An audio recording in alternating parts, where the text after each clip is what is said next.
Alright, and we're back. Here we go. My apologies for that. Let's go ahead and get started here. Alright. Yeah, so this is game 2. Lex is up 1-0 against Xinqie. So let's see if Xinqie has the adjustments. So far, though, it's looking like a repeat of the last game where Xinqie gets kind of forced into the corner and Lex just kind of gets to dictate all the spacing and all the aggression. Nice. Good punish on the backdash overhead fireball. Yeah, I don't know about that. So Xinqie had an opportunity. He got Lex to block a jump in, so he could have gone for a mix-up, but he just chose to backdash instead. And he's not in a position to be giving up space like that. And just like that, it's around for... And that's what I'm talking about with the momentum that Silver Scar Fox can get. He's able to just, like, understand how his opponent plays, his tendencies, what kind of defense he has whenever he's getting rushed down. And he just, like, takes complete advantage of it, just like that. I'd like to see a lot of, oh, there we go. That was smart stuff over there. Yeah, that was good. He saw Lex moving forward, and he chose to do the fireball to stop them. Wow, another jump over the 5C. Lex has a really good read for when Xinqie likes to throw out those the shuriken. Oh, nice block. That is. Oh, that's a punish, but just, he missed it. Just like that's okay. Oh my god. Zero hit combo video. Quite a few punishes here. This is of course a game where you got to make every single one of your opportunities count, especially against. Oh wow! What a dodge! So that dodge is completely invincible. The throws and everything. It's got a little bit of recovery, but they throw it a normal just like that. They can just. Yeah, if you guys are new to this game, you can think of it kind of like Super Smash Brothers. Dodge. Oh wow, is that punish? Ooh, that is a punish, and that is going to take it.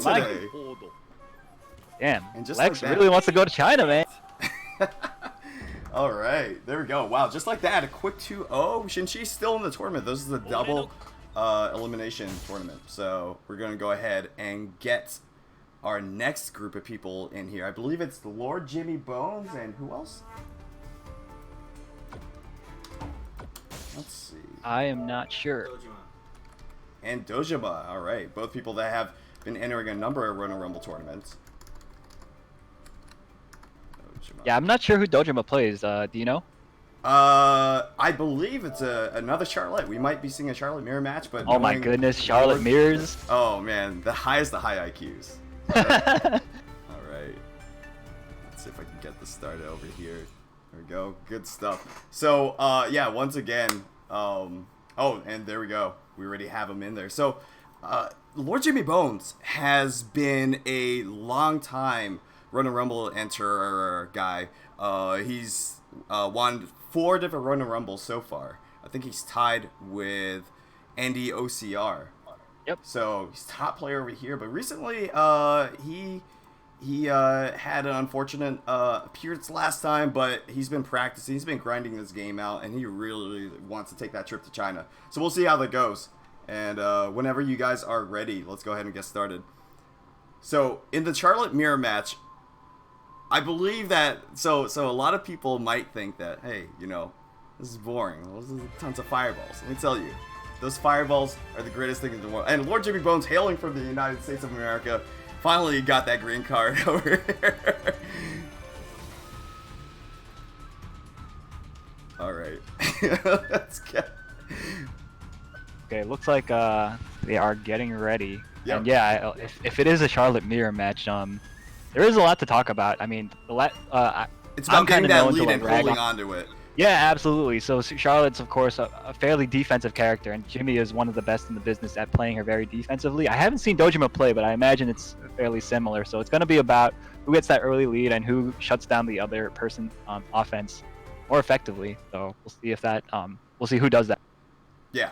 And I mean, Jimmy is very, very methodical, but Dojima, the way he plays is pretty erratic. And I mean that in the best possible way. He's more willing to take chances, and maybe that's what it takes for you to be. Yeah, there's a lot to be said for not being predictable in a game like this. Wow, look at that! That was like such a good. No, that was not very defensive throw too. That's usually a very dangerous option, and usually players like Jimmy will shut them down. But he wasn't ready for it that time, and Dojima gets kind of paid out. Come to an early lead. Oh, you see that? He went for another defensive throw there, but you know, Jimmy was ready. Yeah, Jimmy, like I said, very careful about the moves that he does. Maybe he wanted to put a message out just to begin with that, oh, I am crazy, look at me, kids. But yeah. I don't know. And one thing I want to point out too, Dojima is not doing a very good job at like shutting down the other guy's movement. He's kind of he's very offensive, so he's definitely a more offensive-minded Charlotte player, which is fine. But I feel like in this clash of styles, I feel like the defensive style is a bit safer. So I think in the long run, it might pay off to be more defensive. And look at that, just like that, he shut down the forward jump. Did Jimmy? Yeah, Jimmy, that's absolutely right. The one thing is that Charlotte gets a very easy weapon flip, which like shuts down most of your opponent's options if it actually gets off through either an anti-air or just a standard throw. So whenever they're at full meter there, anything can change. New York minute, baby. Here we go. Yep. Yeah, and 6 seconds left, and look at Jimmy just content to grind it down. Just stabs it right in the leg, giving him the first round. Yeah, so like the first half of that round, Dojima was up a fair bit actually, and Jimmy just kind of, you know, slowly brought it back. And again, it's looking like the same story here. Dojima off to an early lead. We'll see if he sits on it. Now you can see that after every single jump in, if he's, oh my god, that was the most delayed DP of all time. That was crazy. There's that craziness that we need to see to win. Now Dojima should hold on to this lead. Don't give him a chance to get that weapon flip off. Yeah, I mean, I kind of like what he's doing. He's trying to work Jimmy into the corner and not give up space for free, which is fine. But he's also got to be really careful about that WFT of Jimmy's. You can see the flashing rate. That was an incredible air-to-air experience over there. That jumping heavy is actually super slow, but none of them reacted this time, really. Dojima's doing a really good job, actually. Whenever Jimmy runs forward, he like does his own run forward and then pokes her with. I don't like that. There was nothing to threaten there. There was absolutely nothing. That is going to cost. Don't count him out yet. Oh no! And he already used his rage explosion. Oh my gosh. Okay, so honestly, I didn't think that was a bad decision, because like any touch would have taken it there, and he wanted to play off the momentum rather than like it sounds bad to say this, but like being reasonable. Like he doesn't want. He's not using reason. He's playing by feeling, and there's a lot to be said for that. So I understand. I do get it. But here's the problem though with what I just saw right there. He had the lead, and nothing Jimmy could do would have been. He just needed one more hit in order to kill Jimmy. Jimmy didn't have the chance. Even if he had weapon flip at the time, all he needed to do was get one jab off, and then he would have won that round. But, yeah, I suppose you're right. I mean, it depends on what kind of style gameplay. If you really want that momentum or not, it just depends on like how you're feeling. But in my opinion, I don't think he might have been stressed. There is a lot of money on the line here, so. Absolutely. And yeah, I think after the initial like rage explosion, I feel like he was kind of regretting it, and like you could kind of see the hesitation in his gameplay. It got him. Yeah, he wanted to be really careful, but then Jimmy just read off that fear and was able to do that quote-unquote random DP that was just able to completely blow her up. But that's okay. Dojima should be able to come back after that. Now, you can see, Jimmy is just playing in a very defensive style. See that? He gets a hit, backs off, right? What's Charlotte going to do full screen away? Yep. The fireballs do dissipate unless it's the heavy one. But it looks like they swapped colors this time. I think Lord Jimmy Bones is the white Charlotte now. Yeah, that's right. Oh, look at the jumping heavies, though. Yeah, a lot of this match is actually in the close spacings. A lot of it is played in the air, and like it's all about who gets the angle on the other guy and is able to air, just like that. Oh boy, yeah. See. Oh no! That's, okay, that SSM, is SSM please. punchable. Oh okay, no! You know what? Okay. That's worth it. That's totally fine. worth Yeah, who are we to question Jimmy's decision? Ooh, yeah. Honestly, I think he wants to hold on to that SSM because you only get one per match. Yeah, absolutely. And whereas using the rage like that, yeah. Oh, nice. Nice, anti-jump throw. Good DP. Does that do more damage than 2C? No, it doesn't, but it gets a knockdown, which is something that you probably want. 2C actually ends in -5. Okay.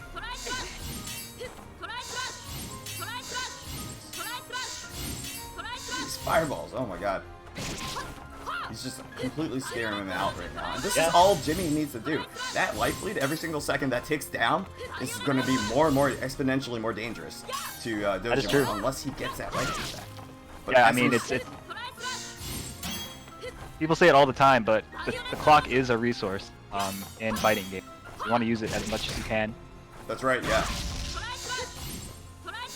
Dojima just holding on over here. Yeah, just jumping right into it. I don't blame him. It's really, really tough. And that lane this play... is so frustrating to play against. I've been on the other side of this many times in tournament settings too, and it's really frustrating. It's really fun to beat the Charlotte though. Like, just I bet. You have 15 seconds left. I'm gonna win this. I'm gonna win. Yeah, you guys are all scumbags. Oh, you're gonna jump in? Come on. And just like that, yeah, I totally agree with that burst there. Gonna stop the clock. One more hit is going to... Oh god, no anti-air with Jimmy. Oh! Oh wow, that was such a good dodge call out. Again, has dodged like 9 out of 10 of those. Seriously. That is actually much tougher to do because the invincibility frames actually don't last that long. But yeah, just like that, Jimmy is going on to the next round. That was really smart. And I mean, I don't think this should come as a surprise for a lot of people. Jimmy is, of course, a 4-time Ronin Rumble champion.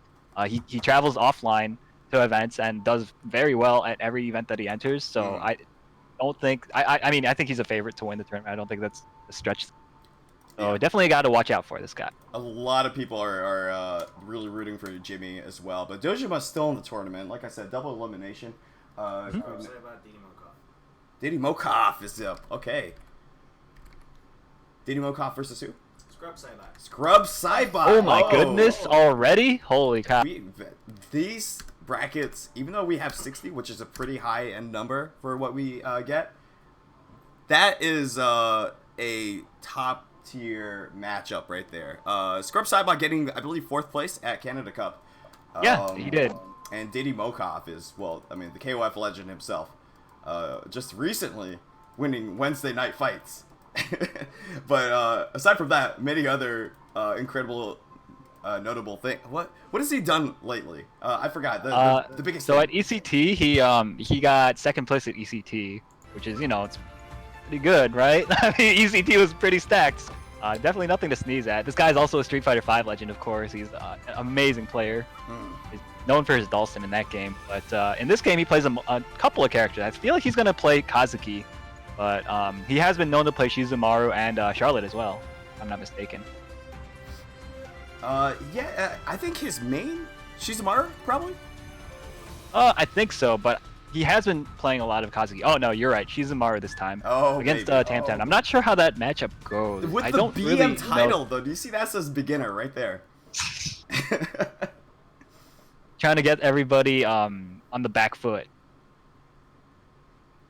Alright, well, I mean, I'm expecting a lot of really great things, but Shizumaru has a really, really good way of just, the little Rugrat just gets in. It's like a little rat crawling in and just giving you bubonic plague if you're not careful, so Tam-Tam's really gotta be careful.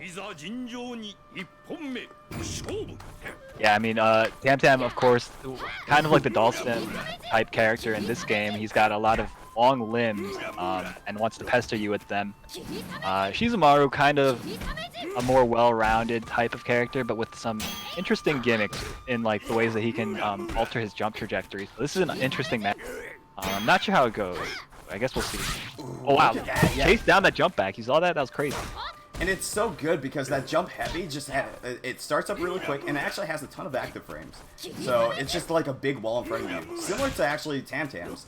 But Shizumaru's hitbox is actually a lot more consistent than Yeah, it's better for close spacing like that. So we'll see him try to get close and kind of harass him with that jump seat. But now that Tam has the WFT on deck, he can't just jump wildly anymore because it's a very effective anti-air. But oh no, Scrub Saibot wasn't ready that. Yeah, those anti-airs are really, really tough, especially if you're this down in the lead and you're just thinking, I gotta get offense, All of a sudden you're on the defense. It's tough stuff to keep ahead of. Ooh, now he's just wow, yo, you just sliced his limb. That was crazy. Yeah, so one thing is that Tam has a lot of really, really large normals, but there's actually a hurt box which means that if they were to touch the end of that, they actually get hit from it. So that was a really good bait on the guard cancel there. And a good punish as well. Most people aren't usually ready to punish the first time they see it, but Digimokov, of course, pretty damn good at the game. ooh, there's a free hit there. There we Nice go. jump back air to air though. So she's Oh no, he tried to do it again, but he got eaten by that jump C of Shizumaro. Oh, that's gonna be. Yeah, he's gonna have to burst that. He's gonna be left with 0 life, essentially, or close to it. I like the way that he's been using his floats. Now that Tamtam's in Rage Explosion. Oh no! Ooh, okay, no, that was a. So unlike in Street Fighter, you have to get jump in combos. Oh, whoa! Is this hell? BMing? That What's must going have on? been a Did he? Oh no! Press the button. He was feeling too much momentum coming Yeah. from Scrub Cybot there. He just wanted to end it right there. That was a very smart place to use that invincible DP move. Yeah, that's right. Man, the jab or whatever though, that's. I'm not sure if he's stuck in Scrub Cybot's head. If like he played that all out, he's like, I'm gonna keep getting hit over and over again until the very end, and I was just gonna DP. I don't know if he was that evil, man, but maybe. Who knows? This guy's kind of on another level. I've seen Diddy Mokov in person. He smiles. He's a little too smiley. So he's one of those. Okay. Yeah, he smiles way too much. I don't trust it. He has too much fun playing this video game. We're all here to get $6 for 3rd place, all right? All right, and we're gonna be loading it back up over here. But Scrub Cybot, like I said, is a world-class player. Yeah. I know You know, yeah, they're both like really talented players. So it's kind of a shame to see them playing so early on in the tournament. But at the same time, that just speaks to the level of talent that we have entering Ronin Rumble XVII. Yeah, and just like ECT and Canada Cup and all the other majors, it's always like a Ronin Rumble top 8. You know, like 4 out of 8, 5 out of 8, all regulars Ronin Rumble. So really good stuff. And there we go. Oh no. Yeah, whenever he's whiffing a skull, he could actually just keep adding more skulls on top of it. But if they jump over it or if they find some way to dodge it, it's big trouble for Tamtam. Just like what we're seeing right here, because now he's in. Man. He's got some blind spots really close to his body, and that's... Oh, okay, interesting. That was crazy. No! That is totally a Diddy Mokov move, 100%. Yeah, sure. But, like, man, I don't know if that was necessary.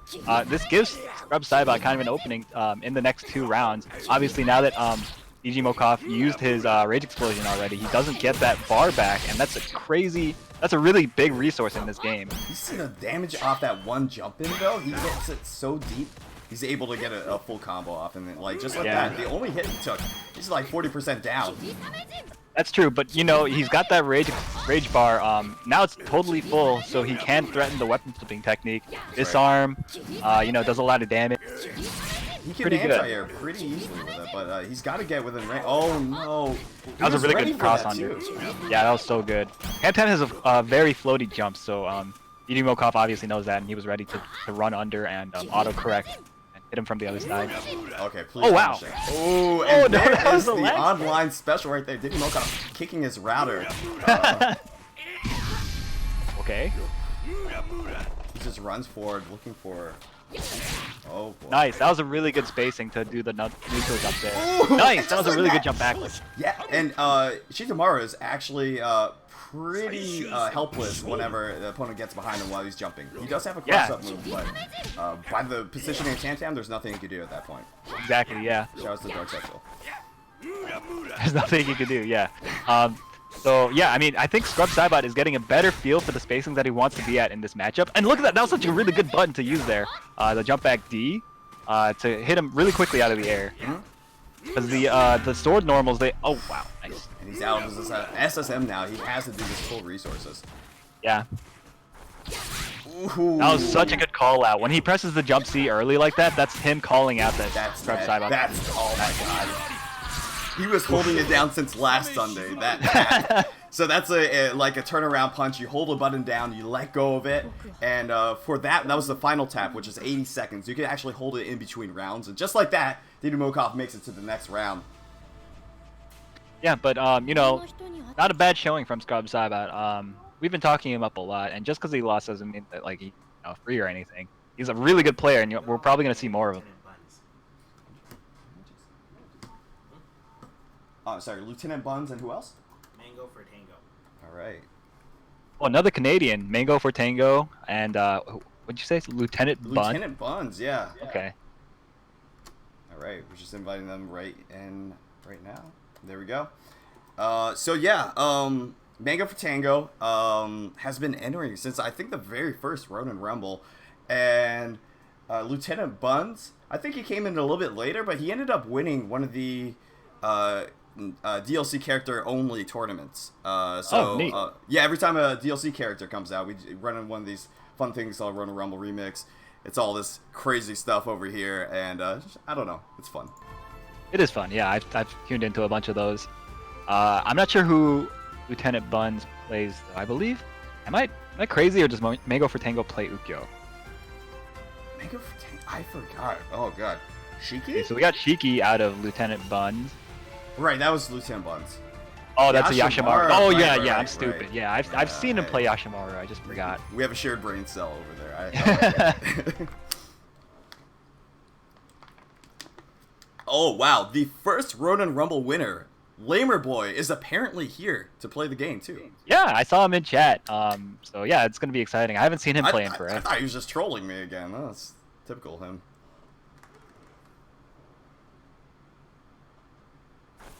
All right, here we go. I see Lossel in the chat. Lossel, are you playing this one? So, Yashimaru is has incredible range, and one unique thing about him is that he has enhanced specials whenever he has rage, and they're all very, very good. High damage, huge mix-ups. Shiki is based on just getting in on her opponent and mixing them up, up, down, left, right. So she also has really good buttons too. Her jump C and her standing B are very good. So just like among the best in their. Just like that, that was a left-right mix-up, and that was actually she came out kind of iffy, but they gave her a unique place among the roster now. Shiki, I mean.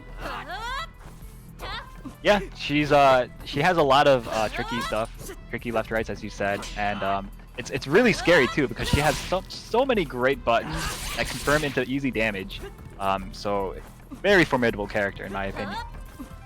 Yashimaru, of course, he has a unique tool in his double jump, and he's able to kind of control the air better than most characters. Oh no, but he just runs right into the reverse DP.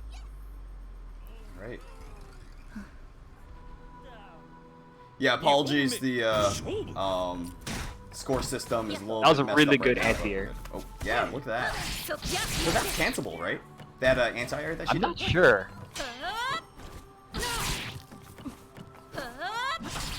Nice 5B though. Good whiff punish on the 2C. Does a 6-6C to whiff punish, gets the knockdown, but doesn't choose to go for a mix-up. I think that's smart. Lieutenant Buns does have the life lead. Yeah, so that jumping was a little bit too. Oh yeah, he's going to have to burst that. Otherwise, he's going to be losing that weapon and pretty much around. Really nice 6-6D. Saw the run startup and got him running. But can't be blocking while you're running. Oh, nice jump backwards. Just one throw whiff. Yeah. You just lose that much life, just like that. And it's not easy in this game to get those deep hits on the jump-ins. It's not like Street Fighter or KOF where you have like a fair amount of time after you land a jump-in to your grounded combo. In Sam Show, you have to hit super deep. Rematch. So No rematch. pretty hard to... Sorry. No, you're good, you're good. Yeah, I think everybody knows at this point, but who knows? Yeah, those jump-ins, yeah, like you were saying, there is like a 1 to 3 frame window Yeah, something where you like could, that. yeah, get it so that you have to hit it as deep as possible. If you don't do that, and your opponent actually tries going for a follow-up afterwards, you can actually just like mash out a deflect and then you're good to go. So. Alright, going right back into it. Who's Aru? Who is Aru? Question of the century. I'm an idiot. I'm washed up. No. I'm washed up nobody. Stop.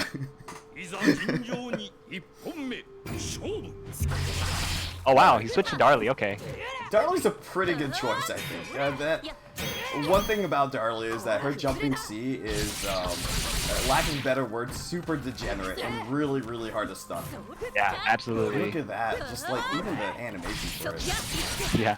Oh, but the thing is though, Shiki has a very good invincible DP move, so it's like a very good anti-air tool. We'll see if Lieutenant Buns has the reaction to use it effectively to stop those. Oh my god. Pretty okay choice over there. You could actually get the SSM and just like end the game right there, but like a lot of pressure. Look at these jumps though. It's so hard. Like even when you know a jump is coming, it's hard to react properly and anti-air it because the jump C covers such a large range. That was a really good jump B. Yeah, that was a really smart choice over there. That jump B comes out significantly faster at jump C, and you're able to air, cross up, combo, do anything with that one. Nice, catches the backdash with the 6-6C. Shiki's rage does run out, so it doesn't have that option available anymore. Oh, nice tick throw. Lieutenant Buns is kind of stressed right now. There were a lot of jumping opportunities. Yeah. Darlie, one thing we should talk about Darlie though is that she has some of the best reward off of a meterless throw in the game. Just because of that. You see that? Yeah. Just on cue, right there. Look at the hitbox on that though. That was a really good punish on the overhead though. Yeah. 5B into that. That's Shiki's one of the best characters at punishing those because of. They're just standing off right now. Just one hit is going to end. Oh, that was so ignorant. My man jumped forward and pressed the buttons and covered like a bunch of different approaches off of that one decision. That was crazy. It's just like that. Mango for Tango, tying up the score. It's first to 2 while you're in pools, but like that. If I were Lieutenant Buns, I can't imagine what I'm feeling right now. You know, like that just get jumped in on for the 5 billionth time here. And it's really hard to DP. You know, you have to start like buffering in. You have to buffer in normals, and then have the DP immediately afterwards, and all that. Even so, it's hard, yeah, because the onus is on the defensive player at that point to react, and it's hard to react appropriately. And like if you mess up, you're gonna take a ton of damage. So it doesn't take very much thought for a Darlie player to jump and press C, but it takes a lot of like thought and concentration and reactions for the defensive player to react properly. But it is possible, you know. It's not impossible. Oh yeah, and if you're 100% shutting it down, then that option obviously goes away. But there's so many other things that Darlie has. She has we haven't seen it yet, but the catch and release is by far like a huge range. Oh, yeah, it covers a large space, and oh wow, we see that Basara pick. I think he's trying to keep her. Yeah, trying to keep her out of that comfortable jump C range. Oh no. Oh my god, that was... That looked like a frustration DP, to be honest. Oh wow, that was so good. I did not know that was possible. We're learning new things here. Very hard to do. Oh no, is this... Nice, okay. Yeah, he knows that if that weapon flip whiffs, she doesn't go into her follow-up. But on block or hit, her follow-up automatically comes out. So, smart stuff, remembering that. Now this is still a very dangerous spot for Lieutenant Buns. Oh no, he messed up the follow-up on the throw. Maybe that was the Diddy Mokov BMing strategy right there. I don't know. Dude, only he could do that though. Yeah, it didn't pay off for Mango, unfortunately. And just like that, just one more round and Lieutenant Buns will be making it to the next round and winners. And Mango's gonna have to adjust very quickly to this new Basara style. Oh no! She could have comboed. That was actually deep enough to combo. Yeah, could have done WFT raw after the jump in, but it's okay. Got a lot of damage after. So that dashing dashing kick is actually an overhead. Really good mix-up. She has a low and a high off of running. And it's impossible to react. You just have to kind of guess when you see them running. That's right. Unless you have some other option up your... Oh my god, the huge combo! Good awareness. Darlie's still on this.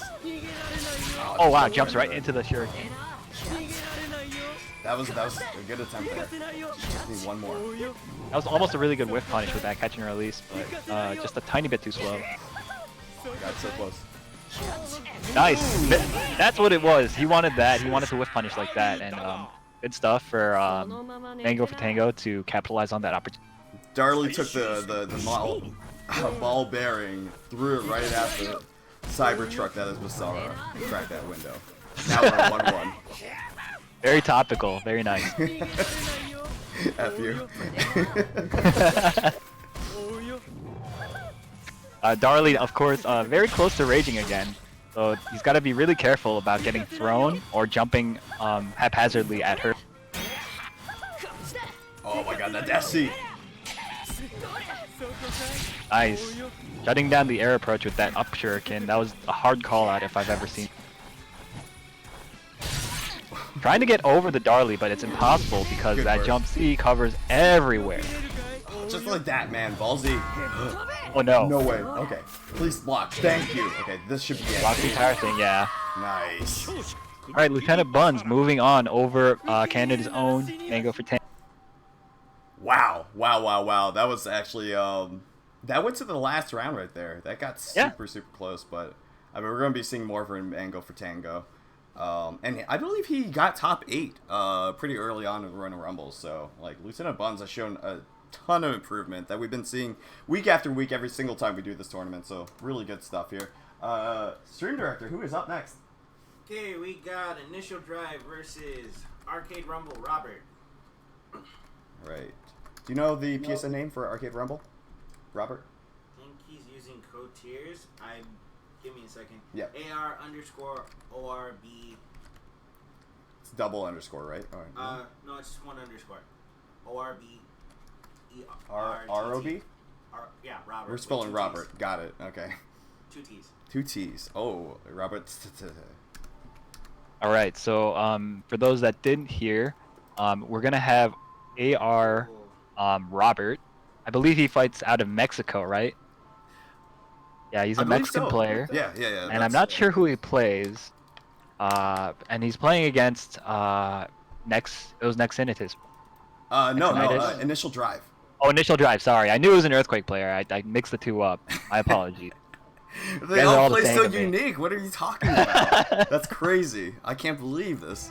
So Initial Drive, though, plays, he's from, I believe it's Maryland. He always goes to Xanadu, and that's where I always see him. Always does pretty well. AR, I believe, is Arcade Rumble, right? Yeah, and that's a big sponsor team down in Mexico. And Arcade Rumble actually dominates a ton of Sam Show tournaments down there. So, once again, some top play. Alright, just like that. So this is actually against Charlotte. Whereas Charlotte wins almost every single matchup, this is one of the rare ones where Charlotte will have problems. Because Really? Okay, I'm gonna have to remember that. So the the effective ranges of Earthquake are the least effective ranges for Charlotte. So That makes sense. Yeah. So Charlotte has really good defensive ranges, like straight up in the air and vertically. But Earthquake loves his jumping C range. Oh my god. Just like that. Wow. He can do anything. He uses the C. So he automatically gets flipped out of the weapon, but he's got a ton of health. He'll be surviving this. Ooh. Yeah, but if I were him, I would probably just try to die so I could have that rage. Oh no, I wouldn't. See, I would have let that happen. Oh, he wants to fight. Okay. He wants it so bad right now. Yeah, Charlotte's trying to undo his little rope or whatever with her sword. Ooh, baby. That was a good punish on the whiff throw. He tried to do a defensive throw there. Oh, that's a punish, I think. Oh, never mind. Good awareness there. I love it. I think it might be a punish, but he just did it a bit too late. And he ran out of rage. This is going to happen. Oh my god. That was a nice gimmick there. Nice defensive throw there. 3 hits over there, but it's an auto throw, so throws get damage scaled just a little bit, and Charlotte's still major lead. Yeah, I mean, both these characters have very high life totals.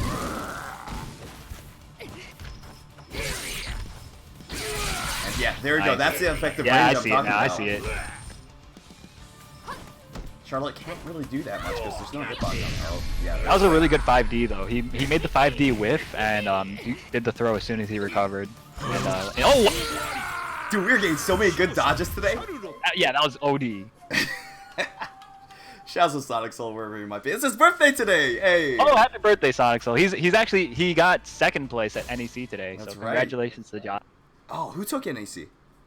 Chris G did. Chris G got it. Okay. Well, man, oh man, that guy's been improving a ton lately. So. Oh yeah, absolutely. All right, but speaking of which, I like to see Initial D just kind of play a little bit more carefully over there. You know, once he gets that lead, he could just hold on to it. Charlotte has to take a bunch of unnecessary risks, or well, risky risks. Risky risks. I mean, it's all about keeping her away, which is, I think, it's easier said than done, because every time Earthquake presses something on the ground, he kind of has to commit pretty heavily to it, because everything has really high recoil. So gonna have to make a lot of good reads, basically, to shut down all of the approaches. Here we go. Oh my God, yo.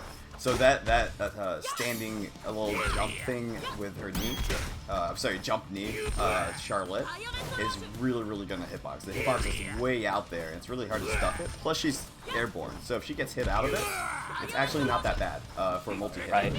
which Earthquake has. Yeah, most of his stuff is multi-hit, which is very, you know, it's tough for him because he gets like a single hit, does not very much damage, and he's gonna have to hit a bunch of those basically. Ooh. Yeah, I like that. That was such. Yeah, he uses the booty very well. It's just a lot of awareness. Before, like, when he jumps in the air, he's still like keeping out for like what his opponent is doing and reacting to that, rather than just kind of like automatically doing it. Nice punish on the horse trap. This is exactly what I'm talking Nice. about. That adaptation over there, staying, keeping away at that distance, getting the jump C range over and over, and just chipping away at her life. Nice job. Very nice. Avoiding the throw again, getting a small punish.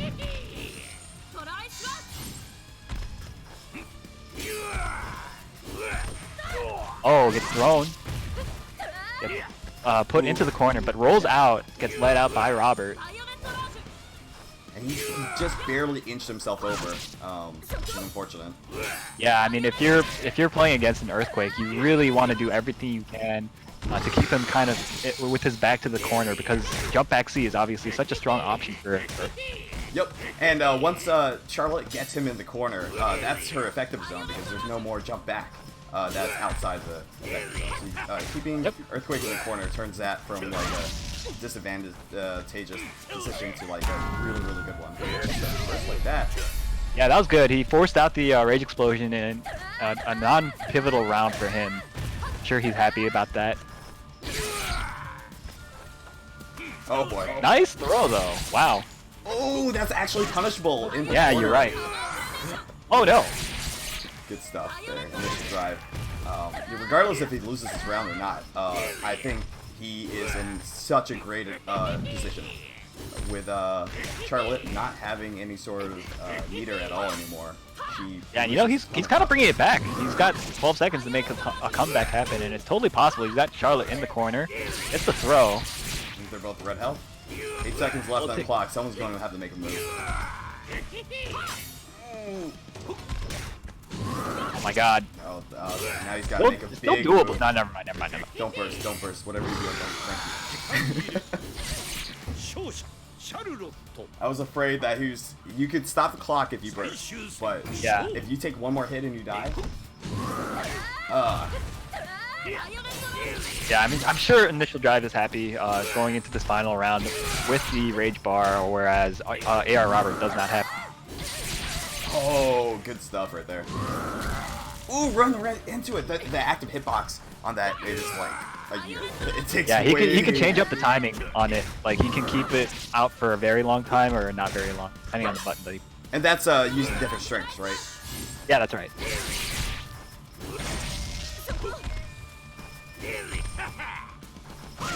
Yeah, so he noticed that AR Robert likes to run forward and then throw quite a lot, and he's been jumping up and doing dodge on landing very That frequently. didn't kill. Oh, there we go. That was good. Yeah, that was essentially a checkmate situation right there. Yeah, Charlotte, probably one of the weakest characters without her weapon. Doesn't have. Bro, how access dare you? to- You're talking to a Yoshitora player, dude. Yoshitora is like the worst. Okay, listen. Not a weapon. Yoshitora has like No, they fixed that bug. Never mind. Yeah. Yeah, exactly. I was gonna say because he goes underneath like. Don't you dare that complain very about edge Charlotte in my situation. presence, all right? I will not allow it. Can we just say that they're equally bad? How about No. that? Why no, not? we can't. Have you seen Charlotte's I won't allow unarmed it. little roundhouse kick that doesn't even hit overhead? It is pretty crappy, but Yeah. have you seen Yoshitora, dude? Yoshitori's fine. Don't worry. I mean, it's kind of his fault. He has 7 swords. And he drops all 7 of them. Like, you gotta be. Yeah, you know Butterfingers at that's that true. point. I can't even I don't have anything to say to that. What they need are like the Wii like wristbands, the things like that's what each person with a weapon needs. So that if they drop it or whatever, you know, oh, it just dangles off, right? They're not gonna break their plasma screen TVs. Oh wow, he switched to Shizumaru for this matchup. This is probably a way better matchup for AR Robert. And this is already looking a lot. Easily. Yeah, so it's where Charlotte has problems kind of getting in or whatever. Shizumaru could just jump in and press C, that wall that we were talking about earlier. Yeah. Oh, just like that. Oh no, that could be dead. Oh, he chose not to use his tap charge, assuming he's holding on to one. Oh yeah, no, he wants it. He wants that level 5. And just like that, it looks like AR Robert is 1 round away from winning the match. But initial draft, oh no. Initial draft's gonna have to make a lot. Oh nice, I think that might have actually been a punish, that throw.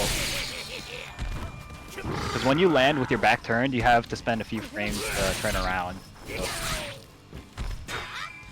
Yeah, that's what I'm talking about. That jump C is so quick, it actually hits him on the way up. So you immediately. Oh my god, look that's at so that. cheap, dude. I love it. Yo, Earthquake, like, how does Earthquake have players? Like, I would never want to play this character. Some people identify as the Earthquake, you know. So like, That's fair. I understand that, but my goodness, I would hate every moment of this. Look at the level of play right now, though. Oh wow, he just walked. Oh no, gets baited. Is that it? That might be it. I don't think so. Oh, it is. Not enough. Excuse me. Oh. Robert just takes it right there. Gave her the good old James Chen tribute. Will it kill? Someone had to call it wrong. You're right. This time it's me. All right, and just like that, initial drive. That was super close though. I mean, it was 1-1, and it went to the whole Isen versus Isen thing. It's really tough for you to be able to tell like whether or not the Shizumaru is going to float or not to make the Isen whiff. Yeah, there's literally no tell. You just have to kind of guess when it's gonna happen, and then try to react to when he lets it. Jimmy versus Naxonitis. So we have Lord Jimmy Bones, the king himself. Which, by the way, if you're interested in seeing some top tier Sam show play, check out Lord Jimmy Bones' channel. Someone type it out in the chat over there. He does these wonderful open lobbies where everybody learns and all that fun stuff. And we have Naxonitis too, a constant top 8 maker here. So Yeah, another Earthquake player, by the way.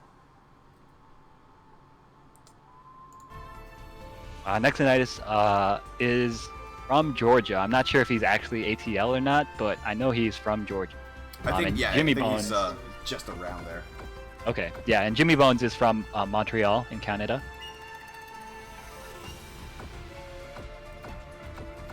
Let me tell you, Lord Jimmy Bones, last time, he actually,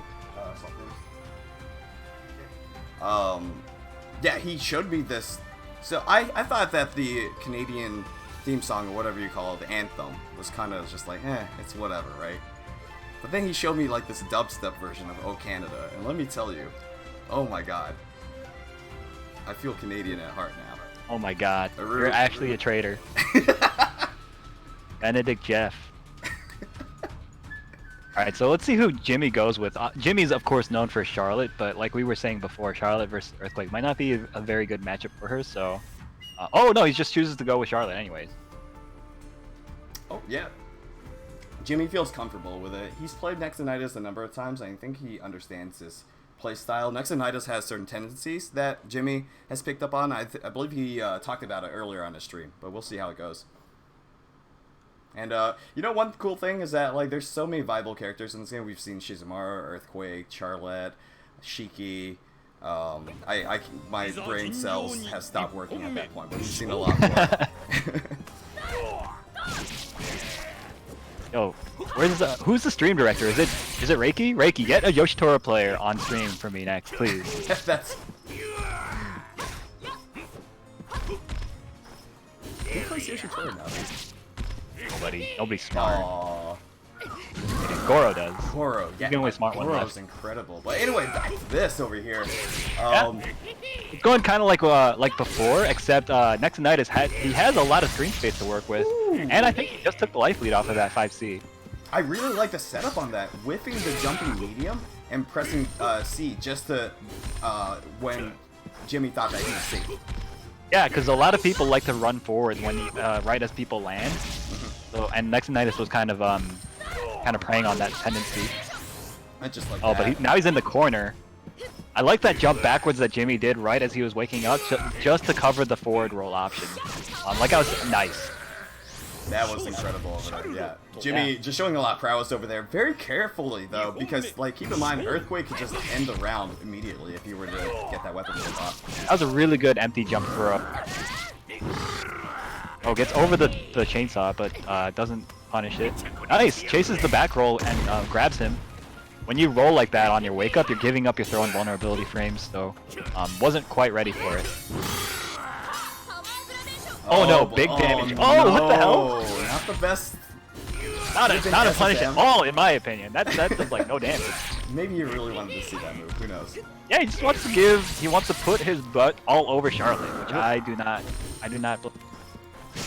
We're all inspired by Diddy Mo apparently. So. Yes, absolutely. He doesn't want to play optimally. Oh no. Yeah, and No, but this is pretty optimal though. As much as I'm giving a shit, oh wow, what the hell? That was such a good deflect. And this is what I'm talking about. Nexonitis has a bad tendency after a jump, pressing C immediately afterwards. Yeah, and Jimmy, of course, a very intelligent player. He picked up on that habit and was ready to deflect, got the disarm, but wasn't quite enough to take the. Ooh, wow, he that was pressed the so button smart. in the last moment. If he did not press the button, that would not have hit. Oh wow, that was a really smart option to do that running C there to cover basically any sort of movement that Jimmy Bone did. Oh, there we go. Nice. Tagging him right way back down. Both characters have rage now. Nice jump A or jump B. I feel like Jimmy's Both look going to the have to be very, very careful here. And now Earthquake. Okay, there we go. Yeah, as soon as those ridge bars go in, you could probably go in again, but like one mistake and you lose it all. That was really good. Nexonitis jumped backwards at the same time, and like Lord Jimmy Bones jumped forwards, and he was able to get over Charlotte's stubby jump. Oh no! Empty jump. Empty jump throw is very, very powerful. Absolutely. Oh my god, no. he actually went for it that time. All right, so this is still doable for Nexonitis. He's gotta scheme and get that weapon back. Nice. Oh wow, that could have been it. No! But he had already committed to the elbow drop. All right, 30 seconds left. That's not very. You can't time this out realistically. Okay, he's stopping with the stand C. Thank God after that. Oh my god! Oh my god. That was such a smart jump A, and he chips him out with the bayonet. The fan is yellow. Really smart. That is a chip. Yep, that is. Oh, the last pixel right there. Nexonitis has got to feel a little something. Let's see if he's tilted or not. Hopefully not. I mean, that was actually a checkmate situation after he had gotten the error reset there into the chip, because Earthquake doesn't have anything invincible. He doesn't, but he could have I don't just think guarded even. it. Oh, you're right. Yeah, so if you're landing, if you just guard it, I think he tried. Well, yeah, obviously he tried blocking over there, but he probably tried to just guard it. But like the timing on that, especially when you are one pixel away from killing your opponent, really tough stuff to do. Yeah, man, it's not easy. It's a very tense situation, so I don't blame him for not getting it. Even when it's not tense, it's hard to do. So, yeah, I mean, really well played though from Jimmy, kind of betting that he wouldn't be able to just defend it. That's right. Yeah, if it was blocked, he actually could have punished with stand C. So yeah. So that's 1-0, right, for Jimmy? that is 1-0. Yep. Gotcha. Nice punish on the fat chainsaw. It could have been, I think, a bigger combo, maybe? I think that was a punish, that 6-6B on the 5D, or 5C. Getting a lot of mileage out of that elbow drop. The jumpy's... Oh. Nice 6-6C, catching Charlotte. Oh my whenever God. Charlotte jumps, wow. Yeah, whenever Charlotte jumps, since her jump arc is so low, that 6-6C covers the entire jump arc. So it's a really smart option, I think, for him to throw it out like that when he thinks Charlotte's about to jump. Yeah, once your opponent's over Charlotte and you're both in the air, there's actually nothing Charlotte can do. Hold on. Because none of her moves reach above her. Wow, that's such a risky spacing to be at if you're next to Nidus. And yeah, just like that, Jimmy makes the right call with the jump forward. I think it was an A, and hits him out of the air. Earthquake has a huge hurt box, so. Yeah, one thing is that, like, the risk reward of Charlotte jumping forward in this match really isn't that bad, because keep in mind that you can only get hit once in the air and then it's a reset. So the damage you take from a kick, it's not that much. But if you get in and you shove them in the corner, that's going to be really, really good for Charlotte. So that's going to be her main game plan. Obviously, if you keep jumping in the air and you keep getting hit 100 times, it's going to be bad for you too. But so you do have to mix it up. But jumping in the air is not that bad. No, absolutely. And there's another character that has that same issue. Up your store, SNK, please. I don't know what you're talking about. You have 7 swords. How many more do you want? Oh my god. Oh wow, that was a really good punish though. The 2A into the fat chainsaw. Very good combo there. Oh no, gets thrown out of his wake up roll. This is going to be dangerous over here. This is the optimal zone. Oh my god, that throw. Yeah, forced to rage explode there. Oh no, whiffs the Oh my god. Okay. So I think what happened there, he got the throw and he wanted to do 5B into DP, but he got the far 5B, which isn't cancelable. And Nexonitis was just mashing the descent out of block or out of hit. Yeah, was ready, and he blocked. the proximity is a little weird because you know, he's a fat boy, right? So one of the biggest problems is being able to tell, like, after that throw, do I have the micro walk or do I? So universally, micro walking after that is usually pretty good, but you also risk just like losing the entire combo because you micro walked a little too far. But up next, who do we have? Andy OCR versus Nightline. Ooh, Andy OCR, aka Angela Pickles, and who else? Nightline. Nightline, the Charlotte player. Yeah. This is winner's quarterfinal. They're qualifying for top 8. Oh, this is a qualifier for top 8 already? Nice. Wow, we were moving fast. Hell yeah. All right, well, let's go ahead and pop it back in over here. So, one thing about Andy OCR is we all know him. He's the champion. He actually already qualified by winning NEC. Oh my god, my cat. ECT. Excuse me, ECT. There's a T in there somewhere.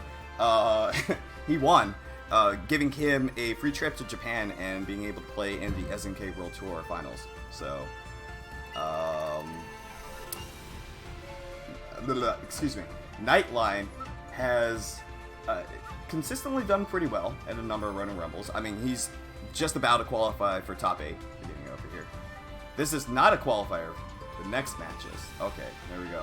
Keom, thank you very much. Oh, right. Shout out to Labor Boy for the 0-2.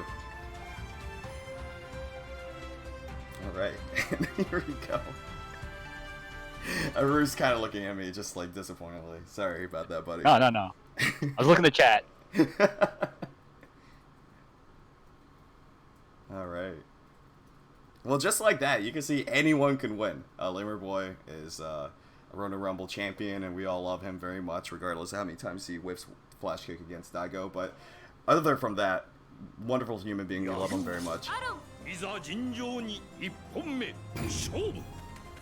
Alright, so I think this matchup, Oh my god! See, that's what I was talking about. If your jump-ins are not as deep as possible, it's very possible to just deflect it and just do whatever you want. And just like that, first round is pretty significantly against them. Yeah, I mean, Andy is one of the best in the business at landing the deflects. He has a really good sense for when you want to press the pop, and it's really good because when he guesses correctly like that, he gets to use the SSM and just take a chunk of your life, just, basically off of one good read. And one thing that Jubei has is incredible walk speed, like -5 frame overhead, where basically you have to block, like, you know, by going back in time and blocking high or whatever. And just really high conversion damage from full screen away. So Jubei is a very powerful character. Yeah, he's a pretty good character. I agree. He also, I think he uses his running normals very effectively, does Andy. And we're probably going to see a lot of that in this match, especially. Ooh, wasn't able to guard that. Yeah, I think he was trying to just defend them. Yeah, look at that. You use the 6-6B poking with the low. Nice. 6-6, run and throw. Once he has people afraid of the running normals, he goes for the throws. He has a good feel for when you want to defend and when you want to like jump and stuff. So Charlotte's a good wall, but even better, Jubei. Jubei has a jumping B that just like is pretty much like full screen. Yeah, it's huge range, and it doesn't have a hurt box on the sword, which a lot of buttons do. For some reason, they forgot to give him one, so I don't know what's up with that. Easy to miss. But yeah, look at that. Nightline is just, oh no, just like that. Commentary first. Yeah, I mean, that was a really well-placed poke there. Wow, yeah. Samurai God himself, Andy OCR, aka Angela Pickle. That's right, yeah, he was just grinding on his stream over and over again, picking on this poor guy until like he robbed him of 40,000 points. So big shout out to Andy OCR.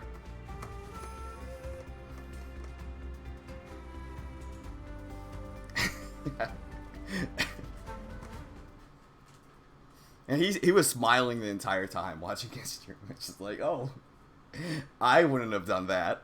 And he's a super nice dude, though. Like, you know, I met him at ECT, and he's just like, he's great. He's lovable. He's awesome. Yeah, apparently he sleeps in bathtubs. Really? Yeah. I'm just reading in chat. His wife is in the chat right now. Oh wow, what a huge jump in to start the round. Just like that. Nice Oh my God. goodness. So he knows that these block strings aren't real or anything like that because almost everything is negative. So like, what is the risk reward of doing that? If they weren't ready for deflect, they get like a stand B. What does Andy get if they actually press the button? He gets a SSM every single time. The deflects are incredibly powerful in this game, and I feel like that's the level that is going to be the next level Sam show later on. Oh, absolutely, yeah. We were seeing a lot of that too at like ECT, Canada Cup as well. Just a lot of matches came down to who was deflecting.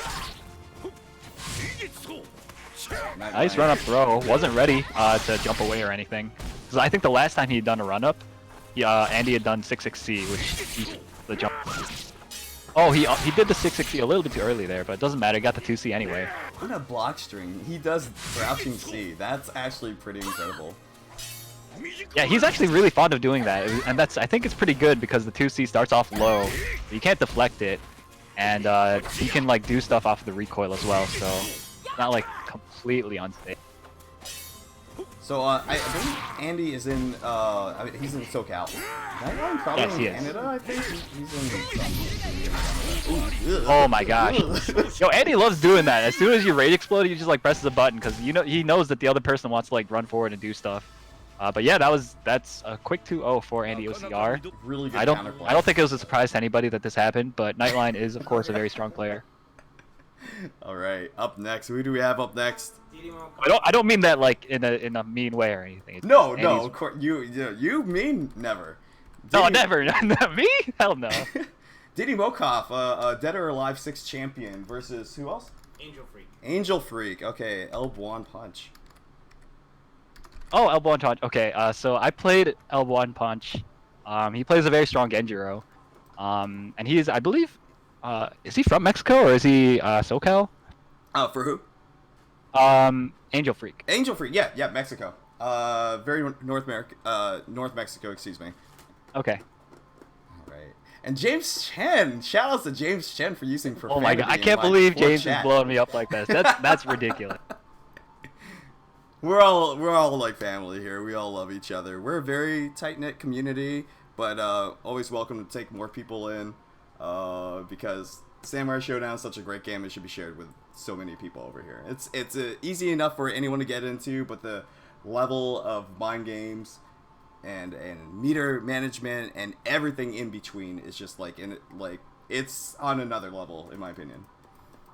Yeah, I mean, there's it might look pretty simple, and it is pretty simple to get into, but like playing at like the level that these guys are playing at, it is no small feat. So definitely, if you're interested in fighting games, and if you're not like very familiar with 2D fighting games, I think this is a pretty good game to start. It really is, yeah. So if you guys want to check it out, we do have our Ronin Rumble Discord, and you can sign up for next week as well. And whenever you guys are good to go, please go ahead.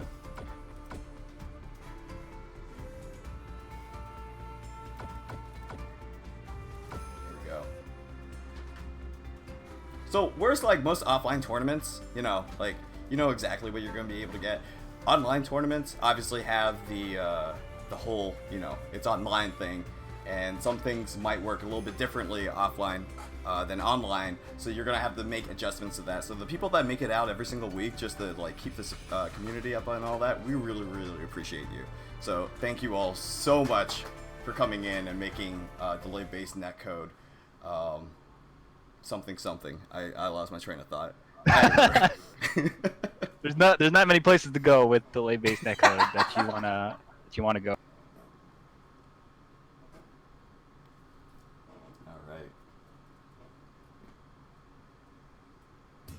Okay, so we've got Genjiro versus Kazuki. Yeah, I was expecting Didimo to bust out the Kazuki at some point today. So it looks like he's doing it this time. That was a really good jump C to catch the jump backwards. One thing I'll note about Angel Freak's play, he does like to neutral jump and like jump backwards a lot. So I think these two probably have played each other quite a bit. So I think Didimo's going into this matchup knowing that. Ooh, I thought that was gonna be punished. And you can play Kazuki just like a normal Shoto in a Street Fighter game. He's got fireballs. Yeah, you can use his jump. Yeah, sorry, go ahead. Oh, no, you. I was gonna say, like, you can use his jump buttons like as a pretty good anti-air. He also has 2C, which is a very effective anti-air as well. And it's gonna be really good against Angel Freak, who likes to jump, like I said before, quite a bit. So if he gets too predictable, that could end up being very bad for him. That was such a good 6-6C. Yeah. Dash C is like one of the best anti-airs by far. It doesn't look like it. Oh, I thought you guys did something else there. That was a really good punish from Angel Freak. Nice jump C from Didimo KO. Interesting. And Didimo, keep in mind, Kazuki just like released was it like a week, 2 weeks ago or something like that? Yep. 2 weeks, I believe. Yeah, and Didimo just showing. Oh my god, that 660 was beautiful. Doesn't even get the chance to use Rage Explosion, his most powerful tool. Man, oh man, the forward roll I think is just it's a little too much, He's been mixed up over and over again. If you forward roll, you have to guess between a left-right mix-up if they were ready for it. So, yep. And he's 100% on those.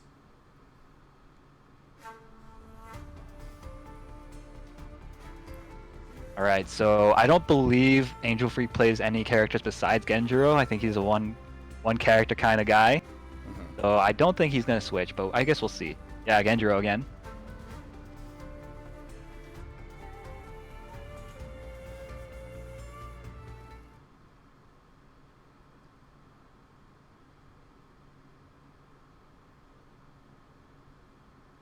Alright, so I like to see a lot of just like a little bit more defensive play.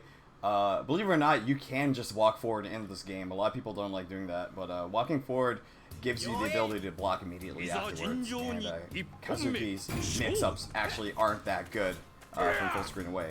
But if you're throwing a fireball and you're running, you have to spend some time to stop, and that'll just hit you more times. It hits That's a great point. Lots of chip. Also, when you're running, usually it extends your hitbox a little bit forwards too, so you won't have as much time as you expect to block. So those exploding pants, it's actually sort of a reversal. It doesn't, invincibility frames don't happen until later on, but if you're ready for a jump in, if you just do it as they're jumping in, they are pretty much screwed and they have to jump into the forever 21 pants.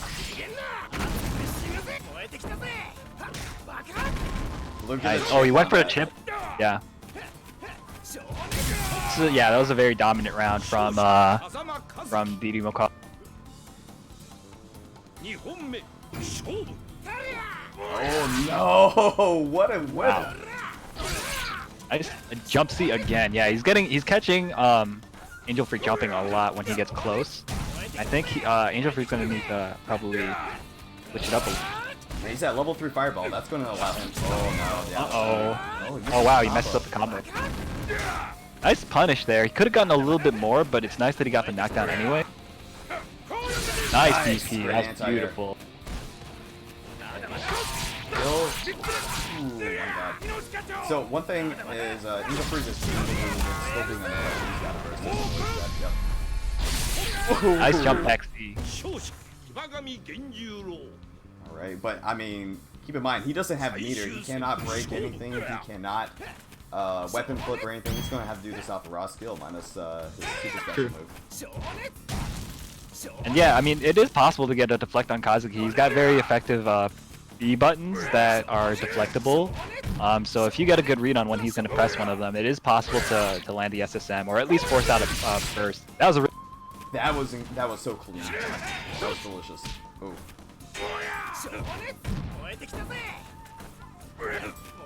Finally, some good anti-airs. nice 2A there to stop him. Oh wow, okay, that's gonna be a wash there. All right, that chooses to stay in front. That was really smart. Delays the follow-up, kind of preying on DD Mokov's like reactions. Yeah, the third hit of that is actually SSM roll, so he could like lost his entire life right there. But That's true. Yeah, good stuff on Kazuki playing Ginjiro. Jumps over the fireball. Oh no, he thought it was gonna punish. Look at that. So much damage.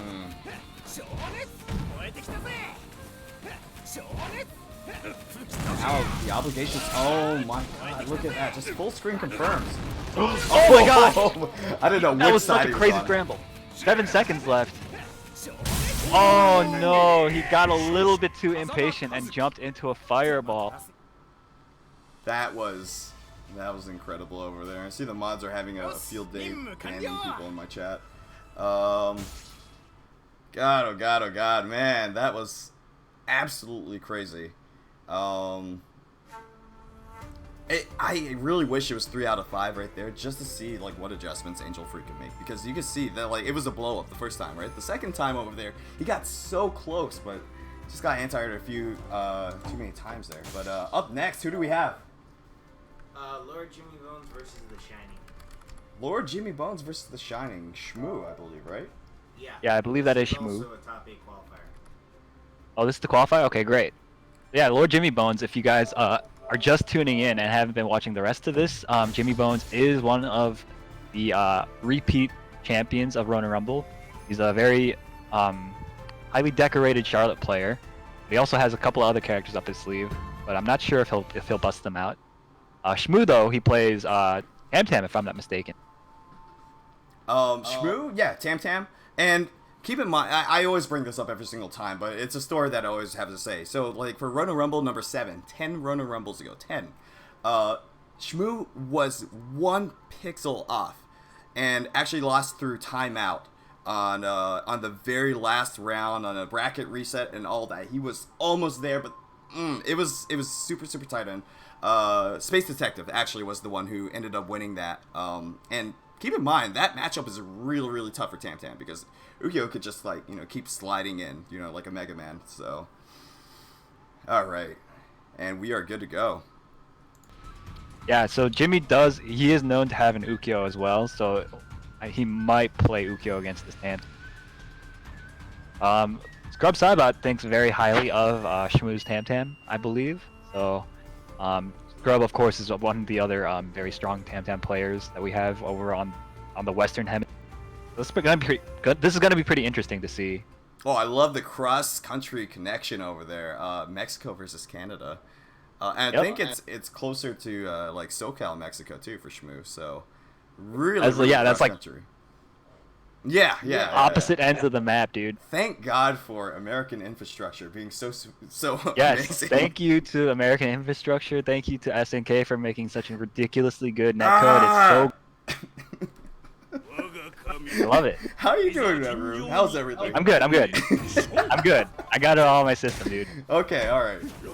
Hey, just like this.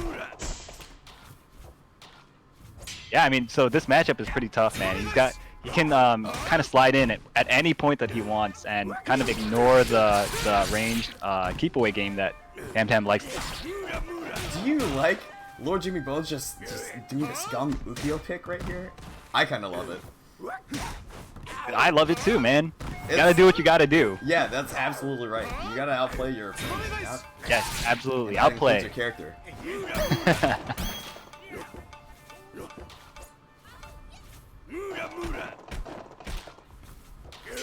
Alright, so I mean, it's pretty evened up actually right now. I think Jimmy might have the slight life advantage here.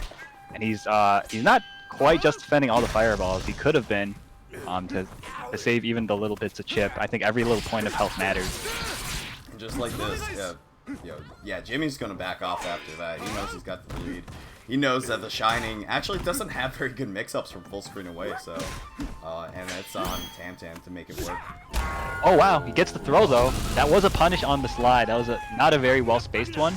And he's going for the Henry Sen, as I like to call it. He likes to do the 7 seconds left. All he had to do was block low there, because that's all Ukyo can do is go low with that 3-frame 3K of his. How's this unarmed overhead? It's not very good, right?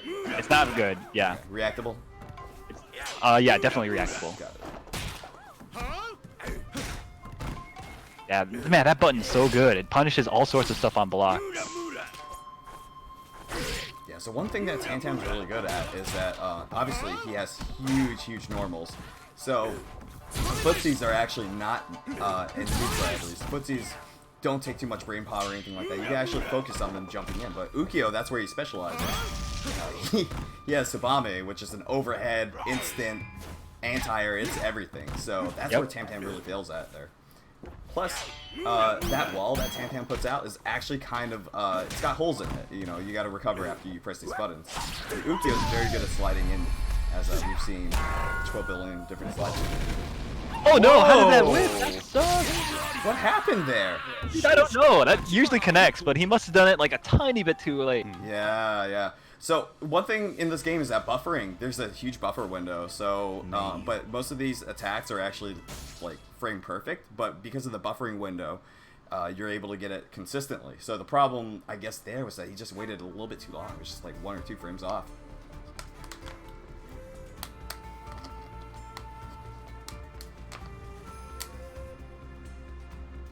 Thank you, Ru, for making... You're welcome, dude. I gotta hold it down. Yeah. No words. Alright, so that is Jimmy up 1-0 with that scummy Ukyo pick against Schmooze and... My man's really wants to go to China for this qualifier. Oh yeah, dude. I don't blame him, man. It's a free trip. Why not? Oh yeah. You know?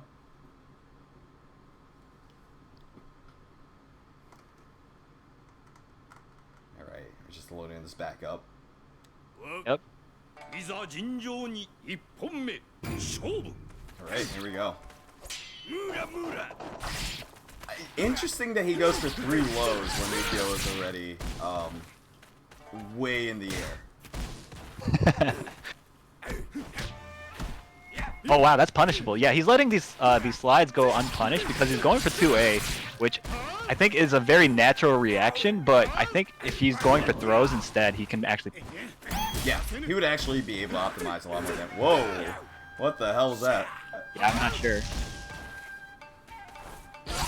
Oh wow, nice air-to-air from Shmoo. That was a really dangerous situation because had Jimmy reacted and done Tsubame, that would have beaten any. What's Tam gonna do here? Oh my god! How many slides? That was 3 in a row. Oh my god. Ooh, Oh slide? no! Oh come on, you should have done the slide. And the He Tsubame. risked it all right there. Keep in mind that like if Tam blocked that, he could have just gone for a straight weapon flip there. Look at this. He just wants to keep in that range, but man. That was a really good jump back heavy from Shmoo. Yeah, and that's the adjustment that you need in order to prevent Ukyo from just getting in on your comfort zone. Uh-oh, he's knocked down in the corner. Those sucks. All right, gets another knockdown. There we go. Nice. Kind of works out for him. That was a really odd situation, but yeah, he came out ahead. Oh no, gets Tsubame'd. Another one. That's Character so degenerate, dude. Oh, he went for another one, but he messed up the input because he's not an Ukyo main. He's a Charlotte main, which is almost only bad.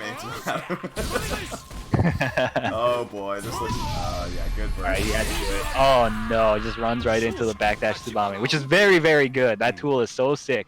Like it comes out really quickly, it moves him backwards, and if you block it, it's very hard to punish it at a lot of spacings, and especially based on certain characters as well. Pretty good tool. And yeah, no, Jimmy's just. I think that's gonna put him in top 8, right? Yeah, that was a top 8 qualifying match. So I don't think it was a surprise that Jimmy makes it. Probably, we might see more of Shmoo later as well. He's obviously a very strong player too. Last week was a little bit rough, but I'm super glad that Jimmy is able, and he's in winners too. So I mean, he's strongest foot forward and all that, and we're gonna be seeing a very classic top 8, I believe. Andy OCR and Yeah. Dustin. Angela Pickles. I'm sorry, Andy OCR, and who else? Dustin. Dustin. Dustin. Dustin underscore. Alright, beautiful. Dustin did pretty good last time as well, but yeah. Yeah, he did. Shout outs to JBZ out there. Hey, how you doing? up? Shout outs to everybody. Yeah, thank you all so much for joining us on. Yeah, it's crazy. We got so many people watching. Thank you guys all for tuning into Ronin Rumble. This is, of course, a very special Ronin Rumble. The winner of this gets a chance to go to China and play for an invitation to the SNK World Tour, or SNK World Championship. And that World Championship, if you get at least 3rd place, then you'll be able to qualify for that. They're send you right down to Japan. Oh yeah, dude, I forgot about that. Yeah, That's yeah, crazy. three slots. Yeah. Yeah, good That's stuff. a lot Thank of you to slots. SNK. All right, so Angela Pickles is in here, and here comes Dustin.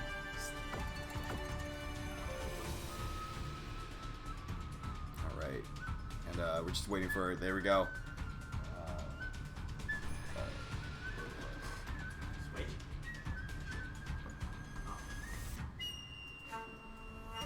Oh, thank you all very much. Yo, I'm so glad that Samurai Showdown is getting this sort of publicity. Big shout outs to Twitch for giving us the front page. It has been nerve-wracking being up here and trying not to have a moment, but I haven't had it yet, and neither has Aru. Good Yo, stuff. what are you talking about? A moment, a keep it real totally gaming moment, and week in and week out. All right. And just like that, so, I mean, Andy OCR, a lot of favorites. One thing that, just quick story, Andy OCR, I was on, like, the Samurai Showdown Discord, and somebody was telling him how to play his own character after he won easy. You know, it doesn't even matter right now, because he's just murdering this poor fellow up here. I mean, just like every other game that we've seen from Andy OCR on the stream, he starts it off with a sick deflect into SS. Oh, but he's gonna get disarmed here. Wasn't quite ready for the It's throw. up for free, yeah. Yeah, I mean, that's essentially free.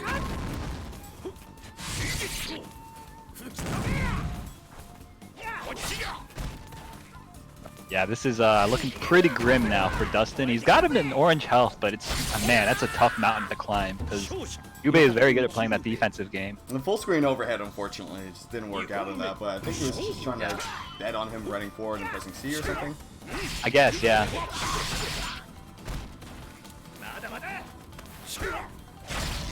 Yeah, look at him zooming around, throwing him, doing all sorts of nonsense, the Jubei stuff. I like how he optimizes damage after a throw. He does the crouching medium instead of standing medium. Yeah, Just a that does little like bit 2 more damage, right? Yeah. Oh yeah. Yeah. You can see Andy OCR like Randall from Recess, just rubbing his hands together, doing that when he gets that extra Snitch, yeah. 2 pixels of damage. Yeah. And just like that. Wow. Smart stuff. Oh god. Yeah. He had to do that, otherwise he was gonna die. Yeah. Yeah, this is a pretty, this is actually a pretty good spot for Dustin, at least for this round. Because he's got that overwhelming advantage in the Rage Explosion activation. Ah! Man, oh wow, nice. Yo, that's crazy disrespectful. I can't believe Andy would go for that raw 5C there. Like, what the hell? I think that was a dashing C. Yeah, that Was it dash? It was either dashing or regular 5C. But either way, that was mad disrespectful. He deserved to take all that damage. But you know, Andy is, you know, always having fun, always smiling, always rubbing his hands together. He's ready for his next little trip.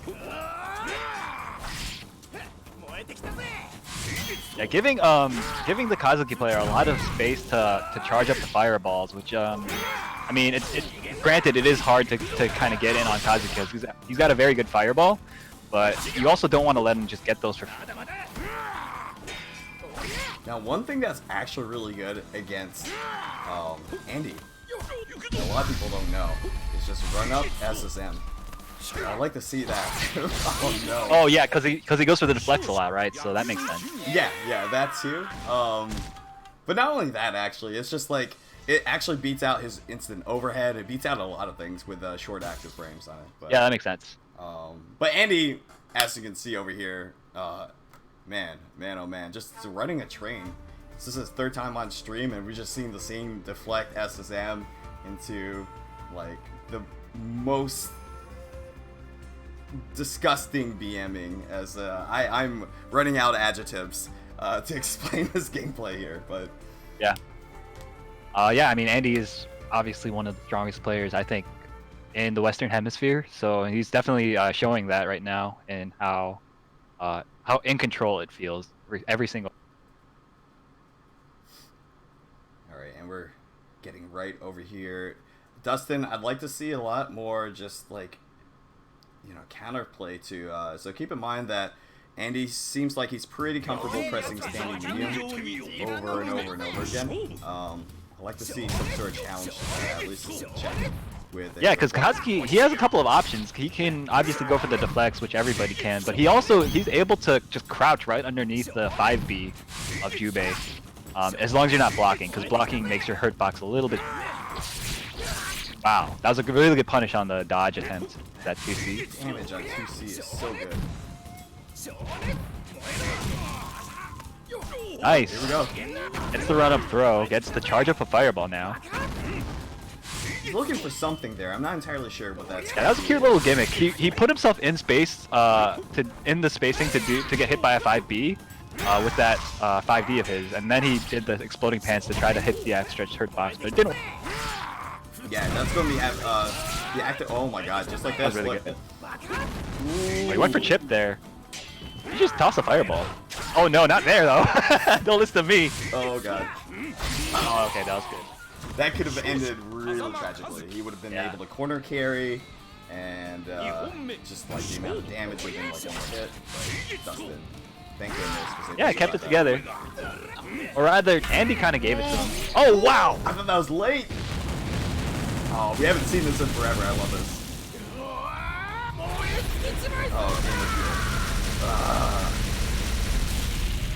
Just like that. Look at that. Kazuki is definitely in a huge lead right now. One more attack. I mean, it's going to be a huge win for him if he can force out the rage explosion. There it is, right there. And if he can survive, if he can weather the storm, he's going to be in a really good. What a good blowback just to get that distance. And now that's going to cost Jubei a little bit of time for him to. Oh my god. That was such a risky jump forward, dude. Oh my god. He's got a wall jump too, so he's got to be careful. Andy does. Okay. It's okay though. Oh, okay. He goes overhead. See, that's really scary in my opinion to try to roll forward out of the corner like that, because the other guy's expecting it and he's gonna try to mix you up, and he can actually mix up a left, right, or high, low if he's expecting the roll forward. So it's really risky, and you give up your throw protection, so it's like a 5-way mix-up ball. Oh, I was thinking the flex was going to happen. Wow, what a nice great dodge. Dustin really on point right now. Oh no, jumps right over the 660. 660 is meant to beat that option, but it didn't work out there for Andy. Dustin's just holding on for dear life right now. They're barely right next to each other. Nicely done. Alright, goes for the charge. He loves that explosion immediately afterwards. Okay, forces him to rage explode, I guess. Yeah, he's kind of feeling the pressure there, but I'm not sure. He could have, I think, held onto it just a tiny bit longer.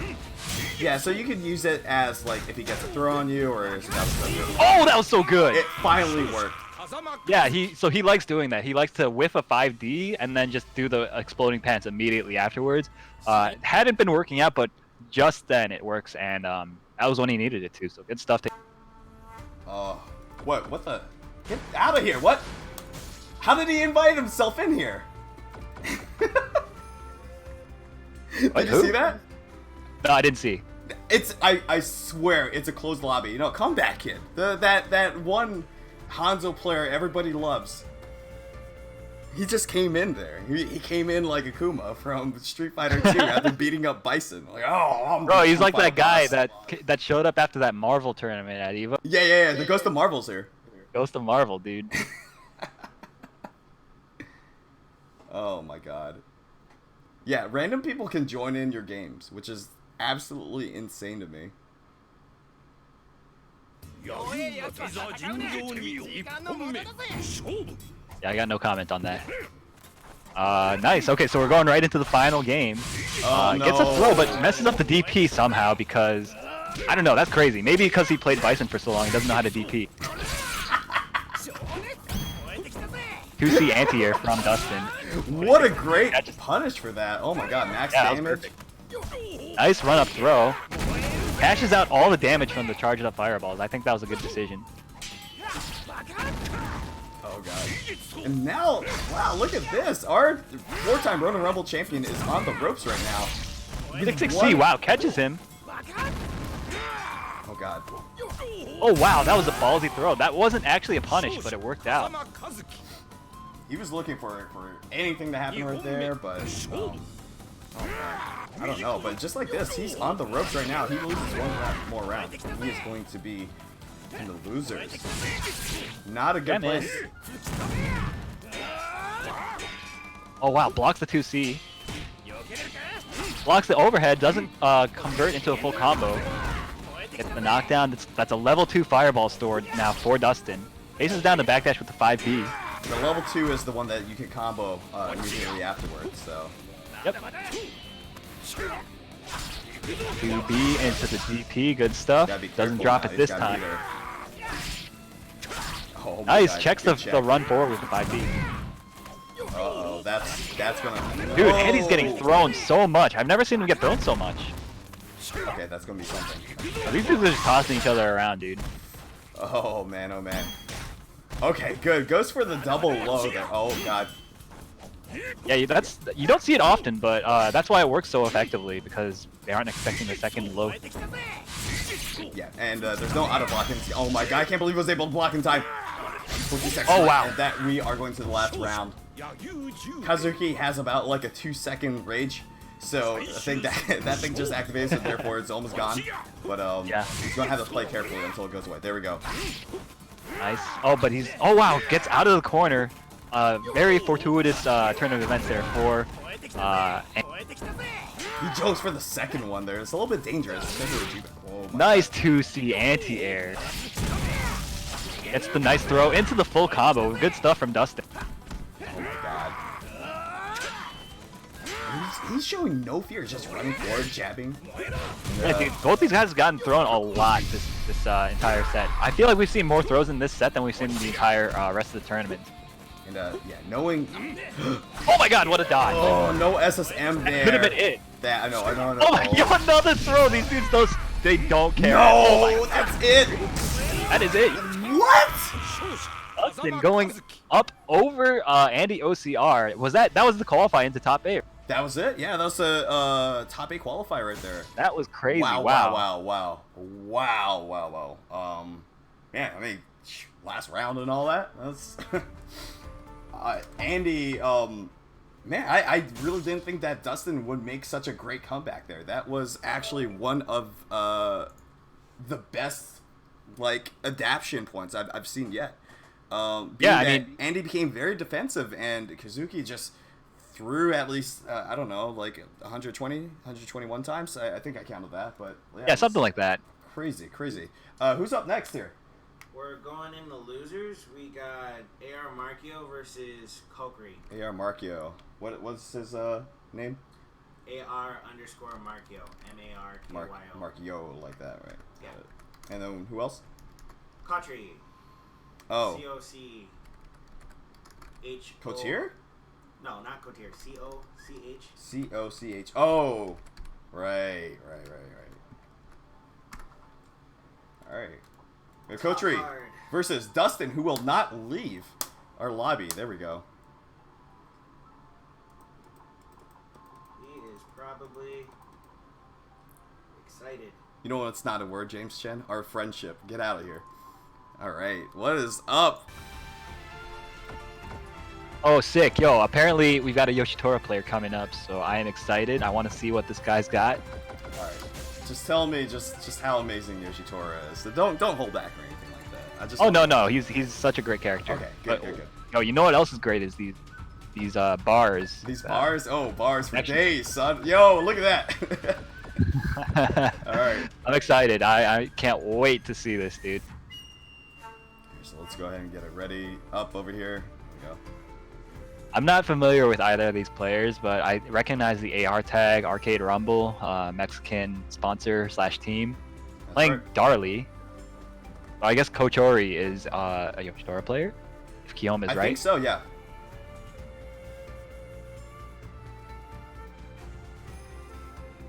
We're just waiting right now. Betray with the Yoshitora. Alright. I thought maybe they would betray you, but guess not here. All right, sick. I want to see what color he plays, though. If he plays my color, we might have some problems. What is your color? I go with the like greenish yellow one. Okay. I've been thinking of just switching over to default, though. You know. That they didn't get a Puzzle and Dragons costume for. No, he didn't. Even like Shiki and Genjiro, like the two that did, those costumes aren't available for. That's right. Yeah. Oh, he's going with blue. Okay, that's all right. Looking good. So, Battle of Jump Seas? Yeah, Battle of Jump Seas, but I believe, I think Darley's is a bit more like one size fits all, so it's really on the Yoshitora player to kind of shut that down and not get caught up in that pace of getting hit by jump. That's right. Oh, that he could have gotten. Nice. So there's oh my goodness. So one thing that Darley has is that she gets a lot of damage right off of her jump C, whereas like it doesn't matter ground or air, but Yoshitora only gets that good damage if they're standing on the ground. So that air to air is going. Ooh, great anti-air. He's anti-airing very well with the 2B. I like that a lot. I think Markio should figure out the spacings that his jump-ins are a bit more effective. Oh wow! That third hit actually got it. Yeah. Nice. Punishes the throw attempt with a low Nadeshiko. Oh, he was dedicated to that. He knew that would hit. Yeah, no, definitely, because that is a very unsafe move. But since he saw the run forward, he figured it was a safe time to throw it out. Oh no, with DP, to take a bunch of damage. Almost yellow health. He does have rage though, so if he lands a throw or any good jump in or any like cancelable buff. Oh no, that is punishable. But I think Markio might not know the matchup very well. Nice jump. Nice that was a high air. Wow, Nadeshiko. Yeah, that was entirely a read. Oh, nice. With a catch and release. You could armor through that though, right? Yeah, you can, but the armor had just run out. Nice 6-6C though, catching her out of the air. Oh, no autocorrect. That's unfortunate. That should have worked. Big. Yeah, so one thing is that her dashing C and her dashing D is really unsafe, but I mean, alright, just like that. 1-1. Darley holding on to full meter right now. She doesn't have that much time. Oh, just lost it. Yeah, I mean, her rage doesn't last very long. 6-6C whiffs, gets thrown as a result, and that's going to be a ton of damage. Darley, of course, gets paid out very well for landing a... Very handsomely, yes. Yes, very handsomely. Very nice word. Yeah, so you see that jump C of his, only doing one hit, not doing very much damage. Was that crouching A into the Nadeshiko? Was that It's crouching B. Crouching. Oh, okay. Yeah, it's a 6 frame moves, so it's pretty good. Like he's got a very good close range punish game. Oh no! No, just missed out on the meter there. Yeah, seeing a lot of dropped opportunities here. I'm not sure. The connection looks okay. It looks stable at the very least. Or the... Well, I'm sure whoever loses is gonna. Of course. You know how it goes. Yeah. Oh my god, yeah. jumping seas. Oh, wow, yo, he just chases taking her down the run with the Tsubaki word? Oh my god, bro, he just did it. That's OD. No, he was definitely going for Tsubaki, but he got that on accident, and it hit anyway, so whatever. Oh my god, that could have been it. That is punishable. That might be punishable, yeah. 10 seconds left. Both players have, yeah, there's the one rage explosion. Oh my Nice, god, nice. the frame that she woke up, stood up. Nice, Isen hits her out of the air, and that is gonna be game 1 to Kochori. That was an incredible stamina, just like being able to while Darley has full meter, you have to look for jump-ins or anything like that, and he kept that in his mind. But keep in mind that she could have just ran forward and anything, so if you focus on the wrong thing, you would have been screwed. Yeah, that's true. It's very hard to prioritize your mental stack in this game because there's a lot of different things you have to watch out for, and you can't tech throws, so you have to play around it in very high committal ways. Not enough mental fortitude to remember not to rematch because this might drop because of that. And it is dropping. All right. Big congratulations to Kochiri for ruining the title. There we go. So I believe I have to re-invite everybody in here. Yeah, or it looks Jimmy like Bones Markio it's is a Darley thing, the rematch. Yeah, because they can't afford to press down and A. There we go. Oh, they can only press up. And C. Alright, stage will be reset due to connection dropping. Online tournaments are a blow-up, baby. Woo! And here is Comeback Kid once again, not knowing. Get the hell out of here, dude. What a dumbass. Alright, excuse me. If you're watching this stream, yeah. wait. I don't know, it's a private match. I remember I specifically set it up like that, but whatever. Don't start. I'm not in. Okay, here we go. You guys are good to go. Or not. How does that even happen? I don't know. Yeah, so one thing is that, my permissions are set up kind of weird. Because, okay, I guess he's leaving. My permissions are set up a little bit weird because I have a verified account on PSN. So, it forces you to be open, and you can't, turn it against that, and it's, the worst thing in the world because I get a bunch of, FIFA invites, in the middle of, anything that I'm doing, so I've, turned that down, and it's the greatest thing in the world. Everyone should be verified, I think. Share their experience. But we are back at it! Markio versus Kochiri. Kochiri, as we just saw, probably one of the best Yoshitoras in the US. And just really showing it with the hard reads that he was making. Yeah, absolutely. I like he was using the 2B very well, and I think that's something I need to work on as well. Use that better as an anti-air. Which one? Good stuff to him. Oh, 2B? Yeah. That button's kind of the crux of Samurai Showdown 7 Yoshitora. It low profiles pretty well too, so... It does, yeah.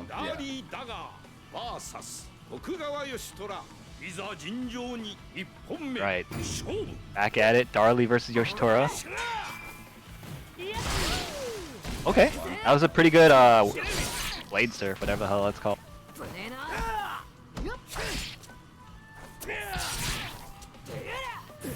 Oh, that was okay. Yeah, you see him standing out of spacing where he wants to go for the high Nadeshiko anti-air, but it has been working out for him. It's really hard to use that effectively as an anti-air, especially in this matchup because Jump C is so damn ignorant. We have people counting the amount of jump C's in the chat right now. Yeah, I mean, dude, you're gonna lose count. I guarantee it. We're gonna show that FGC math over here. Oh no, that was not a good combo there. Nice. What? Oh my god! And Markio kicking his router. Please, Comcast.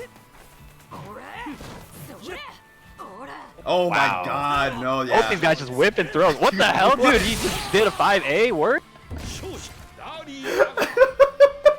What are we watching? What is this? I can't believe he did not want to win. He's got some sort of back, under the table deal with AR Markio right now.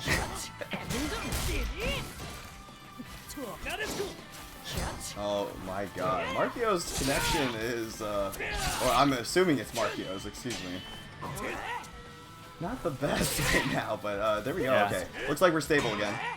I mean, both the U.S. and Mexico aren't exactly known for having great internet infrastructure, so it could, Or they're the in all best. honesty, could be either of them. Or yes, they are the best.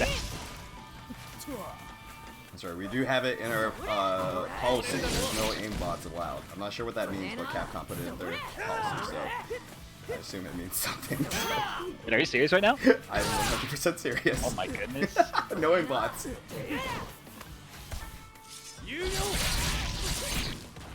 Right. And we are at 31 jump Cs right now. Yeah. Is that just one character or for both? That's just one. Darling. Oh my god. Charlie does have rage available, so he's got to be careful. Don't want to jump. Oh, nice. Great 6-6 whiff catch. punish. Amazing. Got to be careful. Oh wow, Sudaki. That was amazing. That was a good read when she was going to backdash because she is dedicated in that, either letting go of that hammer or backdashing to cancel it. Yeah, that's true. So he got into a spacing where it was unavoidable, and then he did it. Good stuff from Kochori. And he's on game point here now. And this is losers bracket action, right? So whoever loses this is out of the tournament. I Let's believe say so. yes. Yeah, this is it. Out of 60 people, making it this far is no easy feat at all. But Oh, absolutely, yeah. getting top 8 kind of means something here. Yeah, man. Oh, he went for the high Nadeshiko, but it loses to that jump C because that button is so ridiculous. Oh my god, what a great punish on that. It was, yeah. Oh, nice. Punishes the deflect attempt with a throw into the optimal damage here. There you go. So he's going to... Oh. Oh my god, just runs right into the 5C. Wow. That was a really well-placed one from Markio. I'm not going to lie, that was at least 4,000 IQ. There's Oh, sure, yeah. That stand C. Just... Because, like, you were thinking, oh, jump C. What about stand C? Oh, you didn't think of that, did you? Ah, brain blast.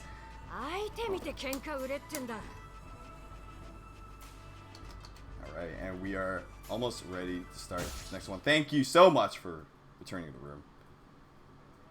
Dude, why don't you do that thing where, like, you wait in line, so it, like, forces them to go back to the room, you know? So the problem with that is that I had to back out and go into the lobby again. And we've had incidents where, like, whoever is losing is just, like, mashing their face against their stick over and over again. And Oh, they I start see, up yeah. without me. So, yeah, it was a good Oh, idea. dude, in let me do theory, it. but- Let me do it then. Nah, why wouldn't you see the match, though? It's okay. Oh, that's true. You're right. You're Yeah. right.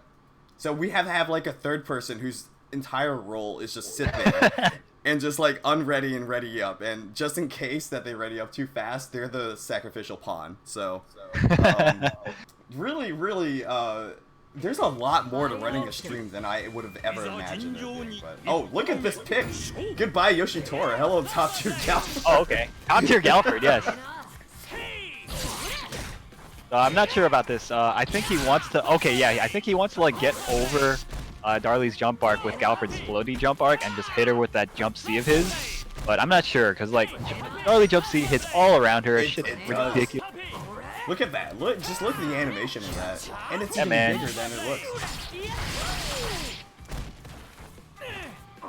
Backdash. Nice. Punishes the recoil with the 5B. That was dangerous. It could have been deflected, but making a hard call out that Markio is not going to cancel into the deflect.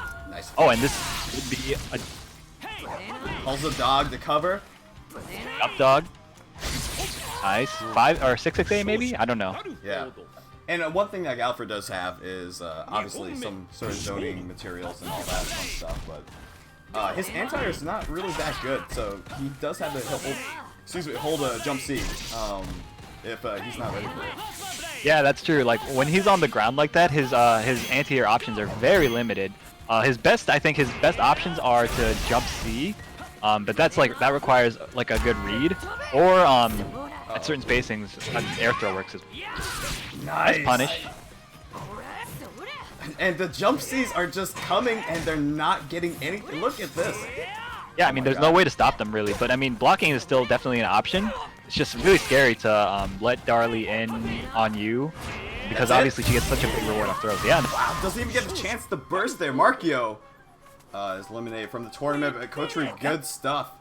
I mean, that was a good 1-1, honestly. It was, yeah, and then this Galford pick, I think, kind of Markio was not ready.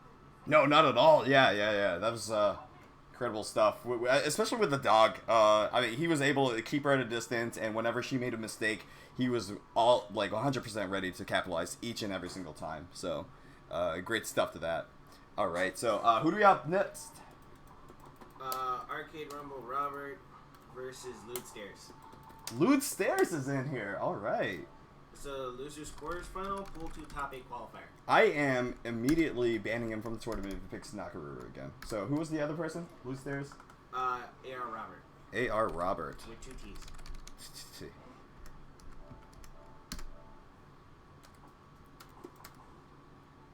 Okay, and we're just gonna be waiting here. Yeah, Lewd Stairs is. Oh, I'm so sorry, Simba. My cat's down here, and I just stepped on his tail. Hello.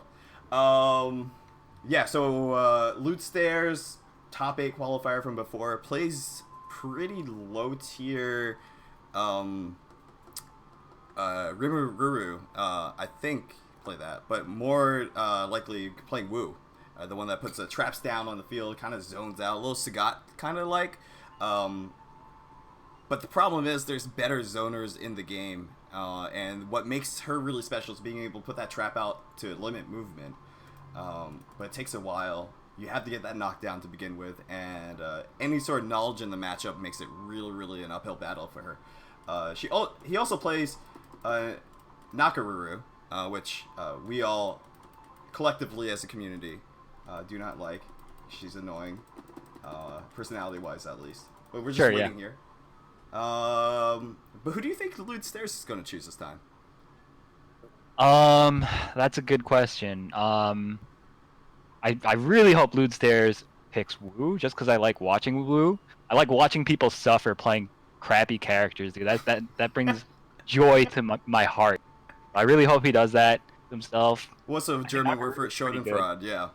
Yeah, it's a lot of that there. And they just left. All right. So switching out, we got Angel Freak versus Kotri. Okay, now we have Angel Freak versus Kotri. So. Okay. So yeah, actually, Angel Freak just played a 1st to 5 with me last week. So hopefully he's pretty ready for this matchup. Assuming Kotri goes with Yoshitora. All right, and we have more people entering the tournament, leaving beforehand. That's hey, it wouldn't be Ronin Rumble without that. All right, so yeah, Kotri. Do you think he's probably going to go back to his main? Yeah, I think so. I think Yoshitora versus Genjiro is not bad. Alright, and L1 Punch coming up. Here we go. I'm just waiting for Kotri to, he just played. We give him like a few minutes of a break, I guess. I think that minutes should be running out. And here we go. Okay, we are good and ready to go. Hey, I'll be right back. Can you take care of this? Okay. Yeah.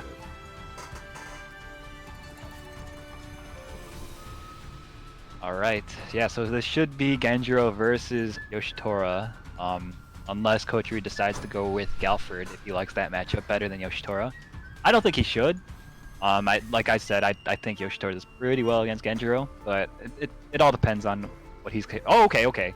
Excuse me, he plays Shizumaru. I don't know why he's even bothering with Yoshitora then, because the Shizumaru is ridiculous. And I don't know how this matchup goes. Hey, Reiki, how's it going? Going all right.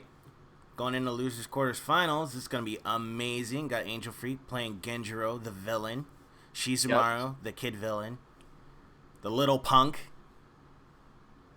Yeah, I think Shizumaru is a much bigger villain than Genjiro, dude. At least as far as like character power wise, because he's a little shithead. Yeah, but he has all the tools necessary to just play neutral and just be a humongous powerhouse. There's a lot. Yeah, exactly. So that's that's kind of the game that Genjiro wants to play as well, but he doesn't have as many tricks as Shizumaru does. True, but I think he has a much better projectile. Yeah, I think you're right. All things considered. Very good DP there. That was really Yeah, good. that was Starting off of the a neutral recoil right. cancel. Getting mixed up on wake up. Yeah, Kotri being very aggressive here, and that's going to do good favors for him. Nice confirm there, but didn't really get anything off of it. He got as much as he could have. That was the 5C. Close 5C. Wow. Oh, he okay, tried to go for beat the tap and startup. got sliced for it. Man, Yeah, it what a doesn't have play. very much invincibility. It's only been 20-some seconds when he used it. Oh, that's Gotta right. wait a little bit longer. Oh wow, just goes Whoa. right through the 5D with the DP. That was kind of crazy. That was ballsy. He could have gotten hit and got confirmed into for a full combo. Yeah, What a play there. Alright, it's just neck and neck. One hit a win. Or 15 seconds next on the hit. clock. Oh wow! Oh, he just goes over for the tap. tap and gets sliced. No! He bet it all there. Man, Kotri is playing very high risk, high reward, and it hasn't been working out for him.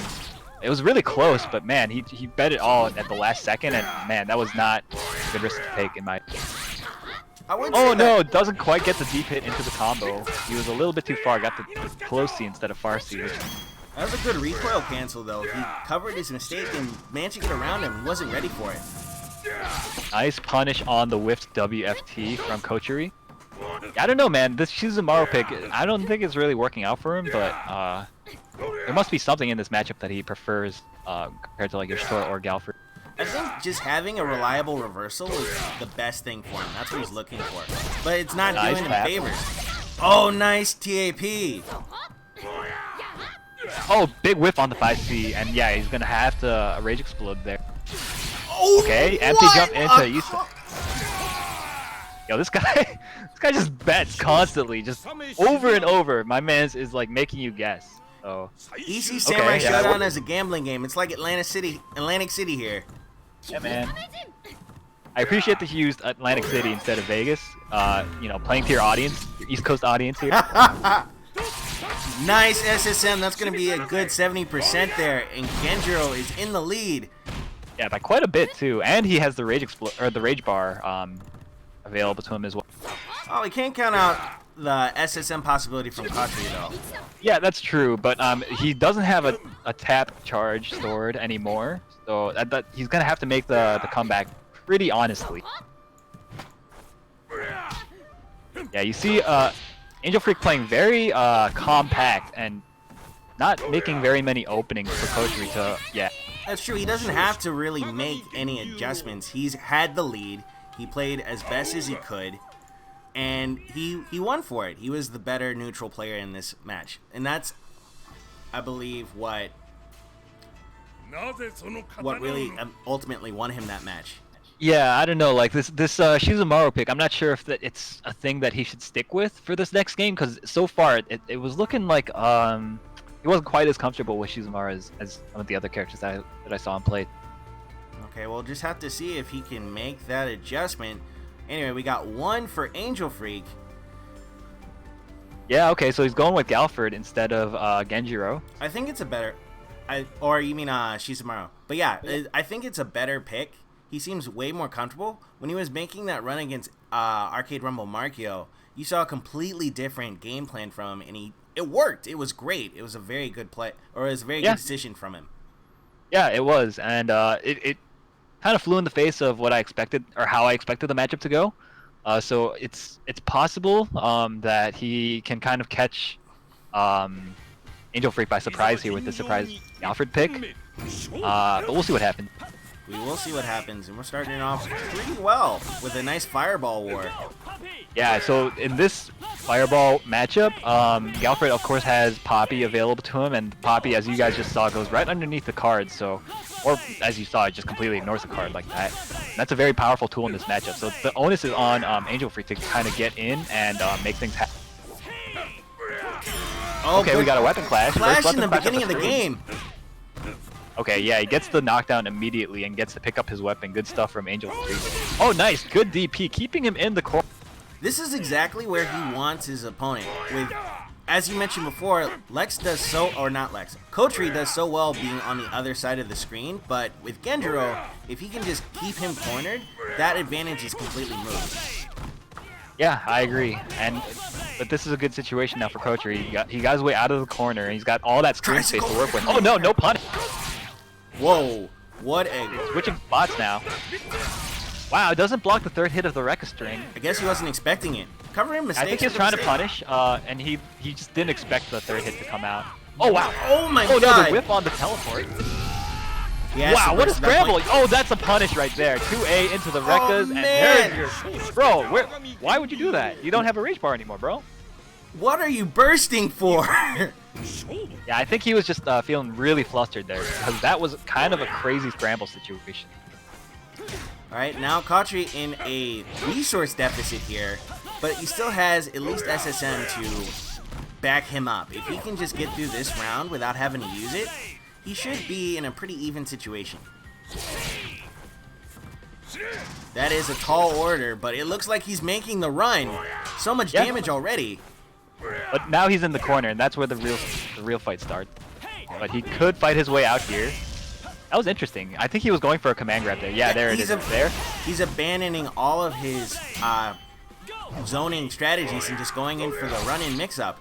Yep. What a slash! That was ridiculous damage. Nice. Catches the jump with the teleport there. Yeah, the substitution technique is actually surprisingly good air-to-air. And just what I was saying before, he now has SSM on deck. He can do some serious damage if he can get it. But he doesn't look like he's the same as Andy Osiaru, who can just deflect and get it anytime. Nice run up command throw from Kocher. Oh, is that wake up dodge or he just missed that meaty? I can't tell. Oh, nice. Trades with the 5D, does Angel Freak. That is a good trade for him. 5D is not a very high reward. Yeah, it's not a very great anti-air, but it does its job. I mean, sometimes. It's not very reliable is its problem, in my opinion. Oh, Kocher looking to win this game, but we have seen Genjiro make comebacks before. Yeah, man. Who can forget Evo top 8, man? So many Genjiro. The Genjiro army tried to go for the overhead. Gets the command grab. Izuna drops his way into a 1-1 game. This is now a tied match. Man, dude, I would have just mashed Isen if I were him. Like, I admit it, I'm scrubby. I was just gonna mash Isen because anybody after they block an overhead is gonna try to punish you, and that I don't think that was a true punish. So Isen would have just beaten him. But would that work though? Huh? Would it work? It would have worked, yeah. I wonder what he was thinking. I imagine that maybe he was just flustered. This is a no, he was definitely flustered. He was like, yeah, it was a tense situation, and he didn't want to just bet it all on something random like mashing Isen. But in this game, sometimes you just have to do it because the risk or the reward is just like ridiculously huge for making a good Isen. Yeah, it's like you're playing at Atlantic City. This game can feel like a gamble in every aspect of the word. Yeah. But you know these. All right, so anyway, let's go into the next match. It's now tie game. 1-1, Angel Freak versus Top Heart Kocher. Oh, Kocher's from Florida? That makes sense, dude. The way he played so crazy as Shizuma. Low rider. I was just kidding. Shout out to Florida. Oh, he almost got the deep hit combo, but not quite. Yeah, I would have expected that too. Oh, tries to go for the C, but doesn't. Yo, these dudes are just swinging for the fences. That was a really good air-to-air from Kocher, though. He's playing it safe. He's just trying to gain some ground here. Oh, he's now stuck. Oh, no DP that time. Nice 5C though. Yeah, Angel Freak is oh wow. He's doing a really good job of just kind of holding his spacing. That was good. Yeah, that was a bit too late for the WFT to punish that fireball. Also too far away. Had that been oh yeah, that too. Had that been pre-patched though, I believe it would have. Well, one good WFT deserves another. Manages to get his opponent right in the corner. So Kocher getting that nice running C. Good overhead there. Oh, what? Man, that's actually a really good trade crush for Kocher. Because whenever Genjiro connects with that rage DP like that, his rage bar, his rage timer goes away very significantly, and the damage trade was pretty even. So I think if I was Coach Ray, I'd be very happy to. Yeah, that was a very good trade, at least in his favor. And he's looking to tie this up. This could be final round. Oh, don't count him out just yet. Oh god, the oh, nice. Genjiro. That was the perfect response to the Rekka gimmicks though, to jump backwards like. Oh no, he's destroyed Poppy. And it's final round, folks. This is some bloody fantastic samurai showdown here. Somebody's going home or someone's going to top 8. Who's it gonna be? Giving up a lot of screen space to play that zoning game is Kochiri. Yeah, So you notice as soon as Angel Freak gets in close on Kochiri, Kochiri's been neutral jumping a lot. So I think he just realized that and he did like a empty jump into a DP. And yeah, after he made him scared to like do stuff, he went for that command for there. Did conditioning from Angel Freak. Oh no. I don't know if he should have done that there, to be honest. Yeah, I would have gone for WFT, actually. Oh god. Okay, that was yeah, he needed to rage explode there. Or SSM. Oh man, Kochiri. Oh, that could have been it though. Throw bait or gets the dodge baited. Not it because it scales heavily. Still, we're in a pretty even match here. Yeah, it definitely is. Working Galford into the corner, that Poppy hit is gonna get him a lot of screen space back though. Oh Yeah, no, Kochiri's got the life advantage. He's just running into fireballs. And Gets his and that's drop, gonna and that's take it. Top hard Kochiri is going to top 8, folks. Man, that adjustment with Galford was just insane. Yeah, I mean, it's you really gotta adjust quickly in this game, especially when the other player is capable of playing multiple characters like that and switches on you after their loss. Pretty tough, man, to adjust to the different playstyles on different characters. Hold on a minute, I'm gonna let you finish, but I'm gonna get off the mic, and we're gonna have Jeff the Hero back one more time. Very glad to commentate with you. Hope to see you again, okay? Yeah, for sure. So that was, of course, to qualify into the top 8 on the loser's side. Oh, the monster's back! Wow, yo, that thrown to Isen? Pretty good, but he should have done a WFT. Hold on one moment over here. Got some technical issues. Give me one quick moment here. Okay. Sure. Yellow, can you hear me? Yeah. Perfect. Okay. I can hear you. Great. All right, let's go ahead and get our next guy in. And Kochiri just doing the whole pop-off thing will not leave the damn room here. I'm going to have to take him out. All right, up next we have Andy. OCR. Disgraced Andy right now. But oh, that's true. Yeah. Not often we see him in the losers bracket. Easy enough. I mean, like, we time to time, but, like, he becomes Shin Andy at that point. Like, truly the top level Andy. We've seen him just, like, completely plow through losers time and time again. Versus Sugar Bear. Oh, Sugar Bear, okay. So, Sugar Bear the Koshiro player?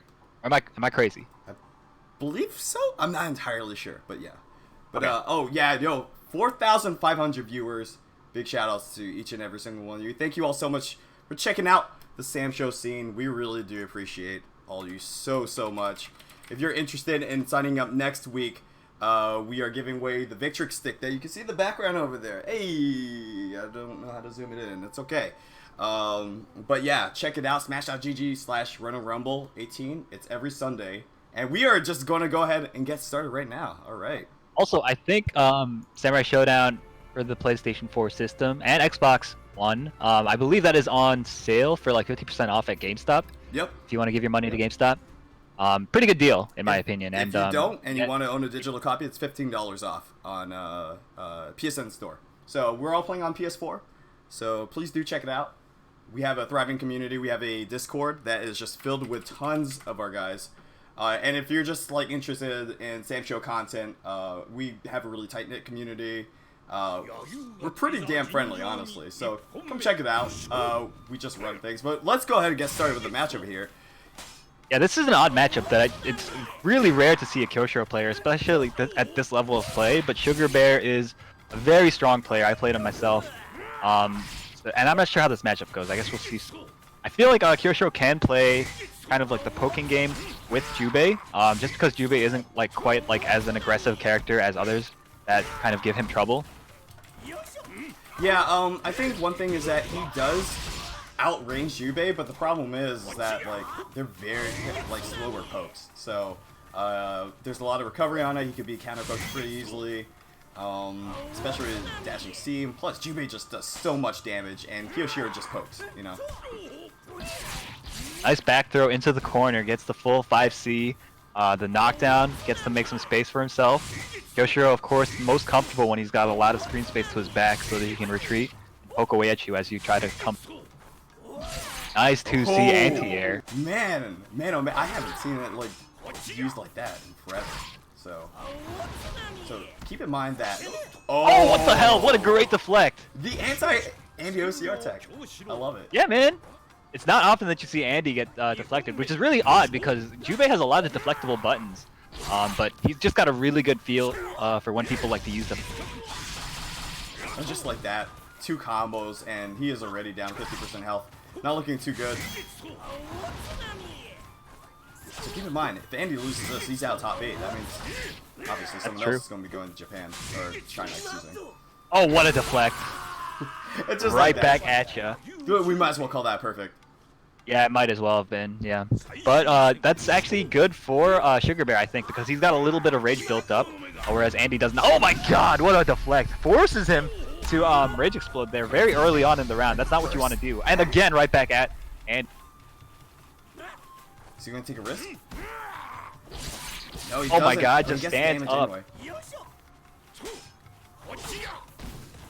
Getting mixed up high-low constantly now. No anti-air there. Yeah, it's a little bit floaty, so it should be easier. Yeah, I agree. Good button placement there, though, from Sugar Bear. Ooh, look at the distance on that. 2B. Alright, just feeling each other out, full screen away. Yeah, playing a very standard, like, footsies game, poking at each other, taking little bits of damage at a time. But of course, Jubei has one advantage on Kiyoshiro in this type of matchup, and that's that he can cancel the 5B or 2B into DP and convert into huge damage, whereas Kiyoshiro... He's got to be very careful, otherwise things like that will happen, but he still has one more chance. Uh-oh. Oh, God. Nice patience there. Waits out the recoil cancel. Oh, no. A little bit too far, and that's... yeah. Stabbed in the heart, gives him the Soldier Boy, and Jubei is back. Alright. So, I mean, hey, what we were looking at right there, pretty damn good adjustments by Sugar Bear, and I believe Sugar Bear has what it takes for him to send Andy packing, but, I mean, Andy's a world champion for a reason, so we'll see how this goes.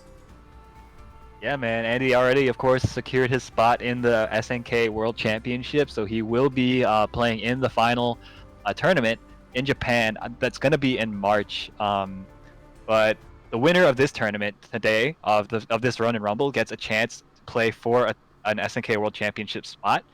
That's going to be in China, so the winner of this gets flown out to China. A lot on the line here, so all these players, of course, are putting forward their best efforts.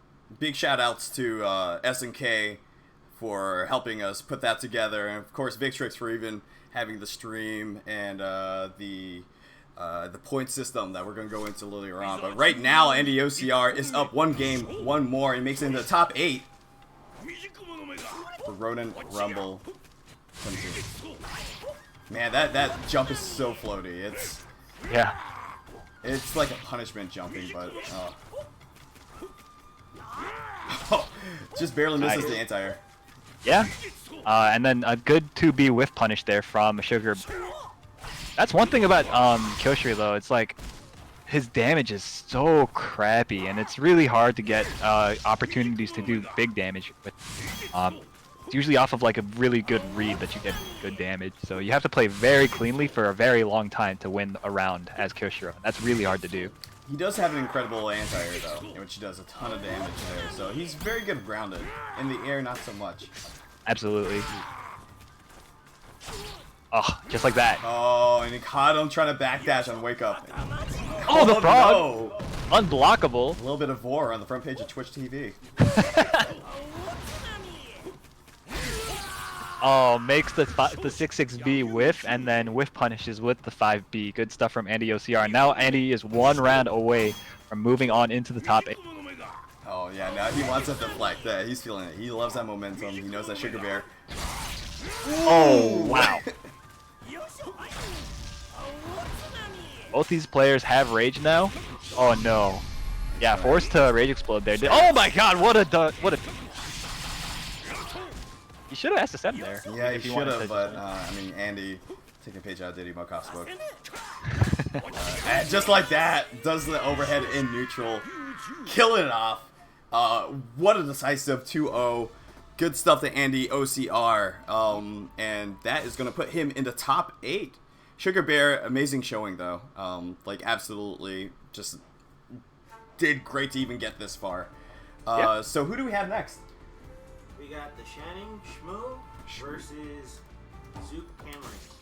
Shmoo versus who? Zook. All right. Good old PSN. Thank you. Zook. And who's the last person? Zook. Z-O-O-K. Zook. Kamini. Kamini. Okay, well he is blocked apparently on here, so that's very awkward. Let me go ahead and switch to the duo commentary. I'm not entirely sure what happened there. Huh? I think I might have been getting too many messages or something. That's awkward. Yeah, I've never heard of this guy either. Neither have I. Is this guy going to ruin my tournament? I don't know. I'm good at blocking. I'm sure people. it'll be fine. You know how it is. Yeah. I don't know who he's gonna play. But of course, Shmoo is the Tam Tam player from Mexico. So Tam Tam, of course, also a Mexico native. Oh, good to see. All right. Good old PSN acting up right now. So Zook. I'm sorry. What was the rest of his name? Kamini. C-A. Oh, found it. All right. Cool. You know, it's always good to broadcast who you blocked to 4,500 people who have no idea what's happening right now. So, all right. Oh, Zook is also from Mexico, according to Shmoo, and Shmoo would know. So good stuff. Do you know who he plays? Shmoo? I don't know, but I kind of want to look at the messages. I'm doing that off stream. Yeah, of course. Yeah. Never know what you might have blocked him for. Yeah, there's nothing there. I have no idea. Huh. Alright, so I think it might have been an accidental thing, like I was trying to like add them or something, and then it was like, oh, let me just do this. Yeah, we'll go with that. I don't know. I honestly have no idea. Alright, here we go. Oh, knowing me, it was probably some petty stuff, so... Yeah, like he beat you or something, Yeah, and like yeah, he disarmed, probably, yeah, and yeah. like you're like, okay, get the hell out of here. Block. Well, I'm gonna be feeling really good when I get this final kick on him real soon. But that's okay. Well, we have Shmoo, who has been... Oh, so Zook is actually from Mexico. Okay. But Shmoo, like, we saw him get really close with this Tam Tam, and he's a Tam Tam loyalist, which loyalty in this game is kind of iffy, I'd say. No, yeah. You don't want to be loyal, dude. Loyalty in this game will get you messed up. Oh, yo, Yoshitora? Sick, okay. Ooh. Yeah, no wonder. Yoshitora versus Tam Tam's a tough matchup, though. So, we'll see what happens. But the thing is, though, about Yoshitora, he jumps up at least a tier when you're playing online, because it's hard to react to all the different stuff that he does. Just a little. Oh yeah. Jumping C, absolutely, yeah. Yeah, jump You'll have C to buffer in especially. that DP ahead of time. Yep.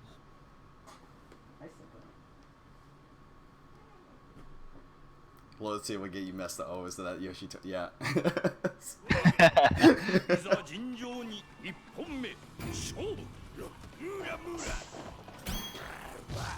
Just like that. Oh, Ooh, nice. That was a armor really good strike Tsubaki right through the Lugi. Yeah, it's a tough matchup because at the ranges that Tam Tam's most comfortable, Yoshitora has to take a lot of risks to get in. But that is a very useful tool in this matchup, the Tsubaki, the armored dash. But yeah, you can't just do it too crazily because it is punishable. Every version of it is punishable if the other guy has a read for when you're going to do it and is at the right spacing to punish. Oh my god. Oh wow, deep That jump went in. right through the backwards DP. Tam Tam. He's going to be holding on to this corner here, and this is obviously not benefiting him too much. He's backing away, assuming because he's just trying to make sure he doesn't get weapon flip. Yeah, exactly. You really got to be careful when you jump in on Tam Tam when he has a weapon flip. Sometimes you can beat the startup of it if you press jump B, because that'll hit him on his way up. Jump C will probably get you messed. Oh yeah, that fireball comes out super quick too. So even if you get a trade, that trade actually could work against you. Absolutely, and that was a really good whiff punish on the 2C. Nice overhead. Could go for chip, but wants to win with honor, I guess. Ooh. Oh wow! Oh. No! No! He gets chipped out. What Heartbreaking. a round from Shmoo! Holy cow! Oh my God, he is going back on the block list after that.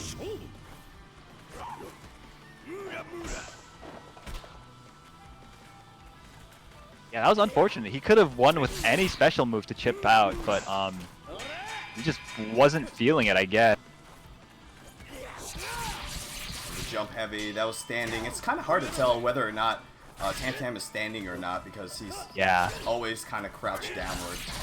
Oh, yeah, he was standing there. Oh no, that's like a good combo. What I don't think that was gonna combo. I don't think he needed to do that. Oh no, that combos. Oh really? Okay. Yeah, the reason why most Tam Tams don't do that, he could have actually done it there, but if it pushes back, he could actually burst and get away with, like, the burst actually doesn't knock him out of his animation. Yeah, that's right. And then he just like sits there popping off or like do the low tier god pose. Oh, no DP there. I think he went for it. Yoshitora's DP, notoriously bad. He's playing in the corner just like that. It's like, oh, this is my corner. Get out of here. Get out of here. You're not. Good stuff to Shmoo. That was pretty convincing. And here we go with the Shining showing true Ronin Rumble-ness by being able to return the room over there. Like we said, rematching is just a huge pain. Wow, they just started up immediately. That was so weird. Is it working just fine for you over here? Yeah, it worked for me. Okay, cool. All right, we just saw like a bunch of weird things happen on our screen, so. But yeah, no, just like that. Shmoo, I thought was gonna be hurting pretty bad, especially against Yoshitora. But I mean, a lot of mastery in this matchup. Who actually? Yeah, I mean, like I was saying, it is actually, I think, in Tam Tam's favor. I think a lot of people agree with me there, but I think probably very slightly. But like I said, online kind of throws a wrench in that. But it looks like the connection was pretty good against the two, or between the two of them. So yeah. Apparently they're next door neighbors. So yeah, according to Mr. Cruzal, who I see a lot in various SNK game streams. So that was. I love the SNK love there. They really put on like a different show in the past years.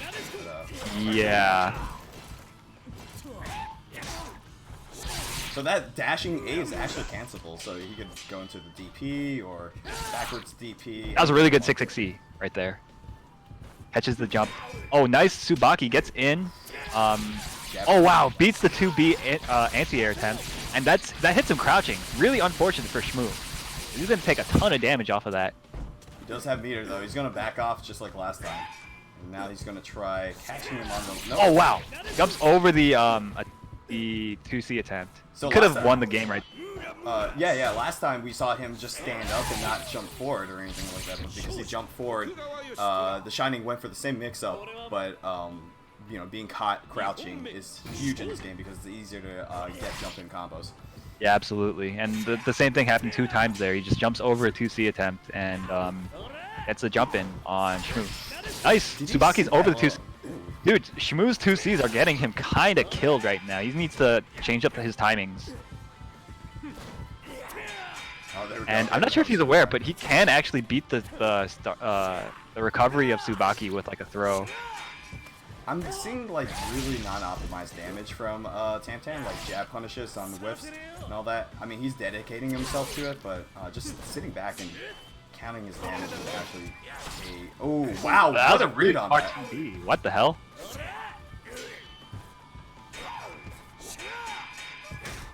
Nice sweep there.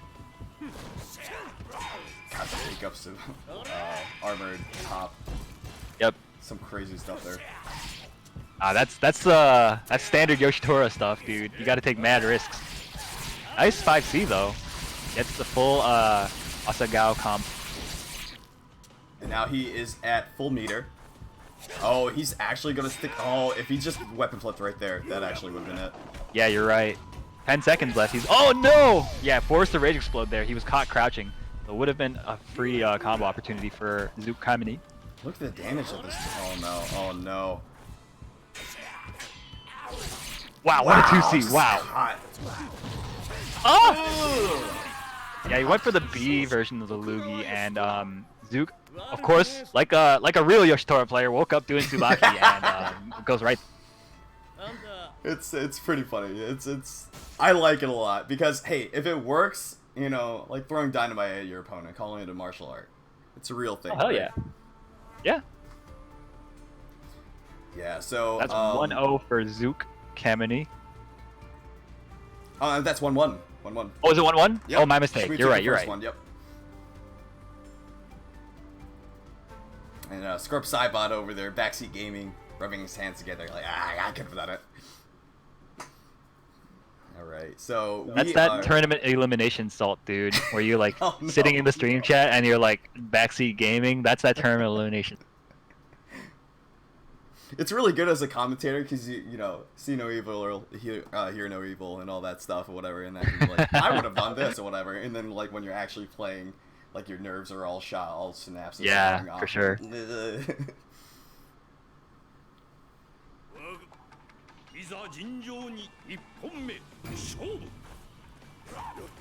Yeah, we do have a strict no Wi-Fi rule on Yep. Ronin Rumble, so we can Yeah, identify if you think Wi-Fi in fighting games is okay, please die. please No. just lock me back on.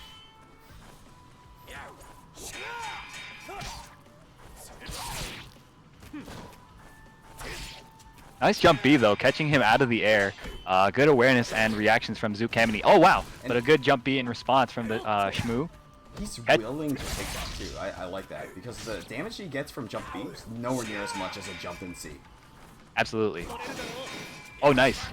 Wow, okay, that's not a real punish. And that is right there. Gets the disarm. But he still has access to. Oh man, that's a big risk to do when someone's right on top of you. Oh my goodness, that was kind of a crazy spot to go for the throw, and he's gonna get hit away from his weapon. This is basically curtains for this. He does have backwards DP, which we're gonna see right now. Yep.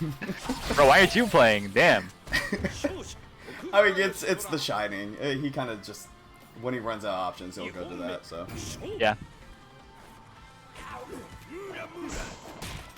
Nice. I haven't seen Seven Swords in a while. I'd love to see that. Nice Tsubaki. Goes right through the skulls.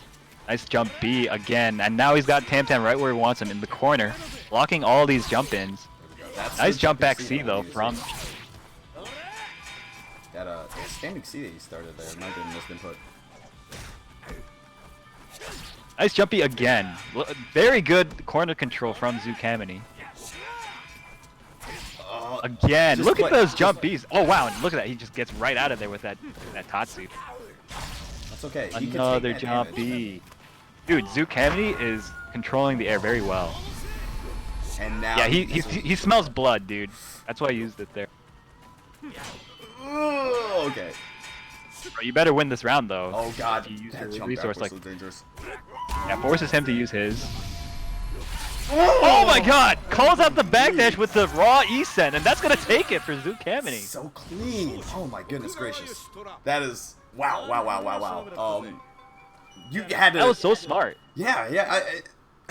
Sorry, excuse me. He just knew because I think he made a read over and over again that whenever like someone bursts, people love the backdash immediately afterwards. So immediately, Yeah, absolutely. That's and I think that Shmoo was doing that like 3 times in a row.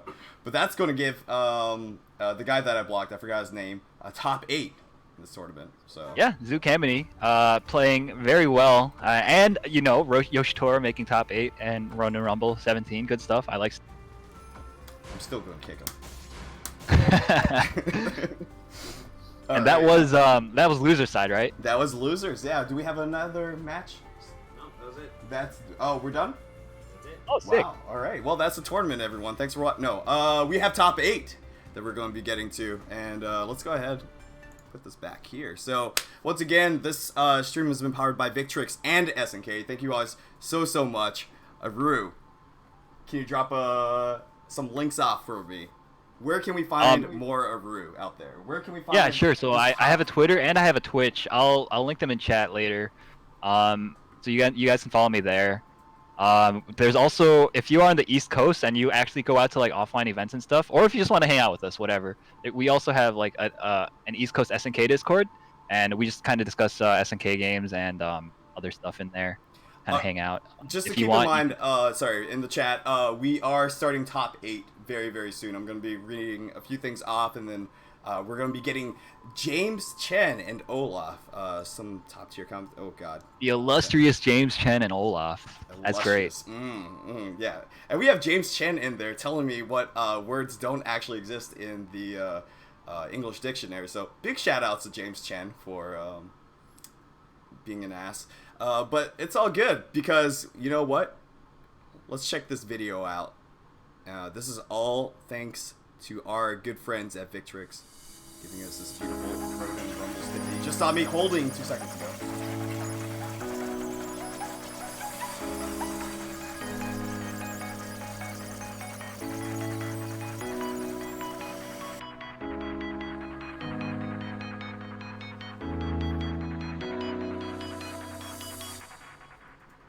Right, and that is going to be one of the prizes that we have for the season 1 giveaway that we have. So the points don't actually count for this week because we had to add this in last minute, this Ronin Rumble. But next week is going to be the final part.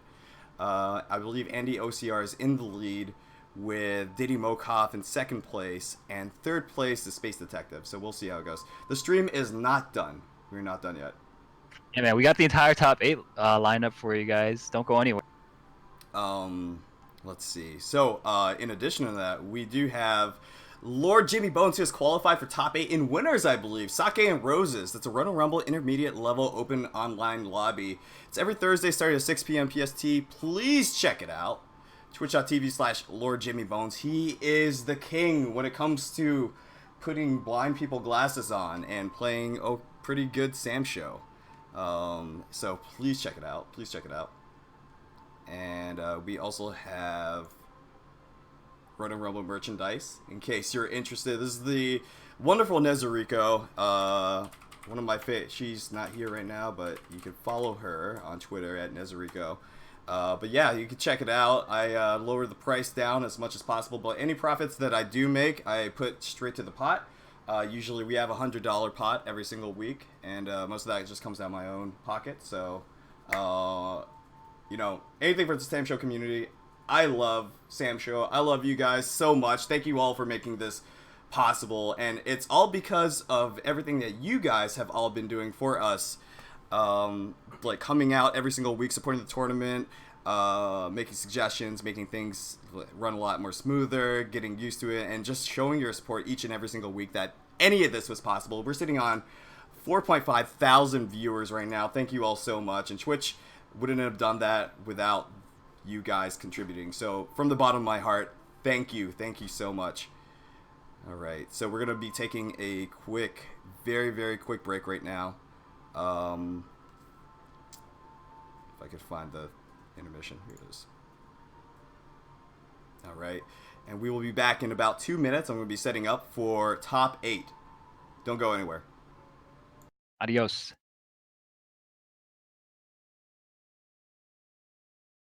Okay. Yeah, no problem.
Hello. Sorry. Hello. Sorry. Whoops. I hear myself echoing.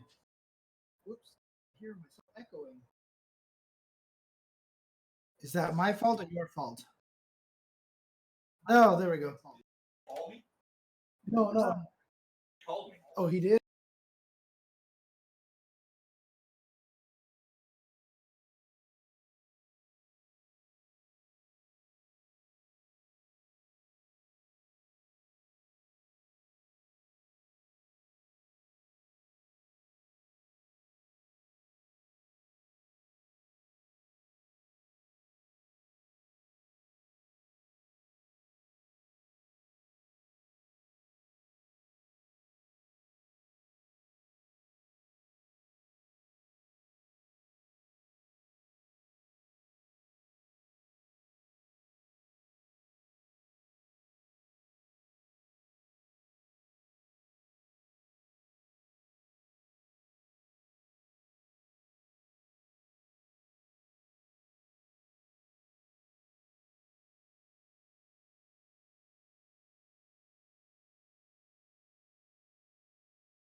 Hello, everybody. Welcome to Ronin Rumble 17. Hello, everybody. Welcome to Ronin Rumble. I can hear myself echo here. Anyways, my name is James Chen. How's everybody going? And I am joined by. Hola, Fredland. Hey, how you doing, everybody? How's everybody going? Right. So, can people still hear us echoing in the chat or not? But we are here for the top 8 for Ronin Rumble 17, and of course, this one's a very special Ronin Rumble, as this will award the winner a trip to China. This will compete in the invitations over there. So, really shout outs to Jeff the Hero and the entire Ronin Rumble staff. And SNK for helping out and providing this. And Victrix as well. Yeah, but I mean, obviously, for putting on Ronin Rumble, this is the 17th one, and so, you know, the consistency and the effort of putting this on, getting the position is really, really cool. So that's on my end. How is that even possible? That is very odd. How is that? Let's see here. If I turn that's the computer off over there. Did you try unplugging it and plugging it back in? Is it? I mean, do you guys still hear the echoing over there? Because we're literally. I'm not even using my stream equipment. I'm literally only using a microphone. Oh, okay. It's good. Oh, okay. There you go. That's weird. What the heck could have been the second one in there? That's odd. Anyways, okay, the echo is gone apparently. So we're good now. So we can finally get into some beautiful top 8 action here at Ronin Rumble 17. Exactly. It can't be James Chen on the mic on the internet without audio problems. So here we go. But again, we are at top 8 already, and we've got a lot of good players here in the top 8. Dustin and Lord Jimmy Bones are going to be the first ones coming in here. Dustin, of course, having sent Andy OCR to losers with Kazuki earlier.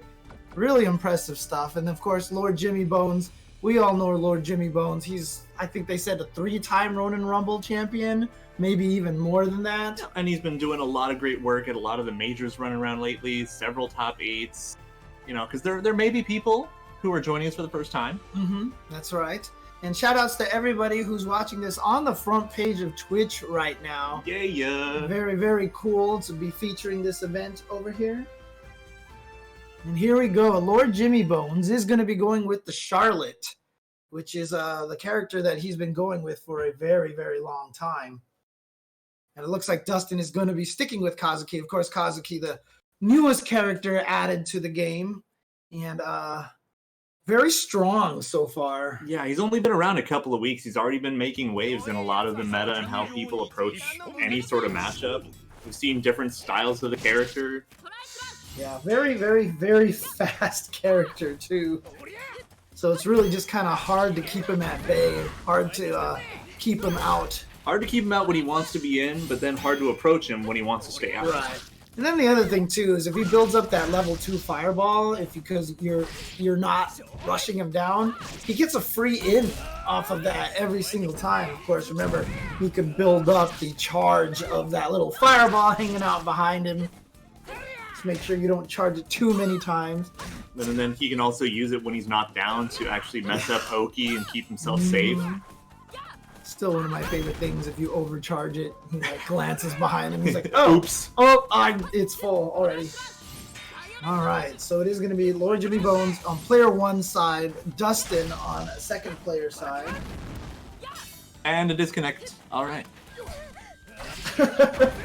Was that on my end, or is everybody can see it, or can you guys see the match? Because we did not get the connection in there. Yeah, so we're still in. We're still watching. Jeff, Everyone seems to be playing. we have lost our connection here. Oh, I don't know right. if you. I guess I'm going to be commentating this for now. And Lord Yeah. Jimmy Bones with the white Charlotte Okay. looking so clean Yeah, so right now. Oh my God. Yeah, we got kicked. Our spectator view got kicked out of the match, so we can't actually see the match right now. Streaming is a blow. I'm And, gonna they need cannot to hear me, have an apparently. invite again, Jeff.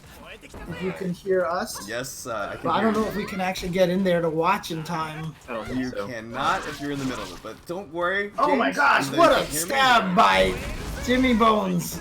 Wait, 3, 2, 1. Nice deflect. Yeah, you guys can definitely hear us. Maybe we should just watch it on Twitch. Yeah, we're gonna have quite a delay, aren't we? Oh yeah, super massive delay right here. Well, anyway, We so can commentate it just kind into of the late at throw. this point in time. So So this right is now, very, I mean, very Dustin close with a position. good life Oh my lead. God. But And Jimmy now, Bones just like trying to that make next that hit is comeback. gonna I'm get going the to be kill. as generic as possible over here. All it's gonna take is one little Just chip hit, Hacks it. which he was fishing for. Okay, Jeff says he's going to commentate this match right here. Perfect. So there you go. Okay. Yeah, not sure why our connection got disconnected here. Make Alright. sure I'm all connected here. And just like that, okay, now it looks like he's going to be We've been making it watching through it on there. Twitch And on that PS4 whip, for a okay, while. goes into crouching C. Looks like it's going to be even. She's going to be moving back. Run. Oh my God, just catches him with the medium fireball. It just takes one for him to be able to convert it to major, major damage right there. Lots of crouching C's. And no anti-air by Kazuki. He could definitely get something really, really good off of that. And Jimmy's just playing very defensively right now. Just doesn't want him to take advantage of that fireball. This is looking really, really good for Dustin. Good fireball. Oh boy. And oh, the air-to-air fails, just gets barely above her. But Dustin's going to have to do a lot in order to make up for this. And that burst. Just one more hit. And Dustin is down, and he gets caught with the standing B right now. Look at that. Soldier Boy all over the place. And goes down like his career. Amazing stuff. Yo, Lord Jimmy Bones with a 1-0 needs to get 2 more games because this is 3 out of 5. We're going to go ahead and invite Lord Jimmy Bones, James Chen in one more time. Streaming is a blow up. Alright, so we're going to go ahead and get this invite out. Let's try this again. Dustin just does not want to wait. Pressing OK. Thank you very much, Lord Jimmy Bones, for not doing that. For reading up. And James is back.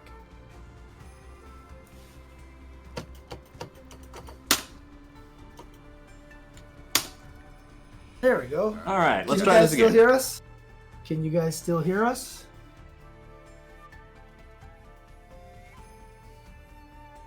Okay. Sweet. All right, cool. All right, sorry about that. Not sure what happened there, why we got disconnected from that match. Hopefully won't happen again, but we'll give this another attempt over here. So we just had the first match. Lord Jimmy Bones was able to take that over Dustin.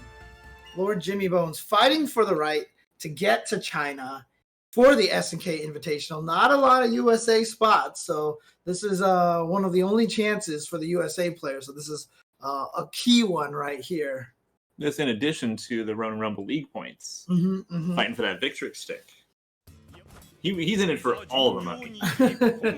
Although I think this one, they don't get points this week. I think Jeff just said. Oh. Okay. My bad. I am incorrect. But that's fine. Yeah. Well, there you go. That's so it's all about it. Yeah. This is just for China or bust basically at this point. But Dustin with a good start. Look at this half life already. But obviously Charlotte just needs one good jump in, can catch that up real fast. Good JD blowback. Here we go. Yep. Yeah, but see, so what he does, he's sitting here building up to level 3 so he can keep throwing the level 2 fireballs and still manage his resources. So he's trying to maintain all the control he can while staying as positive as possible. The whole trick to him, right? You got to make sure that you keep that fireball charge. You're going to lose a lot of Oki situations, but it's worth it a lot of the times. Yeah, he just wants to basically win neutral as often as possible. Oh my god, wow! You see in the face! And the hot pants missing right there. And now Jimmy Bones trying to get in there. Yeah, went for the Hail Mary run-up throw, but a jump from Dustin. He's going to take that first round.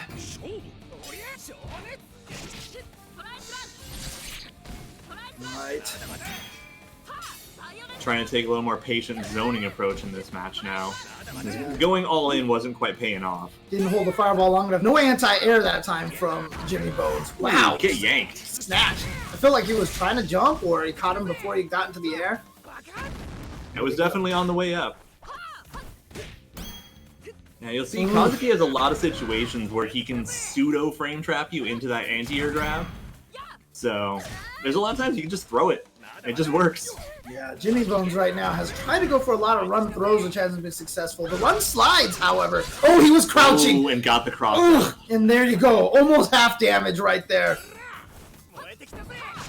Ooh, charging his fireball right in his face, but now he's got nothing. He's got no fireball charge up, and he's in danger of chip range as well.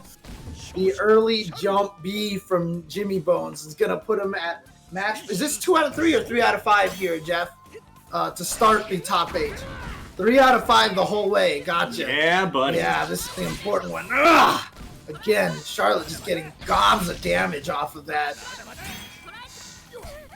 Ooh, throw to interrupt the triangle and actually gets the weapon flip. Outstanding. Smart stuff. And now, elected not to charge the fireball, try to get pressure, but it didn't quite pay off. Well, gonna activate Eason here, and not enough to. Well, actually, it would kill at this point, and now both of them would probably kill. But you see, the timer's draining, so they're gonna do less and less damage. Wow, a jump and no Eason anti-air. Did he jump? Dash forward? Okay, got him. And now this no could weapon. be a bad position for Dustin. Look at that jump punch right there. Oh, wow! That was the hardest of reads. I don't even think that's what he was trying to hit, but it worked. I think he was just going to uppercut whatever button Dustin was going to go attack with. That might have actually been an attempt to punish the weapon pickup. Right, yeah. And it just paid off in a different way. He was like, I'm going to bait you trying to hit me out of my weapon uppercut that goes straight up. Oh, man. Okay. Yep, it's 3 out of 5. So Dustin needs to jump back in. I think he thought it was 2 out of 3 as well. Reading the rules is really good. He's got to jump back in here. Yeah, no worries, no worries. Dustin's been playing really, really well. It's exciting to see him here in this top 8. We're going to see a lot more of him as well because this is still the winner's bracket. Yeah, and with that in mind, if you look at the brackets and look at the players that are here, we have a really solid variety of characters for the top 8. Yeah, they're doing a really good job balancing the game. I really, really like the way the balance is working out in this game. And again, for those of you who are tuning in unfamiliar with Samurai Showdown or just kind of wandering here from the Twitch front page, thank you for joining us here for Ronin Rumble 17. And, stick around and watch some high-level Samurai Showdown action. A lot on the line here. A trip to China for the Invitationals provided by SNK, the company that produces this game.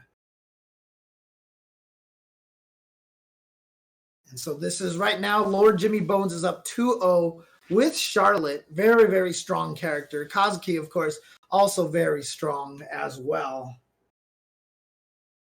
Yeah, it can be kind of a tricky matchup. It's going to be a lot of just trying to control space, trying not to let him get in too hard.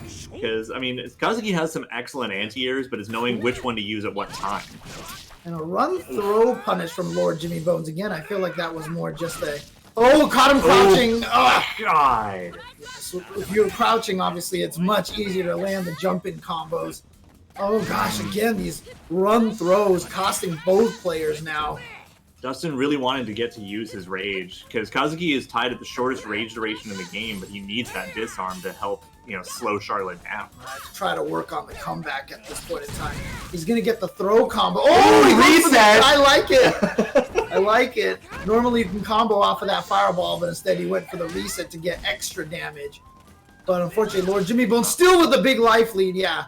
You see, that time the jump attack landed while he was standing, so not going to be able to do as much damage. Good punish on a slide and uses that to charge up one level of the fireball. But he really wants that level 2, because if you can get that level 2 fireball, it's like a free in, but nice early jump attack from Jimmy Bones. Ooh, just using the level 2 as an anti-air. Gives him enough time to actually charge up. Oh, he's got all 3. Managed to have enough space to build all 3 there. Yeah, and I see you in the chat, Logic. If you guys are interested in Samurai Showdown and want to get into the game, Ronin Rumble is a great place to get started. A lot of people have started here. They've got a great Discord, great community here in this Ronin Rumble. No anti-air. Try to go for a dodge and punish just slightly. And with the level 2 fireball, unfortunately. Ooh, look at that side switch. Jump B to get the poke. It's a good presence of mind to use the neutral jump B. Yo! And avoided it, but punishable there. Yeah, couldn't get the punish, and he went for the deflect. Unfortunately, did not pay off. Got punished for that. Now he's got to try to build up those fireballs again. But Lord Jimmy Bones, you see him trying to be a little more aggressive to prevent it. He's going to get the level 2 here. Level 2. Oh, okay, but he didn't use any of it for the oh, you can't use it for the hot pants. Now we're going to rage. Ooh, okay, but hit out of the air, so not going to get anything off of that. This is a big punish right there. Another hero uppercut from Lord Jimmy Bones. This time, not paying off. I like him just using the 5C for the punish to maintain his fireball charge between the rounds, so he can do stuff like that. Yep. Oh, no. Yeah, not a lot of characters in this game have cross-ups. But when you're in that situation, it's really hard to do anything about it. Charlotte, of course, happens to be one of the characters with the best cross-up. And you get that running punch, the guaranteed knockdown, give you enough time to pick your weapon back up. Yep. There we go, level 2 charge up, and again, Oh, good JBs. See that jump attack right there? Yep, gets in for free with that level 2 fireball. And like I said, Lord Jimmy Bones has been very successful in the running slides. Dustin not crouching a lot in neutral, but a nice neutral jump. Ooh, he activates. Oh, yeah, he's gonna get him. How much damage? A lot. Ah, it's enough. Ow. Oh man. Yeah, again, when you activate that, depending on how low your life is, you'll get more timer. And the higher the timer, the more damage it does. So if you activate it right away, you can't get much damage off of it because you start with a short timer. If you activate it with a long timer, but sit on it for too long, you lose damage the whole way. But that one was spent early, plenty of meter left in that, and yep, definitely got the kill. Oh yeah, definitely, if you guys can, share the stream, let people know on the social medias, twitch.tv/JeffTheHero. And if you guys are just visiting, definitely give a follow. If you're enjoying what you're seeing so far, you're going to get lots of Samurai Showdown action here on the stream. As you can see, this is Ronin Rumble 17. So this is the 17th Ronin Rumble that Jeff the Hero has been running. Jeff the Hero and his team. I know he always hates it when I only credit him, and there's a lot of guys that are helping make this happen. So Jeff and team. Jeff and company. Yes, exactly. Yes, thanks for them follows. Yes, for sure. Look at all these follows here on the stream. Thank you, guys. And we got our next matchup on deck. That's right. This should be on the other side of the winner's bracket. This is going to be Didymokov, of course, from originally from Brazil, now in Vegas, who travels to Wednesday Night Fights here all the time. That's dedication. Yeah, in case you guys don't know, I mean, SoCal and Las Vegas are close enough for a drive, but that's like a 4-hour drive, 5-hour if you have traffic. Yeah, 4+ depending on where in California you're going. Exactly. And he comes to Wednesday Night Fights all the time and plays in the Samurai Showdown streams over there. So that is some dedication right there for Didymokov. And this combined with now Space Detective, who is a SoCal player who just goes to Wednesday Night Fights when it's close. Doesn't have quite the travel. Exactly. He's not as dedicated because he only has a No, I was kidding. On the other hand, I think he might also be the only Basara in top 8 right now. Oh, okay. I think he might be. Yeah. Basara, of course, was one of the recent DLCs right before Kazuki. Yeah, second newest. Second newest. Came out as the great Halloween gift. Oh, yes. Because he's spooky. He has ghost wives, you know. There's no plural. Wife, just wife, sorry. One ghost wife. Sorry. But, Basara, of course, I don't think is at the same tier as like Shizu and Kazuki in terms of, DLC characters, but he definitely has good matchups and bad matchups. Yeah, he's still a very strong character. He's the best traditional zoner in the game because like Charlotte has zoning tools, but it's not just a zoner. Right, of course. This combined though, he's a really fast character with great mix-ups. So yeah, but then you know what? Shizu is Shizu. Shizu is just a fundamentally very strong character with a couple of really good gimmick tools. Yeah, even makes him a monster. Hang back and throw shade. You couldn't wait any longer for the joke. No. I just want to propagate throwing shade as much as I can. Yep. If everybody calls it that in the future, I will be a happy man. So, oh god, the universal overhead from out of nowhere. And one thing to note is that Basara is tied at the lowest health value in the game, so he takes a lot of hurt from Shizu, who already deals big damage. Yeah, and that's a pretty standard practice in fighting games, zoning characters having low health. But you get rewarded for getting it. Yes. Oh wow! Okay, that fooled me. I was like, "What is happening?" Not gonna lie. Yeah. Well, they're better at. They're really good at full screen because they don't have any camera to pan. Right. Mm-hmm. That's the one way you can tell if it's the fake advance or the actual advance is the camera pans a little bit. Ooh, nice. Get anti-air. Yeah. Nice anti-air. Yeah, he has a couple of really good anti-air pokes and a good amount of just like high priority buttons. But he gets tossed. Yeah. And of course, everything combos and works for Shizu and all of his buttons. Well, and it's worth noting right now, I think Shizu is charging a tap right now because I haven't seen one light. And it was, yeah. But it got clipped out, so Didymokov not going to be successful. You can charge him in between rounds as well, but he had just used it at the end trying for that comeback. So right now, Space fresh Detective, charge, yeah, which may not be charging right now. Well, nice block on the universal overhead. Okay, he's definitely charging now. Yeah. And there's another tricky thing. So being able to change your jump momentum in this game is kind of king, because it's so important, because everybody has really good ways to stop people from jumping, you know, with air-to-airs and such. And so being able to change your jump arc like Shizu can, such a powerful tool for this character. Oh, just ran into that. Yeah, and then just took the jab and got out. Oh no! Oof. Okay.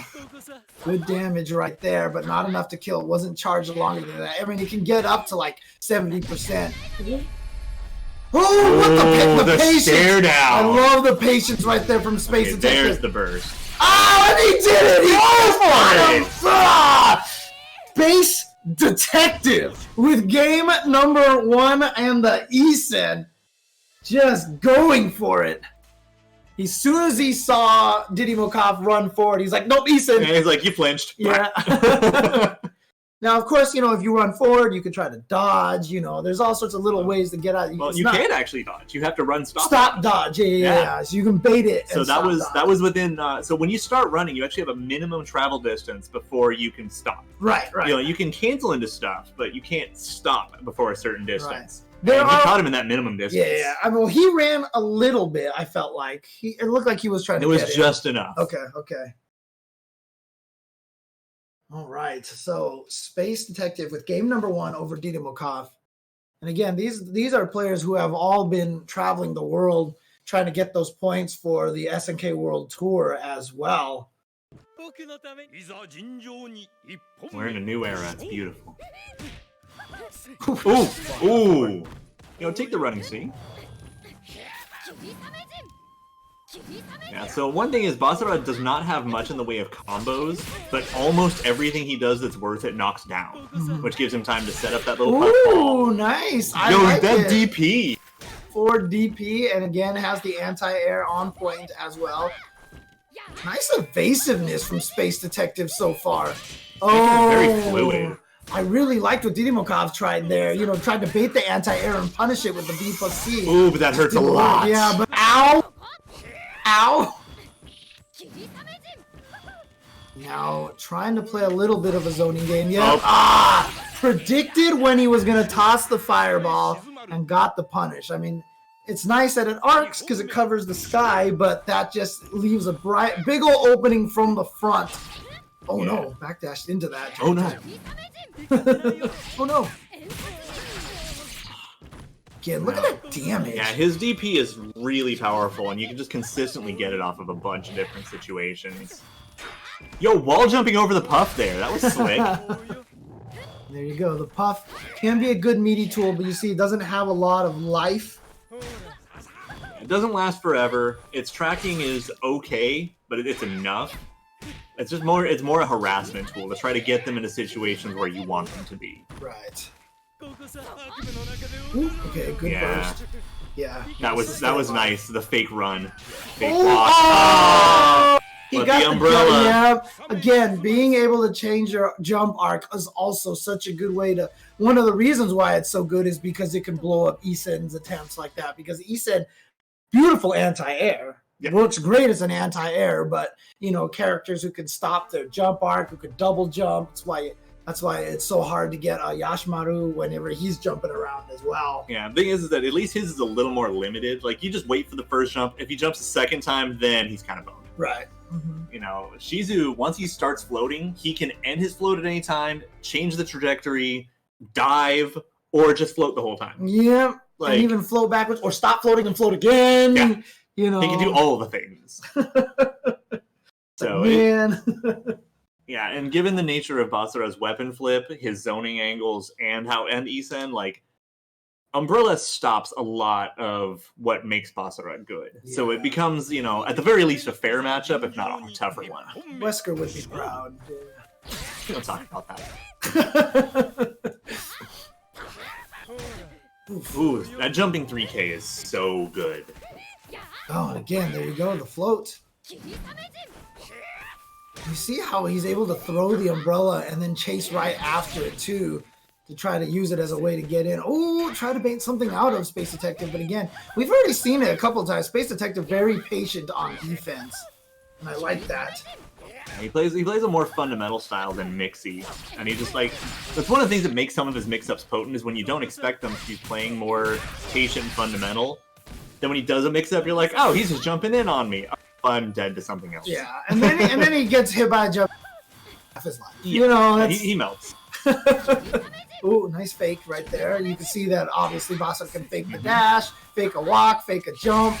Okay, there we go. Good damage right there, and essentially tying it up. But there is going to be a lot of lag on that stand C, and Shizumaru jumping high enough to catch with the jump C of his own. I do like Diddy's use of mixing up the different umbrella throws. Because, like, basically, if one of them has slow startup and quick recovery, and one has quick startup and bad recovery. Early burst. He just did not want to lose the weapon. Ooh, something beat the jumping 3K. Now, no more Isen. So no more resources, no more rage. He still's got the SSM, though. So if he can get a deflect, perhaps, but that's going to be a tough one here. Yeah, on the other hand, if he blocks, like, an instant air pinwheel, that's a free SSM. Yeah. So somehow I have the idea that Diddy Mokaf probably won't go for it. Oh no, he's gonna charge tap and fish for it. He's gonna look for that one time where you're like, I gotcha. Oh, no anti-air. You walk forward and block at the last second. But there we go. Okay, now any tap, any DP is pretty much gonna kill. Yeah. Like one good Shizu confirmed. Space Detective challenging after that jump attack. Not a lot of block stun off of jump attacks. Now just trying to find his way in, but yeah, that umbrella. Zoner's getting zoned. That's always a problem when the character is out-zoning the zoner. When you have a life lead, he struggles a lot to get back in. Yeah, you can see right now, and this is not Basara's strength, obviously, in trying to get in on the opponent like this. Oop. Oh, no, not punished. Ooh. But only 6 seconds. Oh, wow, he went for the pinwheel. Did that hit as a cross-up? That might have actually hit him behind the head. It definitely can, so it probably did. Also, I feel bad that that dodgy, the block C, that was definitely supposed to be a just defend blowback. But because the 3K didn't actually reach him, it turned into a dodge. Yep. Kind of messed up some of his momentum. All right, so it's 1-2 now. Didymokov going up and taking the lead. Shoutouts once again to everybody on the front page coming in here and checking out some Samurai Showdown action. Hello, Twitch viewers. Hope you guys have been enjoying the action over here. Space Detective taking game number 1, but now going down 2 games in a row. This is still on the winner's side of the bracket, so whoever wins this will move forward to go up against Lord Jimmy Bones. But he's definitely switched to what he thinks is going to be a better matchup for the situation. Okay. I respect the play. Let's see how he starts here. Oh, fake that did not go for the instant Tsubame. Oh, there it is. Go. TK Tsubame. Of course, there's TK and backdash Tsubame, both of them accomplishing instant overheads. Just at different angles and different purposes. Okay, read the roll forward, and so puts him in the pressure right away. Able to throw combo. Diddy Mokava, trying to be tricky here with the movement. And it's worth noting again, Ukyo is another character with the incredibly low health. So he's taking the same amount of damage. Of course, we talked about backdash Tsubame. That's how Shizumaru does that quick umbrella as well. He does it off of the backdash, not off of a jump into instant umbrella. Yeah, so for those of you who aren't typically familiar with it, SNK games treat backdash as an airborne state, and characters with airborne moves are often allowed to use them there. Oh my god, he just did jump attack into tap. Just raw, just do it in front of his face, and then it worked. And he's going to take that round, and now Didymokov at match point. And that is the power of Shizumaru. You're so scared to do stuff because that can come at any point in time. Yeah, but every time you're scared, you're giving him more time to charge it. Exactly. And also giving him the ability to get in and run, throw into big weapon. Damage. Yeah. Oh, bursted it. Yeah. He said, nope, I don't want to take that. It's the same thing that he did last game, too. Burst early on in the last round just to make sure, and there you go. Well, Ukyo struggles without a weapon. Yeah. He'd rather fight the rest of it out with no resource, which is fine because also like Ukyo's weapon flip is not that solid. So to put it lightly, so you know it's a garbage. Well, can you imagine how good he'd be if he had a really good weapon Yeah, flip? I know. That's a right? bad decision. Oh, what? Universal overhead from a screen away to beat the slide. Didymokov with the reads. Low crush it. Oh man. Oh, nice roll Yeah. forward. Got away from that situation. Gets the run-up throw. Good damage. And now one more mix of one throw will do it at this point in time. Well, not quite, but after some of the chip damage. Oh, he read that dodge. Okay, you're right. Just pixels. Pixels. Yeah, he has to start JDing all these umbrellas, or he's Yeah. gonna get shipped out by the next one. He could pop. Oh, there was. He tried. He tried because I think he was going to do it. He just timed it a little off. And there it is. Didymokov going to take it 3-1 on the winner's side of the bracket. And there you go. So he's going to be facing up against Jimmy Bones. You guys can find the brackets if you go to smash.gg and look up Ronin Rumble 17. So I think you can type it in here if you do ! bracket. I think that should work here. There you go. Booyah! Smash.gg/Ronin Rumble 17. With regular numbers, not Roman numerals. Yes, 17. And again, if you guys are interested in learning this game, this is a great place to start. The Ronin Rumble community is a very strong Samurai Showdown community, one of the best ones there is out there, if not just the best Sam Show community. They've got a Discord that you can hang out with. They've got, channels for all the characters to discuss strategies, and many of the top players stream pretty consistently. Yeah. You can always just hop in and check them out. Mm-hmm. Not the least of which being Andy OCR playing Jubei on the first player side. He did get sent to loser's bracket by Dustin's Kazuki. So Andy OCR, who's been winning a lot of Ronin Rumbles, a lot of tournaments while traveling, he's already qualified into the SNK World Tour for Samurai Showdown. I think he qualified at, was it Defend the North, I think it was? Or was it ECT that he qualified? It was one of the East Coast tournaments that he qualified. So, very strong player. He's going to be going up against Zook.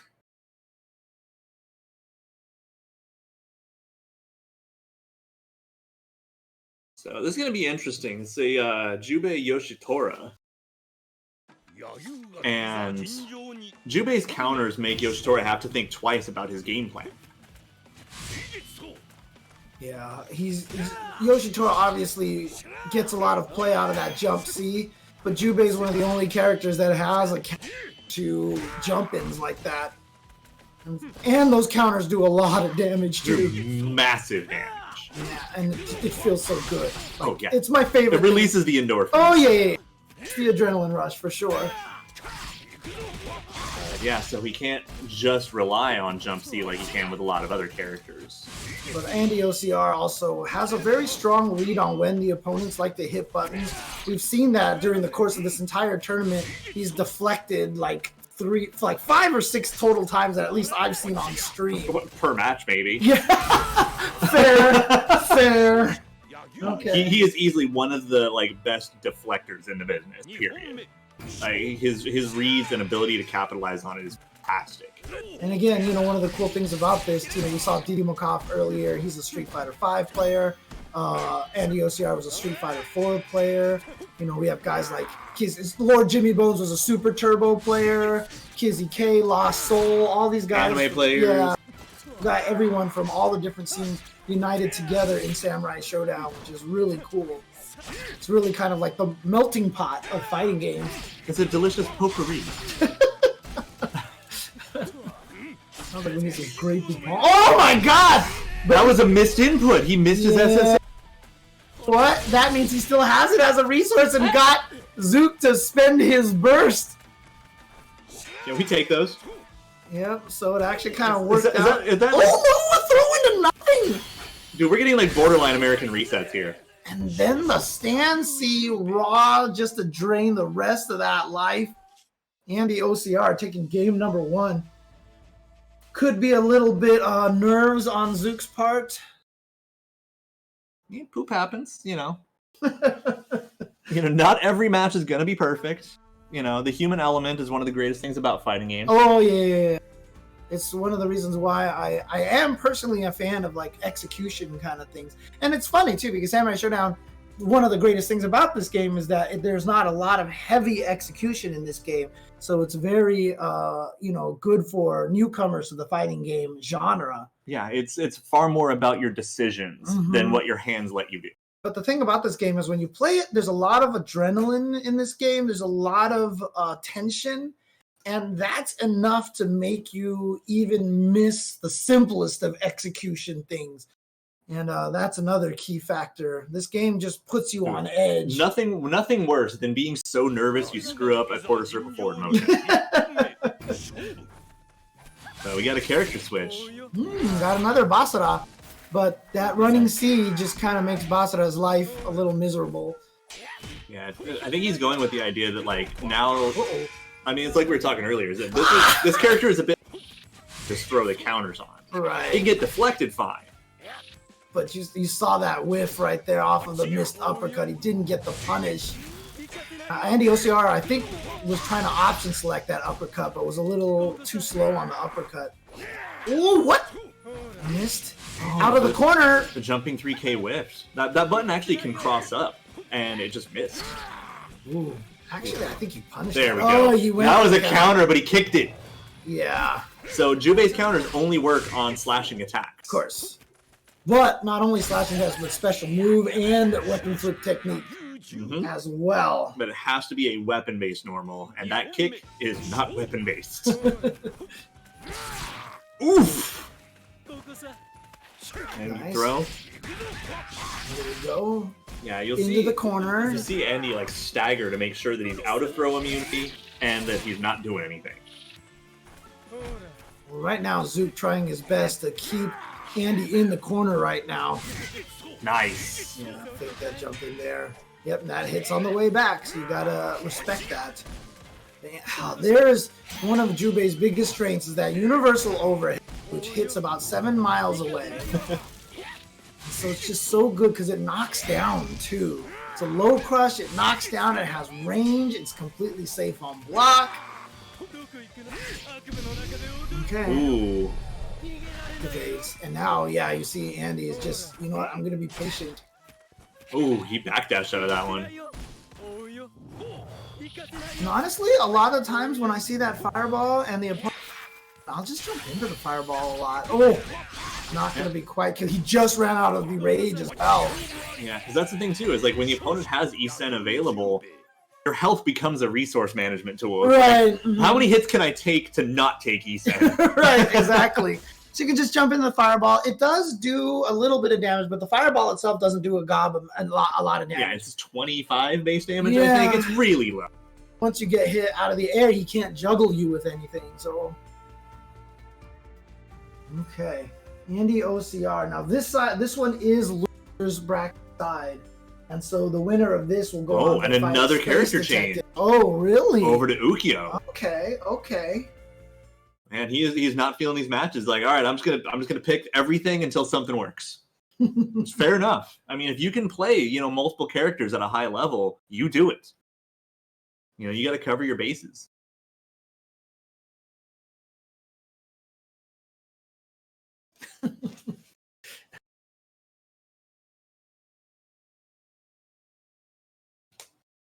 All right. Andy OCR trying to go up, trying to take this 3-0. And maintain tournament life.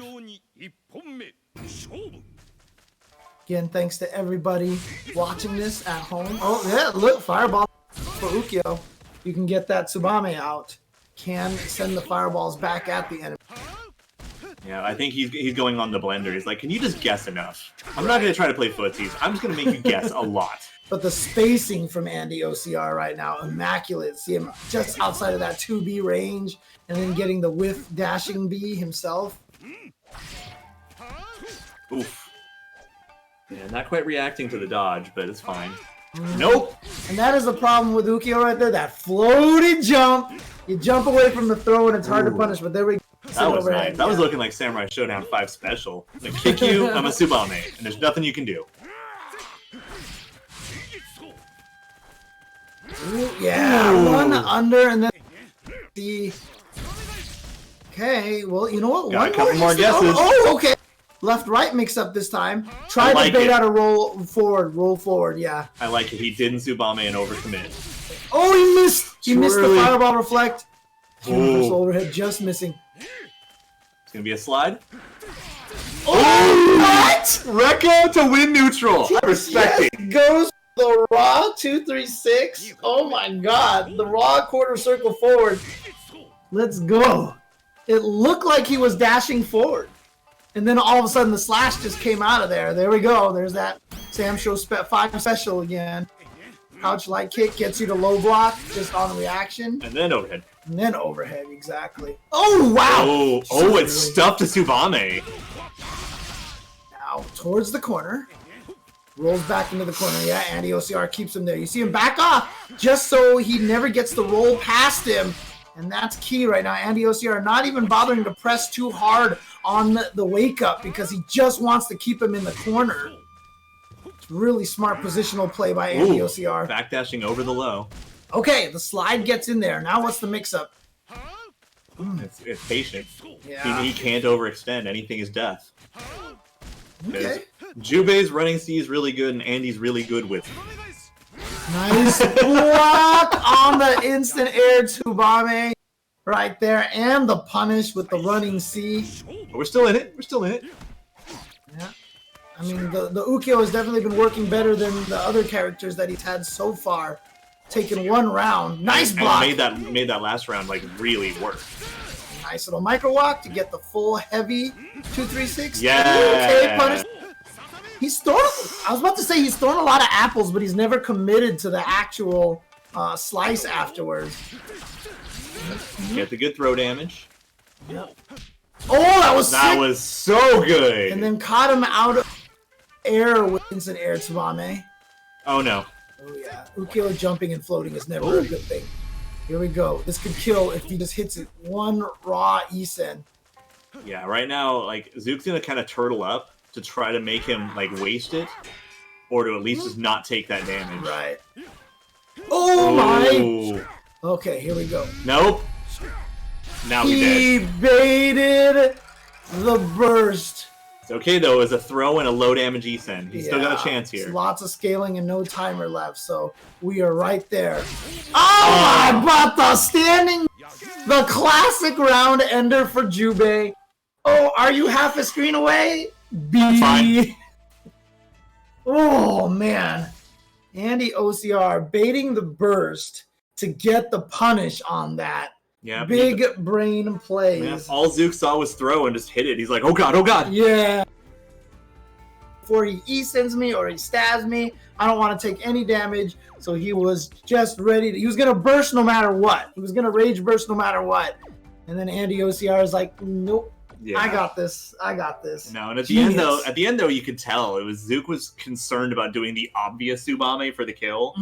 And so, you saw Andy not blocking low a lot. Right.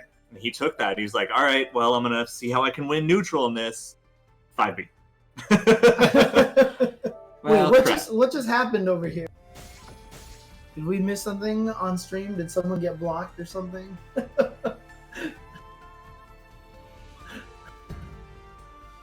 Oh, man. But that means, unfortunately for Zook, that means he's out of the tournament here. It was quite a showing, though. Yeah, good stuff. And we here. got multiple characters. He will be finishing in 7th place. And we're going to be moving to the other side of the losers bracket, which is Kochori versus Lude Stairs.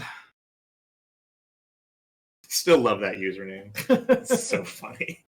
And of course, over here, my name is James Chen doing the commentary here, joining Mr. Olaf Redland. And of course, you know... if you know James, you know his cats. Yeah, my kitty Jasmine as well.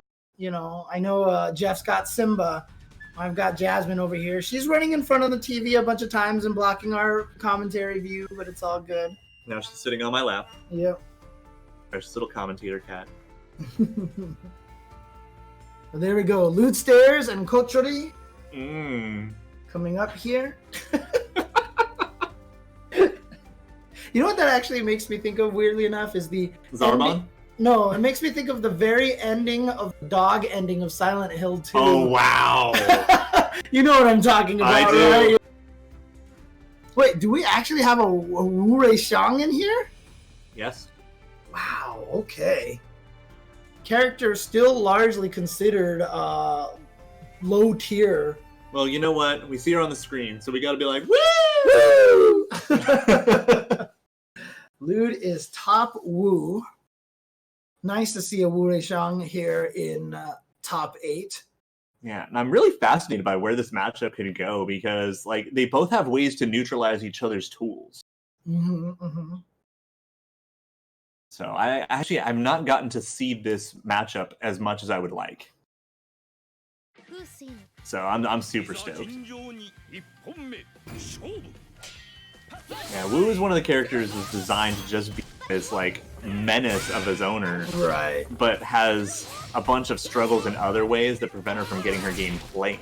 Yeah, I mean, it seems pretty clear to me that SNK keeps buffing her little by little because they're worried about making her too strong, because the wrong tweaks could clearly make this character almost completely broken. Yeah, impenetrable. So I don't mind that they're taking the slow approach with her. Yeah, no, I mean, the running theory is that she was crazy good in like some beta phase, right? Yeah, and they had to like drop it because I mean, just that, like, she just looks overpowering. Right, and the fact that she gets free juggles. Oh, the dog! Oh. Yeah. Like I said, they have ways to neutralize each other. Yep. Is that Poppy triggers traps, which causes both players to kind of mitigate that tool. Because then your dog is out for a while, but then you also lose that trap. Man, Poppy. The trade. I'll tell you right now, Poppy has more hit points than any other character. Oh, the mix-up, the hard to blockable.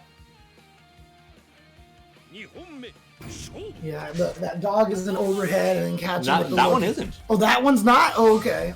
No, but the thing is, you're just going to be stuck blocking either way, so you have to guess what Galford's doing. You can't really dodge out safely. Now I'm not going to stand up and block that anymore. Oh, yeah. No, you just block that well. Dragon foot. Yeah, there's a dragon just chilling on the side. Just chilling on the side. Ooh, just ice to the face. All right. Oh, punish! No, punish. Again, missed the punish. But unstop 2B. Yeah, there you go. Nice. And shout outs to everybody at home for all the follows as well. If you are enjoying this content, please follow the channel so you can watch Sam Show content all the time here on Jeff the Hero's channel. Oh, trade. Now setting out the trap. Yep. And that's always the dangerous thing too, is even if you can get past the trap, as long as it's there, it's still scary times. Especially if you can rage burst you into the trap. Yeah, which is something, he's going to be fishing for right now. Oh, he got it! Yes! There we go. Dragon breath. Look out. Dr. Octagonopus. No. Oh my god, look at the health bleed. Look at it's all gone. Oh my god. No more health. Needs just one tiny hit. Yep. So now he's gonna. Oh, okay. I like it. So now you're both scared to jump at this point in time. Oh, just goes for the standing B and catches him, trying to move forward. Lude Stairs, taking it. Game number 1. Man, This character makes me laugh so much, dude. She's adorable. The Velma of fighting game characters here. Losing her glasses. My glasses. I can't see without my glasses. My glasses. I can't be seen without my glasses. Making it. Let's see now. We've seen earlier on stream Culture to go with a couple of characters.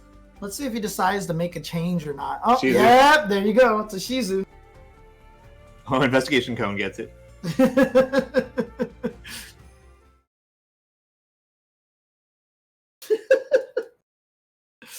Oh, man.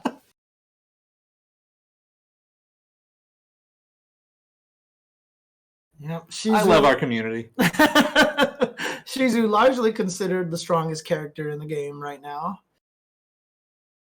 Or one of the strongest. One of the strongest. Yeah, there's not everyone is like on board like best character, but he's way up there. Yeah, I don't think anybody's not gonna think that he's top tier. Oh yeah, no, he's clearly super good. Oh, yeah, block the tap, nice, and the punish. Look at that, dash combos and get him to roll into the trap, lock him down just a little bit. Yeah. Now there is the ability to float a little bit and try to get over those traps. Yeah, and that's the interesting thing too, is that since Shizu has so much like air mobility, that might actually increase the value on Wu's heavy ice fireball, the air one. But so far he hasn't needed it. He's been just doing a great job with the raw zoning. That was a near perfect. Yeah, that dash C did a lot after that trap. Oh, he threw him out of the ice? I'm more surprised the ice still came out. All right, good to know. Nice block. Yeah, there you go. Okay. Man. No, Shizu cannot charge his tap on character select. Not anymore. Not a 7 turn on 5. So Shizu's tap, the counter for charging only works in game. Yeah. So at the end of a round, it maintains charge, but it stops the timer. But yeah, it only counts up during the match. Oh, mixing up between the dash kick and the universal overhead for the... And you see right there, this is just one of those signs that Lute Stairs obviously has a lot of Wu experience, willing to cancel into traps at point blank range, just understanding how people generally react to this character. And he's still got that SSM. So if somehow he can land a trap and then that's it. That's a lot of damage. So...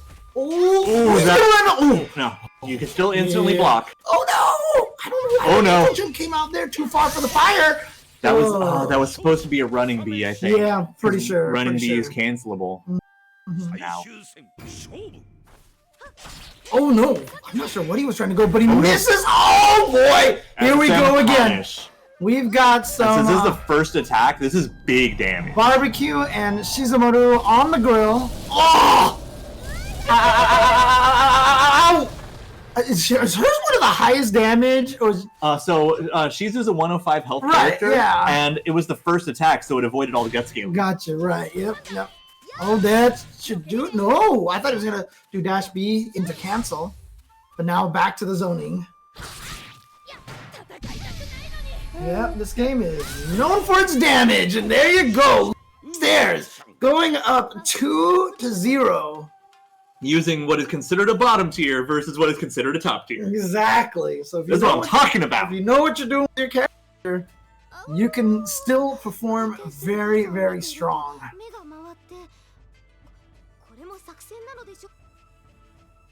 Yeah, and right now, culturally trying to figure out maybe go with a different character this time. Started with Galford, went to Shizumaru. Neither of them worked out. I'm wondering if maybe they're just going to go back to Galford. That's what I was thinking. I was thinking that as well. So right now, obviously, if you're the winner, you can't change characters. So Lute Stairs is going to stay with Wu. Not that he would ever change, most likely.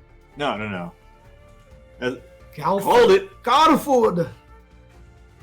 But yeah, no, I mean, you got character loyalists going on, putting in all this work. They're not changing. Oh, yeah, absolutely. And, you know, as a former low-tier hero, I appreciate the efforts of Lute Stairs. But by low-tier hero, you mean poor decision maker? Yeah. No. It was not poor decision maker option select creation. Option select creation. Roger. You know, of course I lost. My character's bad. And then if I win, I'm like, you lost to a low tier character. You know, that's what it was. But again, even by the past standards, Wu isn't even that bad of a character. Like back in the day when you had a bad character, they were nigh unplayable. But Wu is actually still definitely a playable She's character. just the eternal struggler. Yeah, But like I said, the thing about this character is like, it seems obvious what you want to do with her at first. Then you play her and you're like, this is not obvious at all. Then once you put the time into the character like Lud has, now he has just such an understanding of what Wu wants to do at the right ranges and the right timing, and that's what gives him this power. Well, and you get the double whammy too, is that there's not many people who are anywhere near this good with Wu, so who knows the matchup? Yep. That's the other reason you pick low tier a lot of the time, you know, because sometimes you can win just based off of that. Now, you don't know what I'm doing. Right? But, you know, talking through that whole entire thing about low tier picking, though, culturally, taking that first round very convincingly, very solidly that time. So, there have definitely been some adjustments. yeah, the Galfer switchback is working out, but then he ran face first into the ice again. Oh, the trade though. Yeah, and the smart whiff cancel right there you saw from Boot Stairs. Gonna trade and still be able to block in time. I'm not gonna lie, I do want to see Wu do one counter and get like the full screen counter. Geez. I just want to see it. It makes me happy. Okay, I meant the counter, not the reflect version. But thank you. Yeah. Yep, you see them. Thank you! Is he listening? Must be. Do it just for you. Oh my god.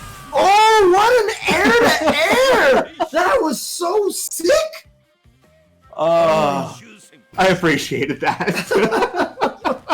Here we go, match point for Lud Stairs. See, everyone keep putting this emote in the chat for Wu. I think Jeff the hero should sell now are wigs for that emote.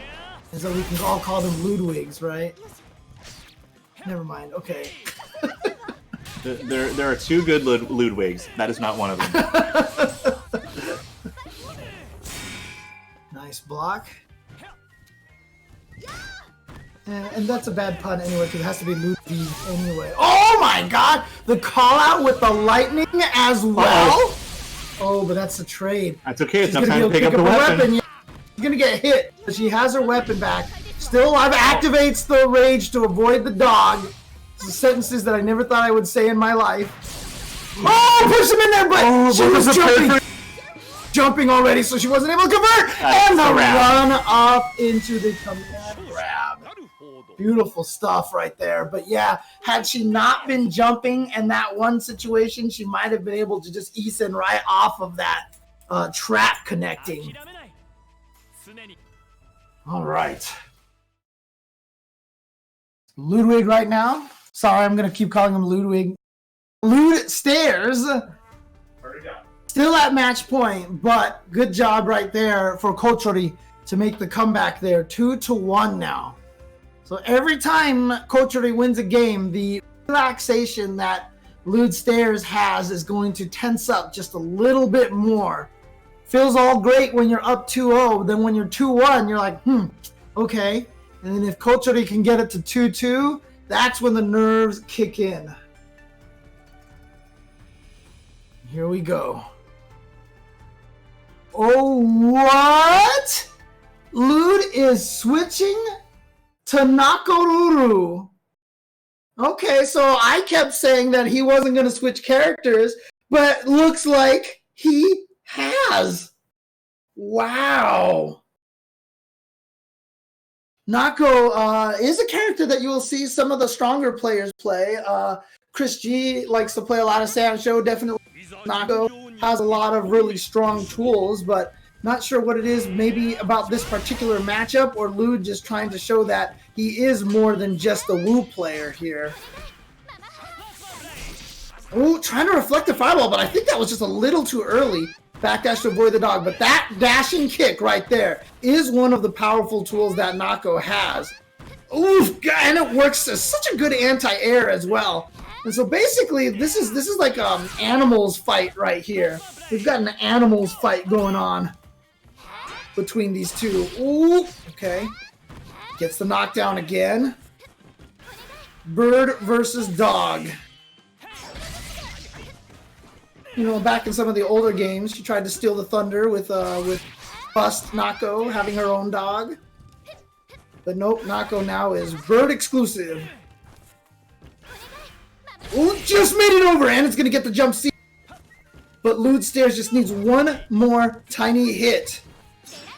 Oh, he tried to clip the back jump. He went for it, but it just didn't reach, and so he's gonna actually lose that round off of the standing C punish. Either that, I don't know if that was just a read or a Hail Mary or an execution error. But man, that did not work out, and so as a result, ooh, what? Could have just Mutsume right under the dashing C. Now back to the full screen, and again, just catching Kochuri when he tries to move forward, but here you go, Kochuri getting the throw into the weapon flip. Not gonna burst, gonna stay there, pick up the weapon, but look at the damage that he took. That was a costly weapon pickup. So he's going to activate the burst here to try to stay alive, gets the throw. Goes into her own weapon flipping technique. It's going to do a lot of damage. Is this going to kill? It is! There it is! Lewd Stairs taking round number 2. And here we go. Match point for Lewd Stairs.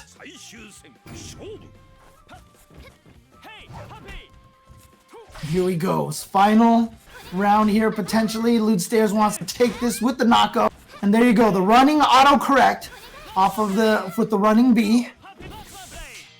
Yep, just staying back, gonna block the dog. There we go, the fireball reflect. And again, the autocorrect on that running B. Oh, good punish off of on the deflect. No, on the recoil, no deflect. And there we go, sending birds again. Nice jump, there we go. And didn't weapon flip technique. And here we go, this time we are gonna get the weapon flip technique. So can she pick up the weapon this time? She can still throw bird when she's without a weapon. So, okay. Didn't come up. Oof, fell into the fireball. And now, wow, again the raw Mutsume. Again, and still recovered in time to block the dog. And the autocorrect running B once again to catch him. He's ran past him and did B. And she turns around, and every single time Kochuri got hit by that. Unfortunately, that last one is going to cost him the match. Kochuri has been eliminated, and Lewd Stairs moves on, not with Wu, but with Nakaruru instead. Hey, whatever works. You get the first two with Wu. Yep. Wu built you the lead. After we kept joking about how he won't switch ways, there's no way. Definitely did. Yeah. He's definitely listening to the chat, and he's like, let me show you. I'm not just a Wu player here. There you go. Nakaru Wu. Okay, I like it. Well, you can just do woo woo. Naka woo. Naka You're like a little kid.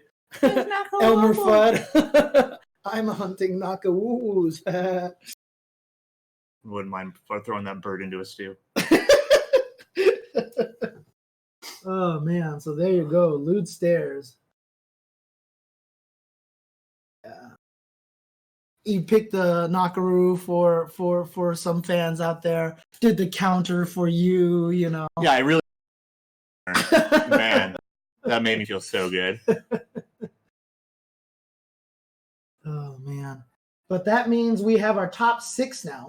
Again, Lord Jimmy Bones and Didi Mokov in the winners' finals. They will be playing after, however, the losers' quarterfinals, where we have Space Detective and Andy OCR. Whoa, boy. Hashtag local battles. Good. Two probably play each other at Wednesday night fights. You know, enough. Good, yeah. Probably have a little experience with each other. And then on the other side, of course, will be the man who sent Andy OCR to losers bracket, Dustin, who did lose to Lord Jimmy Bones. going up against right now what I guess would we consider the people's champ, Lewd Stairs. I mean, so far everybody is super happy to see, you know, Wu and Nako being played. Yeah. Yeah, there's not many players for either character. I know Cut West, and I give him crap for that every time. Jimmy Bones, after he placed top 8 at Combo Breaker in Super Turbo, he said he's done. Says he's accomplished what he could, and that's sad because ST is an amazing game. And there's that universal overhead, but we're watching SS here, so the precursor to ST. No, it's not really, but still. James, I swear to God. Wow, he actually managed to get airborne before that jab. Hey, get out. Yep. I mean, that's one of the things that engage me and then back out, get out of there. A lot of good hit and run. A lot of good shenanigans. Oof. A lot of good shenanigans. Yeah. But Andy OCR kind of calling him out, tried to go for the throw, but it might have been a little too early before he was lost the throw invul on wake up. Yeah, and that dash A is surprisingly good. It's like overall frame data on hit and run. Very Space Detective doing a great job here in round number 1.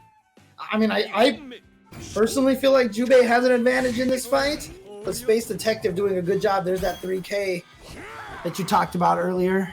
Yeah, I don't think it's as abundant a difference as it is for a lot of characters. I think Basra actually fights him relatively well. Okay. He definitely has worse matchups, let's put it that way. Ooh, again? Jump 3K is just remarkable. Oh man, you see the range again on that standing B from Jubei. Oh, deflect! Trade resources in that situation, yep. But that means you still have the rage meter and he does not. Yeah, well at this point it seems pretty likely that Andy has the round. Right. Well, oh yeah, too slow. That thing is kind of booty buns. It's very situational. If his back's in the corner, it's not bad. It shortens the travel distance. Right. And it's low invul. Right. So you can use it to dodge a lot of interesting. It's so slow, unfortunately. Oh, yeah. Yep. Cross up jump 3K. All day. Ooh, trade. Yep. I mean, that's how good it is right there, that jump 3K. Trading with Jubei's jump beat. And again, Basra doesn't have combos, but everything he does knocks down, so it's fine. Oh, what a dodge into command grab! Sick, yep. It's like, we got those. And again, that's the nice thing, that meaty fireball situation is really annoying for the opponent to deal with. I feel like that might have been a missed input. That 5C there. The waiting game. I like that Space Detective is playing patiently now. Oh, how he challenged on his empty jump. Tried to jump away after the jump attack, but got jabbed out of the air. Still not a lot of damage, though. That's just a tiny bit of damage. Tried to go for the dodge again. Space Detective with the prediction dodges right now. Yep, and see? You see him going with that fireball, and he's like, I can't get anything out of this backdash. And then he got the far C for it, and the life lead, and potentially the game. Here we go, the mix-up. Pogo? Yeah, just the puffball, yeah. You saw the pressure he had in the end. Instead of going for the Hail Mary command grab or the overheads I'm just going to oppress until you threw up. Exactly. Just keep the pressure going. Keep the opponent on their toes with relatively safe offensive options right there. And I'm sure Andy OCR was expecting like a command throw or a universal overhead or something like that. But then the jumps kept catching him off guard, and that's eventually what got him the...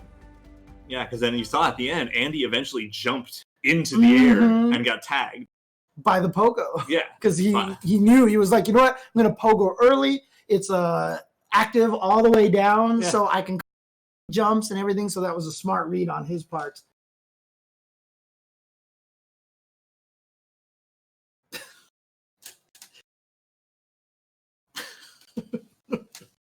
I'm not. Just reading. Jeff knows why I'm laughing. Oh man. All right, good start here for Jubei. And again, you know, Basara taking extra damage, so every one of those stand Bs into uppercuts is you're gonna feel that one. So Andy OCR trying to be a little bit more aggressive now. Oh no, staying back now. Yeah, there's no reason to go in. He's probably he's looking for stuff he can react to. Yep, but that's why Space Detective gonna just use that opportunity to do nothing. Oh, the fireball. Oof. Yep. Yep, keeps him locked down there. Fake jump. Yeah, it's always a weird decision to do the Kara running into the fake moves, because like you can tell they're fake for the most part. Because you can't do it. Yeah, the only exception is the fake puddle. And ooh, the running B, one of Jubei's nice, like really nice sneak-in attacks. Because it's a low, it can't be deflected, and so it's just a great way to get in there. It just has that really long recoil after it's defended against. At least something does. It's true, because his running C definitely. And his running C is like minus 13. Like, what? It's so hard for people to punish. Especially some Basara. Characters can't. Yeah, I mean, at max range, I don't think Basara can punish. He can't. Yeah, at max range, he can't, or I think, and maybe he might be able with a frame-perfect running C. Right. That's all he can do. Oh, what a read on the jump. And yeah, it just goes for the knockdown instead of the big, you know, any sort of jumping combo. Yeah, and jumping combos are not as guaranteed as they are in a lot of other games. So it just goes for the 3K knockdown instead. Here we go, into the corner, tries to keep him from rolling out, yep. Ooh, the deflect, but again... Hard read, but he's just so patient. Yeah, this is definitely the name of Space Detective's game right here, which is why this character pick works so well for him. He doesn't go for a lot of the hell stuff. He's just a very patient player who's willing to grind his way to the victory. Yeah, it feeds into his playstyle better than Ukyo, because Ukyo sometimes has to make them. Yeah, too far for that, but here we go. He's got to activate the burst. Yeah, there's only 5 seconds left. Right now, Andy OCR taking advantage of that careful play by just using it to wind down the timer. Whoa, okay. That was so cool. Oh, what is even... that was almost amazing. So crazy, because he made the fake walk to try to get Andy OCR to hit a button. Yeah, to hit him at the last second. And he was going to e-send that. That was such a sick play. And yet, somehow... Andy did nothing. Andy was so patient. Or the opposite happened, and he actually just got freaked out and said, I'll take the throw. Well, honestly, there's a good chance it was patience because he was still a round up. Yeah. He's like, worst that happens, I get e-send. We still got a whole nother round. Right. Exactly.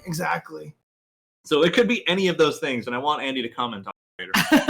I want to be like, oh no, I had no idea what I blocked because I didn't know what to do. Right. Because sometimes that happens, you know. Sometimes the crazy shenanigan is so crazy that it just freezes the opponent into not doing what you want to do. Oh, did we get the Nako pick? Oh, no, that was talking about the previous. Oh, yeah.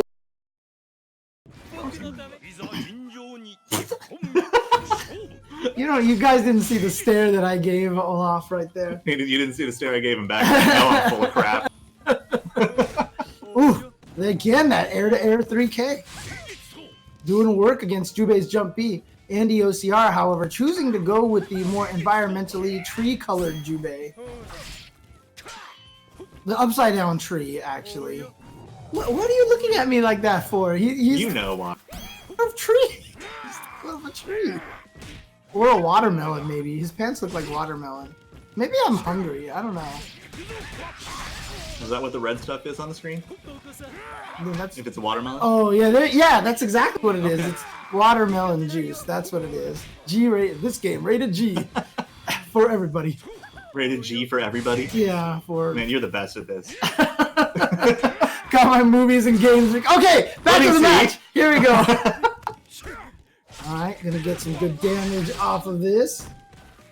And yeah, just a tiny bit of life left. Nice dodge. He makes that dodge look incredible.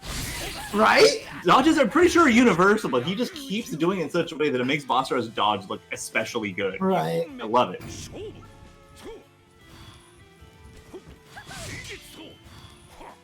Ooh, that was just That too didn't far. hit. Yeah, just too far. 2A doesn't have as much range as it grabs. This is fine. Yeah, I know, because if it did, it would be messed up. Yep, stabbing away with that. It's just a good check move. It can't be deflected. It's a low, and even if it's blocked, there's really no way to punish it. Oof. Far 5C. And good damage off of that. Oh, the damage! Every time that counter lands. This could be really bad. Yeah, big Oh, life. he got a jab. Oh my goodness. Like, his presence of mind with that 5C. Oh, wow, he tried to go maybe run for throw or something like that. Look at this. Even in life. Not anymore. Slight life lead, maybe by like 2 pixels. For oh, the jump! Of course, the classic, the classic. Dang. Oh man, Dang. that is what Jubei does. That is the fireball and the jump B, the classic right there. And you think you're at a range too, where it's like not gonna get you. Now, Jubei is the oldest of old school. Yep. Yep, Andy OCR is playing as Angela Pickles. This is his wife's PlayStation account. I want them to create a new PlayStation account now called Winston. Please. Yeah. I'm on board. In case you don't know, that is their golden retriever. Beautiful, beautiful dog. Beautiful dog.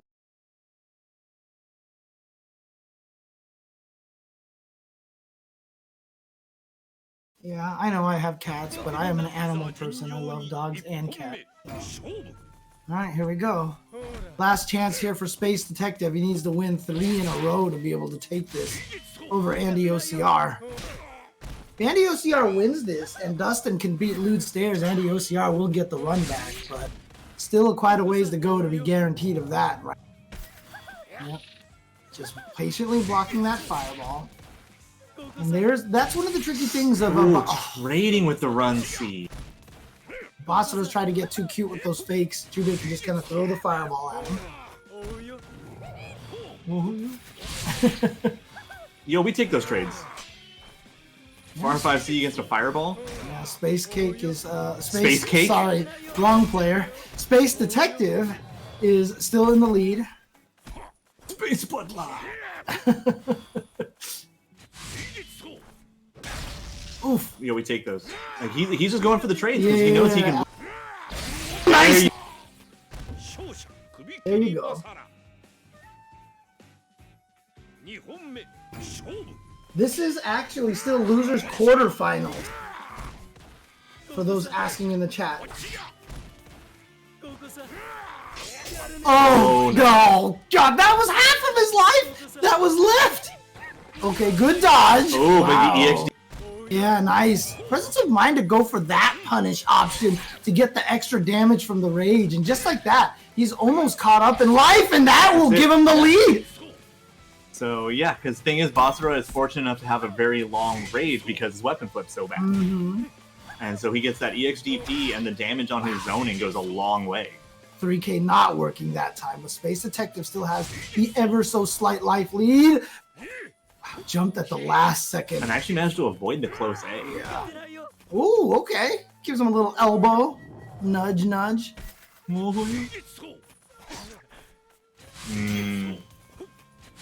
That little 2A, and then all of a sudden, life deficit here. Actually, it's pretty close. Oh! Oh, wow, okay, for sure the running kick. Wow to watch. He just goes for a 6K. Okay. Sure, why not? There you go. That's gonna take that round. Not even a 2A or a universal. Just 6K. That was cute. Tried to swap sides on him to get him hit by the fireball. He did. It worked. It was funny. So yeah, the B Dragon Punch move always goes a set distance ahead, so you cross through instantly.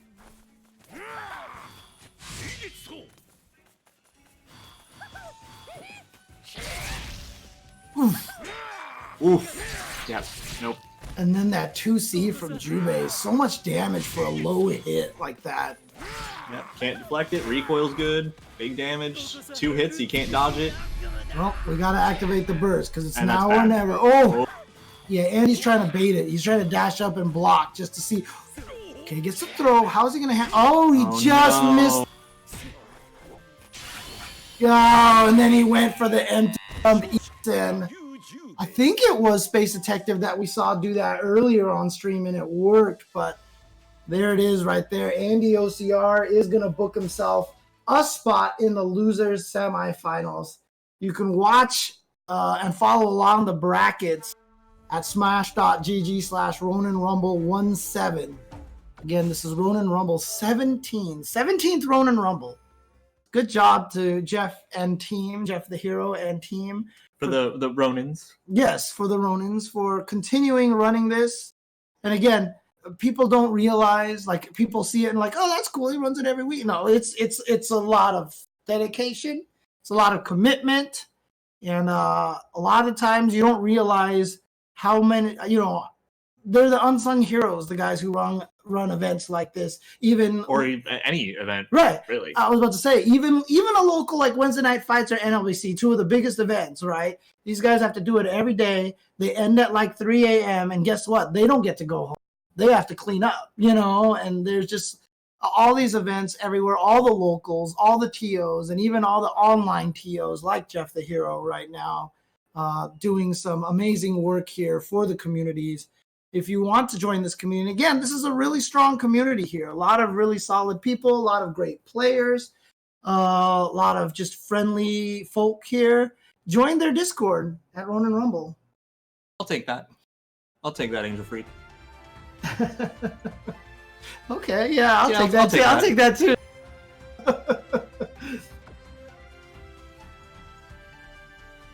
Dude, I mean, look, I'll say this just as a shameless plug for myself, right? Me and David are on our 8th year of doing the Tuesday show. Christ. If you told me that we would have been doing this for 8 years, I would have laughed. Like, I can't. If I had told you 2 years, you probably Yeah, would've right? laughed. I mean, everything that I've tried to do on even my own stream, because I don't have somebody else, like, they've not worked. Like, I can't keep them going consistently. Oh, man. Okay, fair enough. Okay, they're yeah. Okay. Yeah, it's always one of those things, like, also, like, how long have I known you? And then, oh god, you show almost that long. Yeah. Oh god. It's Oh wow, crazy. opening with Nako. Okay. Not willing to okay. take the Wu against Kazuki matchup. Okay. Hey, Kazuki, we were talking about this before we got on commentary here, but fast run speed, great movement, that level 2 or 3 fire. Once you get to level 3 fireball, it just negates everything. Yeah, So it's super class. Right. So Wu can't actually throw ice balls anymore at that point in time. So probably the reason why Lude is going to go Nako instead. Although if this doesn't work out, we may see a change back. Yeah, there's always a chance, but yeah, I think Lude's going with the concept speed, mobility, and harassment. But you saw that damage from the combo for the yeah. weapon flipping technique. God, all of a sudden, just all the life melted away. And I then- love Dustin's use of neutral jump B because it has a different angle Yes. compared to the angled jump B. And just using it to fall on people is really slick. Just good hitbox on that move. At least downward. Good Yeah. downward hitbox.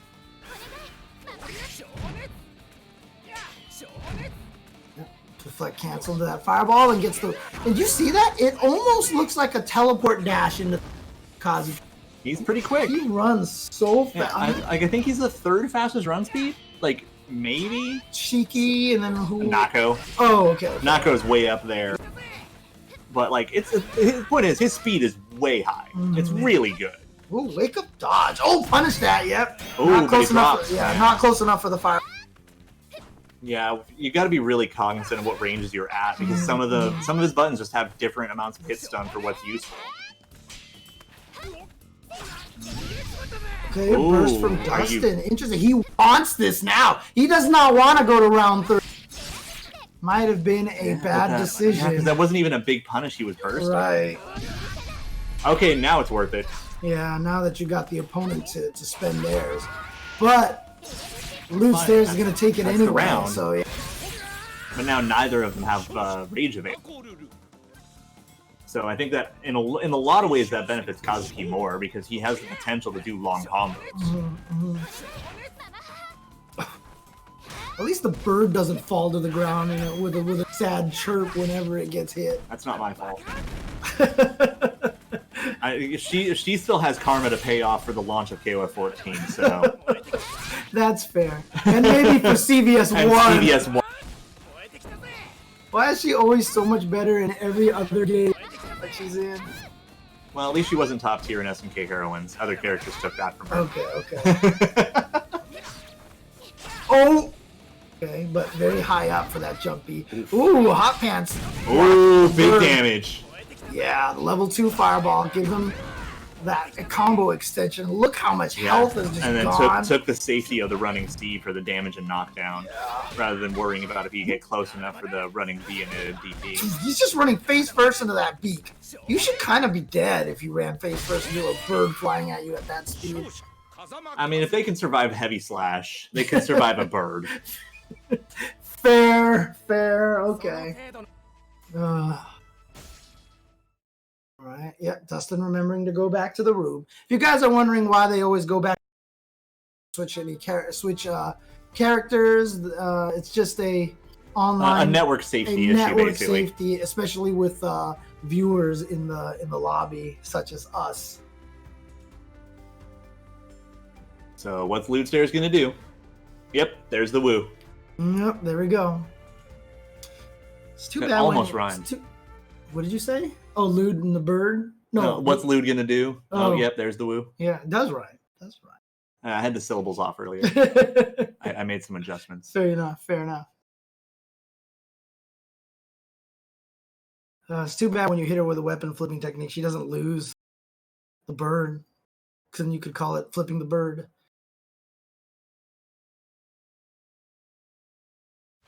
I'm not going to confirm nor deny this one. I'm waiting. I was going to stay silent. Alright, rep throw. Alright. Yeah, Kazuki gets really solid damage off of his throws. Yeah. Yes. Especially if he decides to blow the charges, it's even worse. If he has a level 2, he can get the most damage out of anybody off of a throw. Oh, he's going to be able to get that. Yeah. Outside half anyway. Oh, yeah, of course. Oh, he blocked the cross-up DP. That's really good. The cross-up pants. Cross-up. Yeah, we're going back to the early 90s. Yeah. Chris Cross will make a jump. God. I don't know if anyone ever remembers about cross-up pants. But here we go. Bringing out the Godfoot. Yep. Oh, wow, look at this. The pressure right now. Yeah, he's not even going to worry about much. Because you know what? She has so little life that a couple of things will do it anyway. Yeah, but he has to be careful of the trap. Okay. Yep. And see, yeah, he knows one more hit is going to do it anyway. Thing is, Kazuki's universal overhead on kind of jank. Still alive. I thought one more hit was going to do it. There it is. But there it is. Jump and just did it without the weapon. There you go. I remember. Ooh, okay, nice. Gets the run up, throw into the combo, builds up one level of charge. Pants.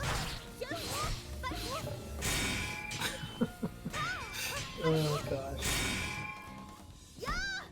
Okay, yeah, it's gonna punch that, but with just an A, not much. That 5A hit meaty because of. Feel like it. Like I feel like it was about to. Oh, there's that level 2 fireball again. Again, it's just one of those situations. Do you build up your resource of that fireball or continue for pressure? That's why this character is such an interesting design. Or you have a Kicks commercial in some situations. Why not both? Yep. Is that from the Was it Kicks or Cheerios? I can't remember. It was Cheerios. It was a Cheerios? It was Cheerios. Okay. It was like, something. Gotcha. I didn't know where that came from. I couldn't remember. I just see it as the... Oh, I think he was... Oh, no! I think he was going to try to run up and maybe burst him into it. Oh no, but he had already had the burst activated. Okay. No. Sword. It's still dangerous right now. Yeah, he's but got no. that SSM. Okay, Yeah. there we go. That 2B from Kazuki reaches Pretty good. so It's pretty far. It reaches farther than like all of his buttons.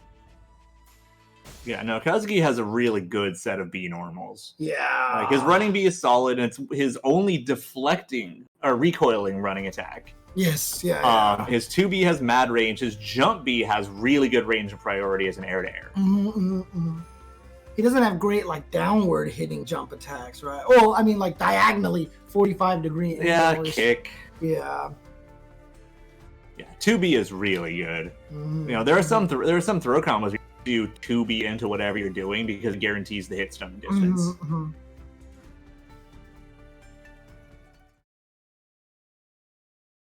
Yeah, 660 is really fast. His running C is just a really good fast one, but it's the end of the combo. So you can kind of decide if you want the running B instead to extend. Well, Lude unfortunately is down 0-2 right now. And as I said, thanks to the match earlier, it seemed like he was kind of on that people's champ level right now. But at this point... Well, it's not over yet. This is why we're running 3 out of 5. Yep. But he needs to take it, and Dustin... Ooh. The big combo. Spent it. He spent all 3, and you saw...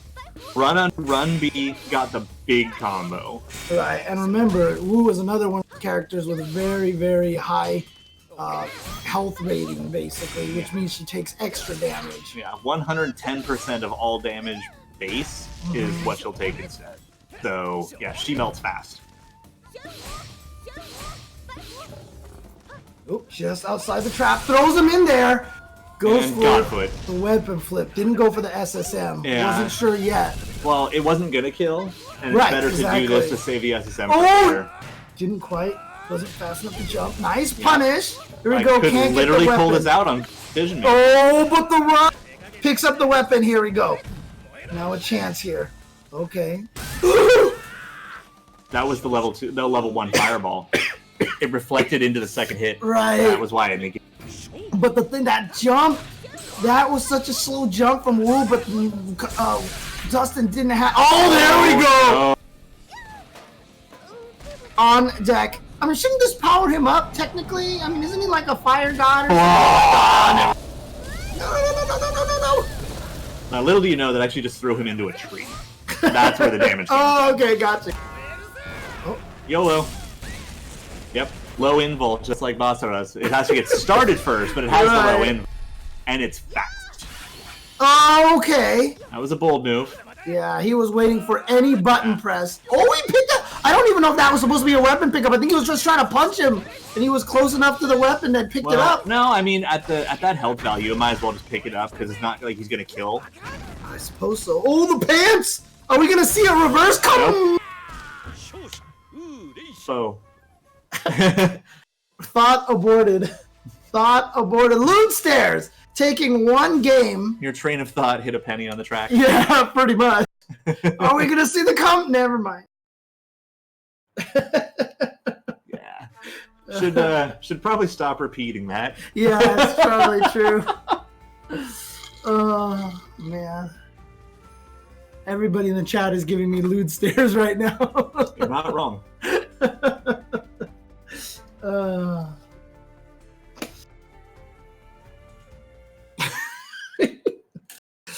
Oh boy. All right.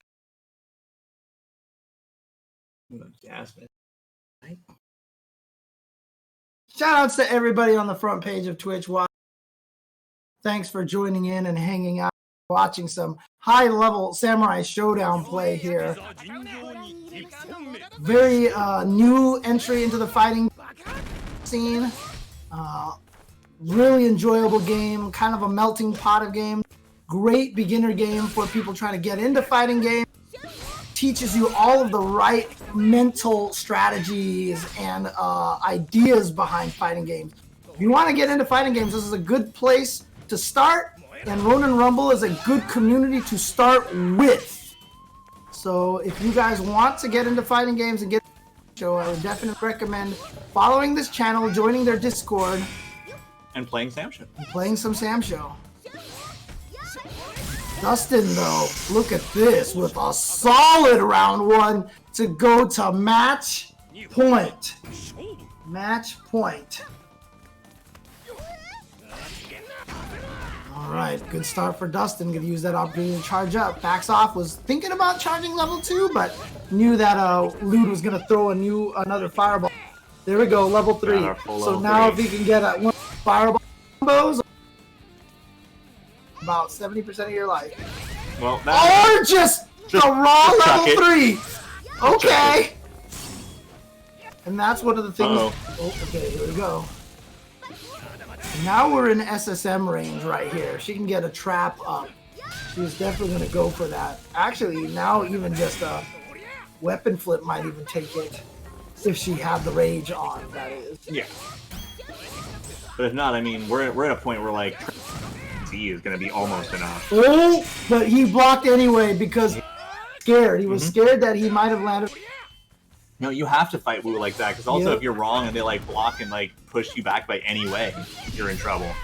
Burst, because I thought it was going to be something bigger. And he wants this round. Ooh, is that going to kill?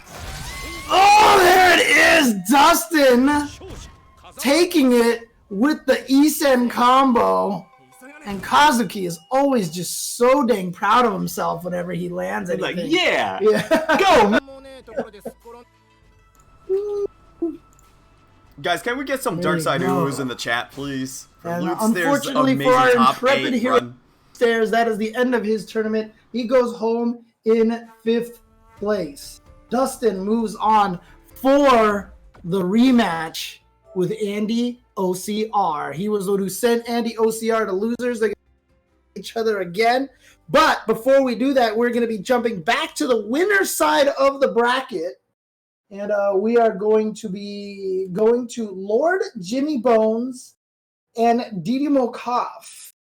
Didi Mokov, formerly from Brazil, former Capcom Pro Tour Capcom Cup qualifier, one of the best Dalsum players on the planet in Street Fighter V. Now, one of the strongest players here in Samurai Showdown, going against Lord Jimmy Bones, one of the strongest boxer players in Super Turbo before he retired from Super Turbo, and now one of the strongest Charlottes here in Samurai Showdown. As I mentioned, this is such a great melting pot game for people's. I mean, we've got Kizzy K at Lost Soul, who are anime players. We've got players from all walks of life coming to play Samurai Showdown, and players who previously haven't played really any fighting games. Like maybe on a super casual level, trying to, actually gain some traction on this game. It's a wonderful game to start with. It's a wonderful entrance into the fighting game genre. You have a lot of those other games that are out there that, are supposed to be beginner friendly out there. But this one, I feel like, is a beginner friendly fighting game that also puts you into the proper fighting game mindset. You've got the high-low mix-ups, you got the left-right mix-up, you still have the quarter circle forward executions. And so these little things that you learn while picking up this game and then focusing on the mental aspects and also the resource management of Samurai Showdown, of learning how to save your rage, your burst, your Isen, your SSMs, when to use weapon flipping techniques, and all these things like that is so crucial. This game does a great job teaching you a lot of the fundamental fighting game logic, which is why this game, in my opinion, is one of the best fighting games out there right now. You don't have a lot of the high-level execution, but you maintain all of the high-level fundamentals of fighting game. It's just a great entry drug into fighting games. It's going to be coming out on the Switch this next month.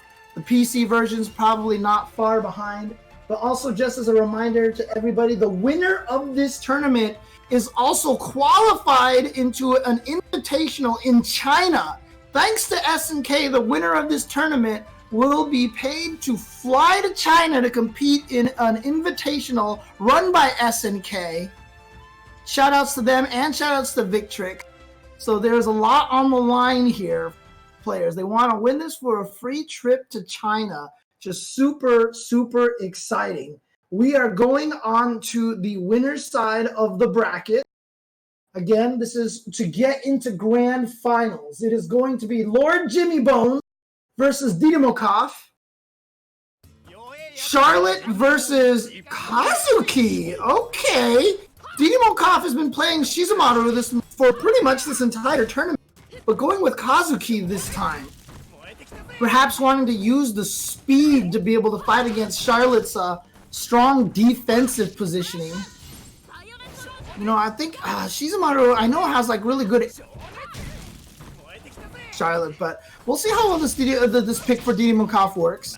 He's got the level 3 fireball picked up, but there we go. Just goes for the raw uppercut to get the knockback to full screen away. Spent a couple levels there. Fireball, yep, there's the punish.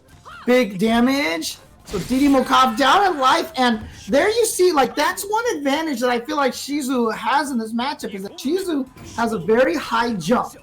And the high jump is going to allow him to get over Charlotte's jump B a lot more. So you see right now, Lord Jimmy Bones having a lot of success with that air-to-air jump B. Oh, the big damage right there. But again, Charlotte, even though that's supposed to be like pretty beefy damage, Charlotte has one of the best health ratings, tied for the best. Earthquake and herself, I think, are the only ones that have 5%. And so they take 95% damage off of everything. Okay, air to air. And just landing on the fireball, beautiful stuff by Didymokov. Great round for him there.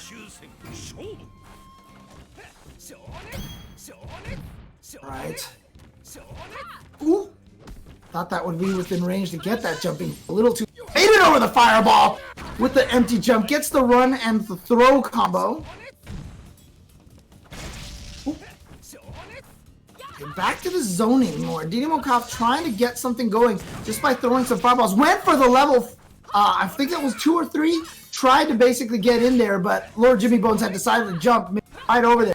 So now Lord Jimmy Bones trying to keep the distance close so that he doesn't have the ability to build up another level. Misses the throw. Yeah, you gotta burst, otherwise you're gonna get a ton of damage off of that 2 hits. Oh, the patience from Jimmy Bones. You saw him run up, tried to get him to do something, and so now he's gonna run up and throw. Yeah, there we go. So Jimmy Bones gonna burst. Didn't want to get, oh, and that was the read on the run up throw. Didymokov saw that Jimmy Bones was willing to be patient and stay still, but not that time. And that was smart on Jimmy Bones' part, because the rage had drained so low that even if he had caught him out of that neutral jump with it, it probably would not have killed. So he went for the neutral jump, baited the throw, and was able to take the win there. Jimmy Bones with game number 1.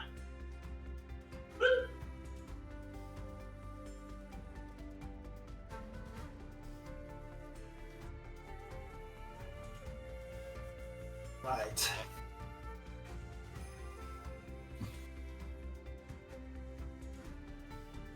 All right. So it looks like he's going to stick with the Kazuki pick. Doesn't want to use Shizu versus Charlotte, which is an interesting decision. Well, typically what he does is he plays Kazuki until his back's in the corner, and then he'll switch to Shizu. Okay. That's what he's been doing a lot lately. I felt like he's been using Shizu this whole time. Did we see him use Kazuki? I think there was one where he did Shizu. Okay.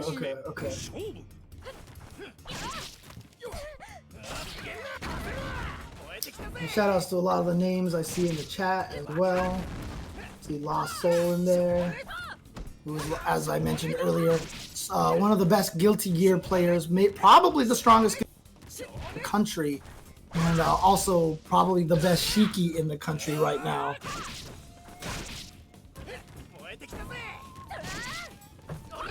Ooh, yo, the 2C that was is a nice so good. read. Caught him right out of the air. And actually, that might be part of the method behind it too. Is that like he has enough anti-air options against Charlotte and he can actually use his fireballs to handle her fireball game. Right. Exploding pants. That is correct. Exploding pants is a deep teleport. It does all the things. It's not invul on startup. It takes like 5 or 7. Yeah. Like I think it's like 7 frames before it actually becomes invul. Then it's like fully invul and he's gone. Yep. Which still makes it one of the best teleports in the game. Oh, here we go. Oh, he went for the Level 3. big uppercut. Big. That was how he chose to spin it. I thought he was going to do with fireball and the dash up, but Yeah, he can get 2 charges somewhat safely off of it. yeah. Ooh, that back dash. There you go. So the good solid round for Didymokov. Needs to take this to tie it up 1-1. Jimmy Bones right now trying to go up 2-0.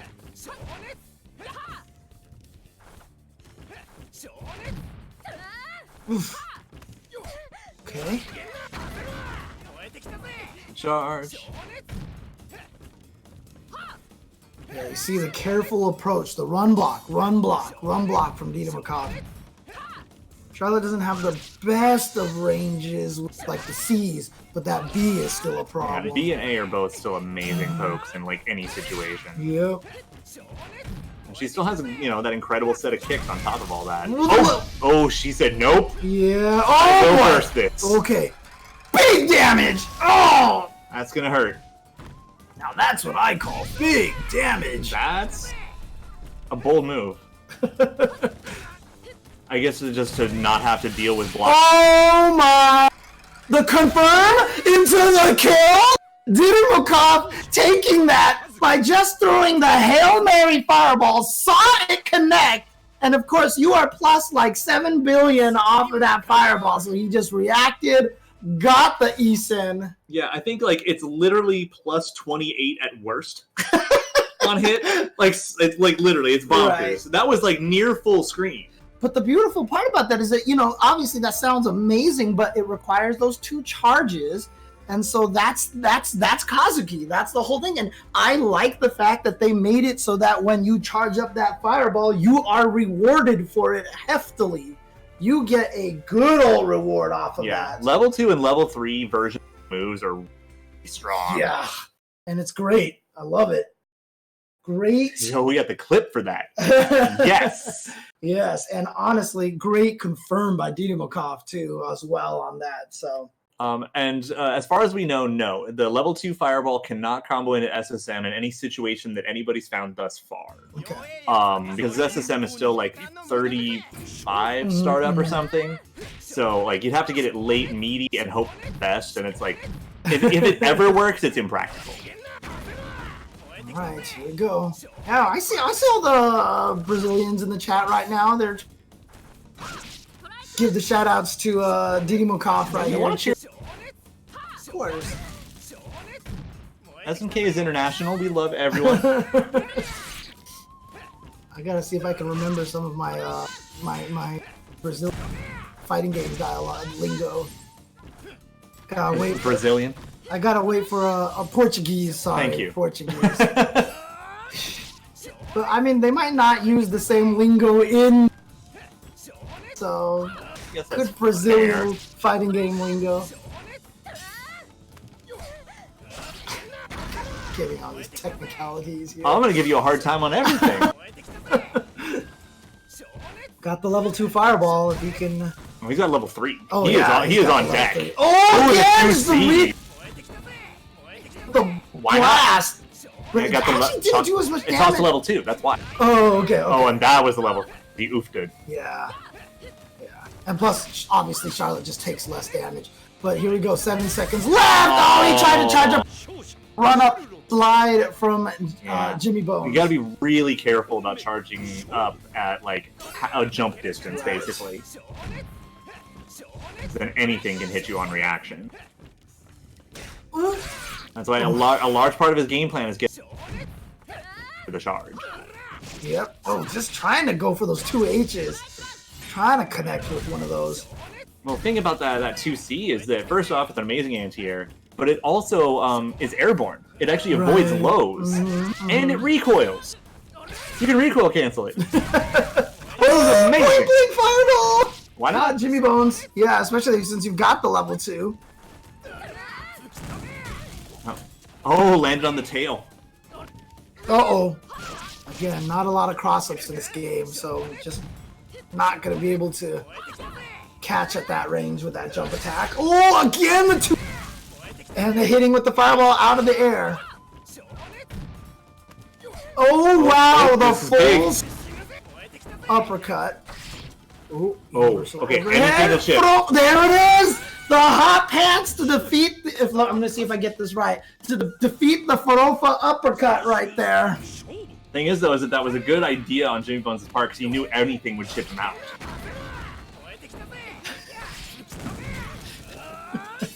Oh man, that was beautiful. Let's see if I got my Brazilian lingo right. There you go. Maybe.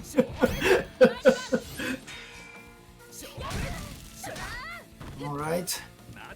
Yeah, staying. Oh wow, he just rolled forward and jumped. Why not? He's like, I'm out of here. That's how you avoid getting thrown.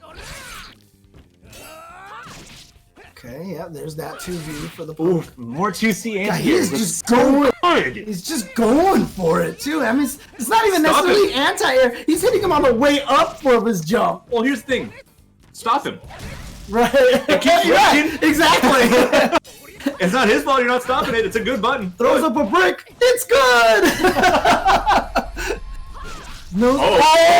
That was. Yeah. Yeah, that's what they would say. It's never a bad shot if it goes in. Right? So there you go. Wow, they stared each other down, and then he just went for 2C. 2C of all buttons. Ooh, Jimmy Bones. Trying to get into grand finals for this trip to China. I don't know if Jimmy Bones has the chat on right now. Probably not. Probably don't necessarily. I wouldn't. Yeah, you don't want to hear it necessarily, but I will say this much. You know, this guy puts his heart on his sleeve. At Canada Cup, you know, he really wanted to win that qualifying spot. He fell short of that, and you can tell that he was very disappointed. Unhappy. And so, you know, being able to win something like this would mean a lot to him and to, you know, really cement him. I mean, and it's not like he isn't already considered one of the strongest But players. it would be yet another Yes, exactly. Here we go. Didimokov. Trying to stop this. Didimokov. One of the, as I said, top still Brazilian players in Street Fighter V. Brazil has had they have an amazing fighting game scene out there. They've had a representative in every year of Capcom Cup for Street Fighter 4 through 5, except for 1 year. But outside of that, they've had a Brazilian every single year as a representative. Well, and that's still just not even counting the years and years of history from before that. Exactly. So they have a great scene down there. Oh, what the fuck? You see that? To stay up in the air. But it's like you said, now switching over to the Shizumaru here. Yep. After trying Kazuki and having it not working. Or not work enough. Not work enough. Yes, this is true. He was still putting on a hell of a show. Yeah. But now he's like, okay, it looks like I need this now. I just have to make sure the cat stays away from the power button on my PS4. That would be problems. Whoa, okay. Float into... What'd you call it? You call it pinwheel? Oh, the dive thing, yeah. Yeah. Okay, gets him with the uppercut. Again, that float. It's so disruptive. Uppercut combo. Yeah, the thing is on top of the float, though, he has that jump feat. Which is like Right. one of the like better in the game. It covers so much. Like, the amount of times I've traded with that button trying to anti-air him hurts my feelings. and hurts a lot of things. My poor health bar, it used to be green. Didn't get the cross-up jump C there. Didn't go for it. And see, it ruins your anti-air, and see, that's what it causes. See, and again, we're back to this thing, is that Diddy knows to just be like, stop me. I'm gonna do this until you prove that I can't.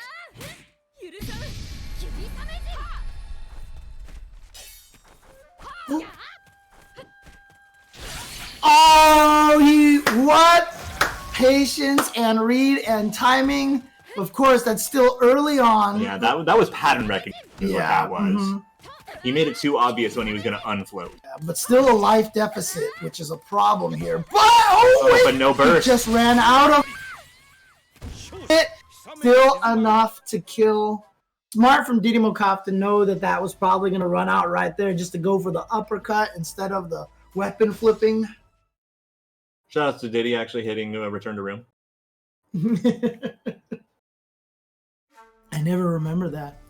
I haven't run a second one yet, but I'll probably do so this coming week because I'm not traveling. But on Fridays, I try to run a beginner Sam Show Lobby. where Hell yeah. people come in and I make them play each other in a set, and in between the rounds, I basically give them advice and stuff. And yeah, I jokingly cause it like the Ronin Ruckus or something, or the Ronin Rumpus.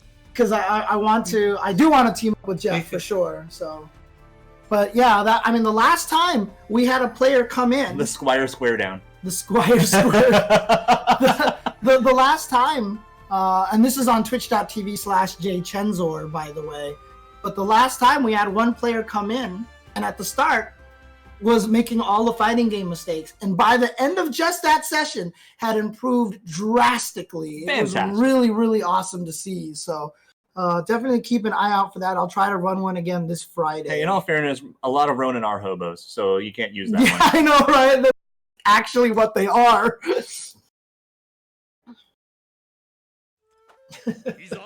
Hey, some of those, so when they play their sets, whoever wins in that tournament plays me. One actually beat me, so there you go. They were using Shizu though, but you know.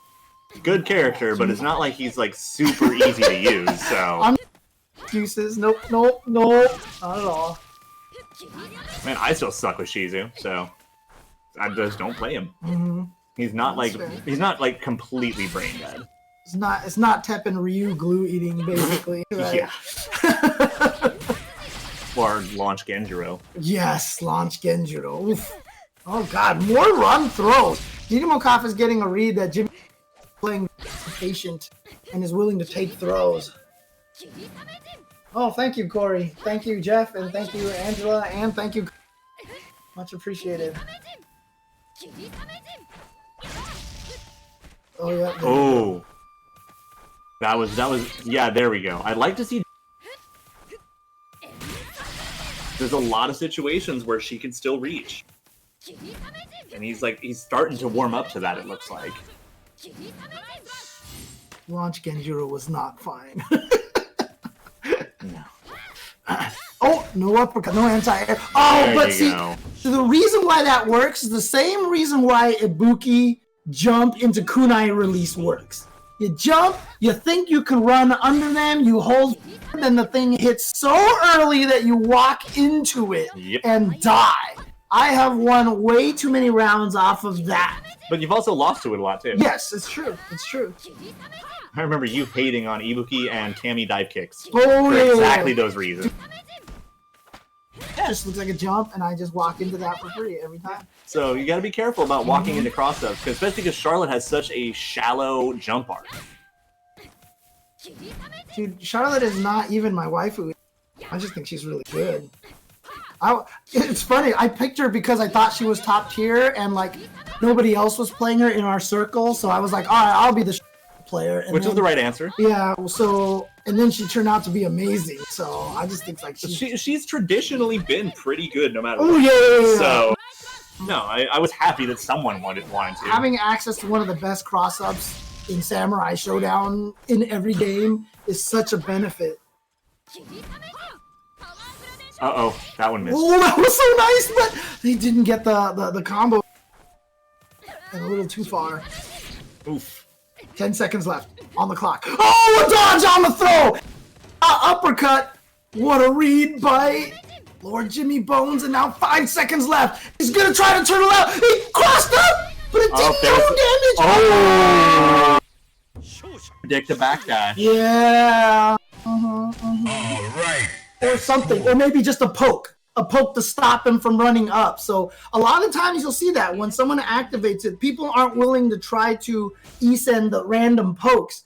So you are willing to poke in those situations. And so what I think that Dinamakov was going for was that random poke or the backdash. Neither of them happened. Good patience from Jimmy Bones. Jimmy Bones is now in grand finals for the trip to China for the SNK Invitational. Maji. Do we know when that tournament is? Do we know the exact dates? I don't have the exact dates offhand. Okay. We would probably need Jeff to supply that real quick. Yeah. But there you go. But it's not done yet. Just because. Okay, so it's literally next weekend. So what next weekend? What are the dates on that? That is the 6th, something like that. Yeah. But again, can't rest on his laurels. He's in grand finals. That doesn't mean you won. But it's quite a head start. Yeah. Let's just say, like, you'd rather be there. For sure. Someone has to reset you. Yeah.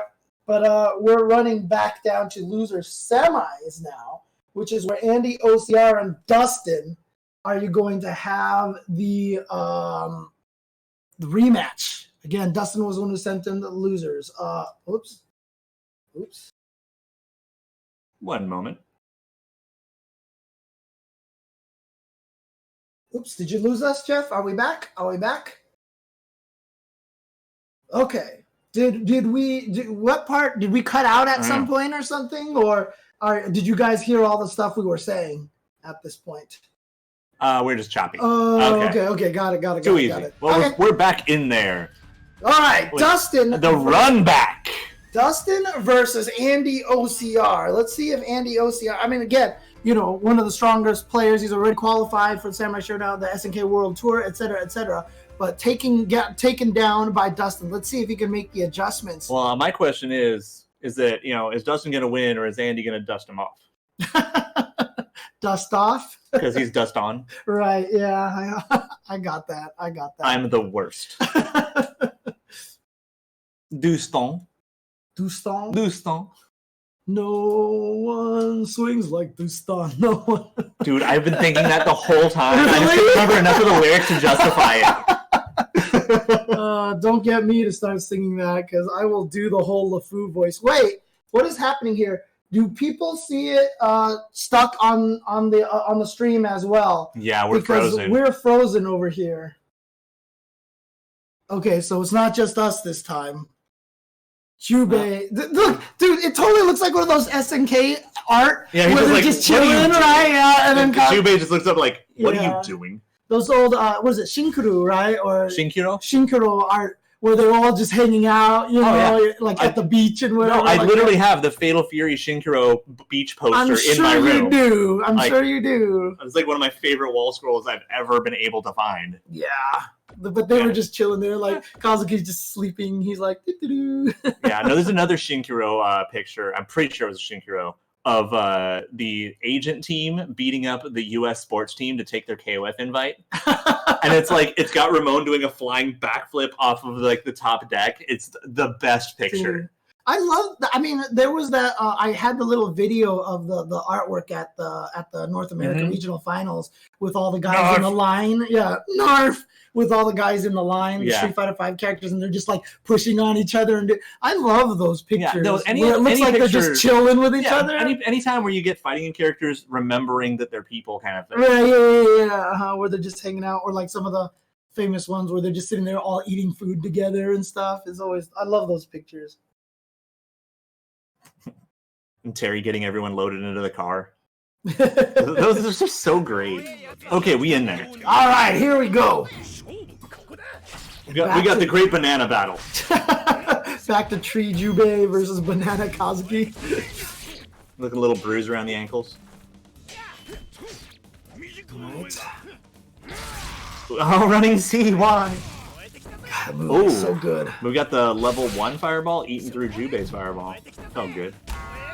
Oh, YOLO! Interesting. Yeah, but you can, Andy knows how to punish that. Yeah. So he bounces, and he does actually fall onto the floor eventually. Yeah. But if you hit him fast enough, it'll catch him while he's still basically, standing. as long as he's still moving and or bouncing, Right. he is standing punishment. Yeah. Like, you can just raw SSM him. Yeah. But I don't think Andy wanted to save it. He wanted to save it for one of his bazillion deflects that he's going to try to get. Yeah, well, I mean, it's one of those things you have to sometimes gauge SSM. It's, do you really want to use it to... There it was right there. Yeah. That's why he didn't use it right away, because now he gets Dustin to use up the resource. Ooh, nice attempt to try to punish the charge. Not going to happen. There you go. And he's going to eat it. It's not going to burst. Yeah, but he's going to pick up... No, he's just going to let it happen. He could have picked up his weapon, I think. You can get punished. You can get punished for it, even after a charge. Oh, look at this damage! Got the big combo. Hot pants, perfect distance on that run kick from Andy. Yeah, trying to fake now he's doing a lot of pivoting. There we go. There we now he's got it. Things are back to normal. Oh, God. Here we go. The mix-up, high or low. Oh, he went for the running C. But he JD'd it. Yeah, nice. JD and the blowback. It sounds like the name of a band. Crashing the boys. Yeah, exactly. Hootie and the Blowfish. Yeah. Right, JD and the Blowback. There we go. Oh, hot pants! Oh, what? He did not try to punish it. He thought there might be something coming. Yeah. Oh, wow. There was a couple of decisions right there that Andy OCR was like, I'm not going to do this because he's going to bait me. And Dustin didn't do any of those things. And I feel like Andy OCR could have taken it if he had just committed to any of those options. No, Nacho, Hombro. Big combos are not a big thing in Samurai Showdown. Oh, you see one of the like actually, Kazuki has the longest functional combos in the game. Yep. You've seen it. Mm-hmm. You have seen his longest combo. Yeah, if you can get someone to whip an uppercut at a far enough range, stand C is your best punish. More often than not. Yes, outside of using resources, basically. Yeah, and outside of Kazuki or Shizu's turn punch. Right. What is it? Falling Rain? I can't remember the proper name of it. Tap. That's just all it is, right? Oh, wow! Empty jump into nothing. Okay, finally gets the run up and throw. Here we go. Yeah, because can't burst it anymore, so we got the EX one too. Yeah, yep. And this is bad. Overhead? Yeah. Oh, what a dodge! And still live, but the jump B from Jubei. How many rounds have ended on a Jubei jump B? Way too many to count. But yeah, I'm getting to the point that now anytime I'm commentating Andy, I can smell his next overhead. I know when it's coming. Too bad that doesn't apply when I'm fighting him, but...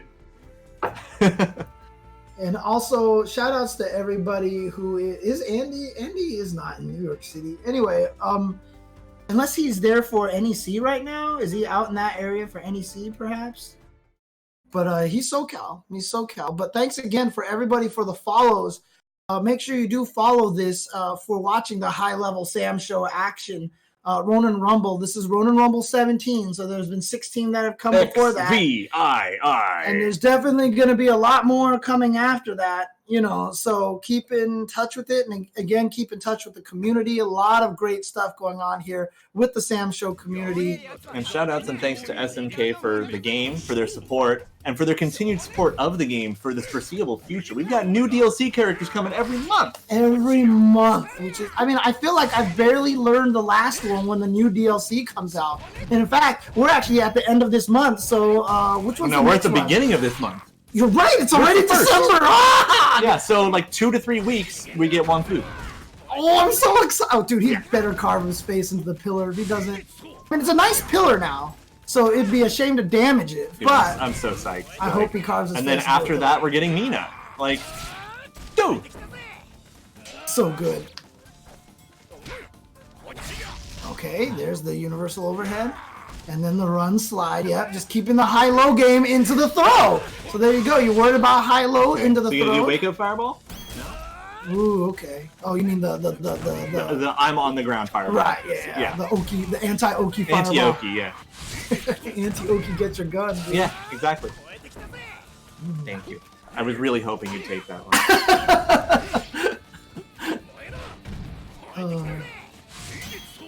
Yeah, nice just defend there. But the range, again, that's like it trades so often, but when it's at kill point, then you're just going to poke with that stand B from that far. Like, why not? Again, stop me. Dude, Seeger would be awesome. Oh, there's that hot pants right there. Seeger would be awesome. I really want caffeine nicotine. If they could bring him back, that'd be so sick. Any nicotine, Cham, Iroha for the waifu potential, Andrew Jackson because reasons. Okay. I'd take Andrew Jackson. I'd be on board. You know, characters from games nobody talks about. Right. There's a lot of like cool characters from games nobody talks about. Right. Right now, Andy OCR with a big lead. Yeah, but he saw it. He's like, Rob. Oh, the empty jump. That's gonna hurt. Gosh. Down to one more mix-up. The hot pants meaty tried to bait something up. Oh, No, he could have jump seed that. And that's it. And then, there it is again. The jump B round ender. The jump B round ender. That's a heartbreaker. That was like Max Eason. Yeah, and he drained him all the way down to no health. Yeah, because I mean that Max Eason is what, like 750, almost 800 damage. Yeah. Out of 1,000. Oh god! And then he jumped over that fireball. Didn't have the jump C ready. By the time he realized what happened, it would have been too late to hit the jump C because it probably would have the startup would have got eaten on the landing.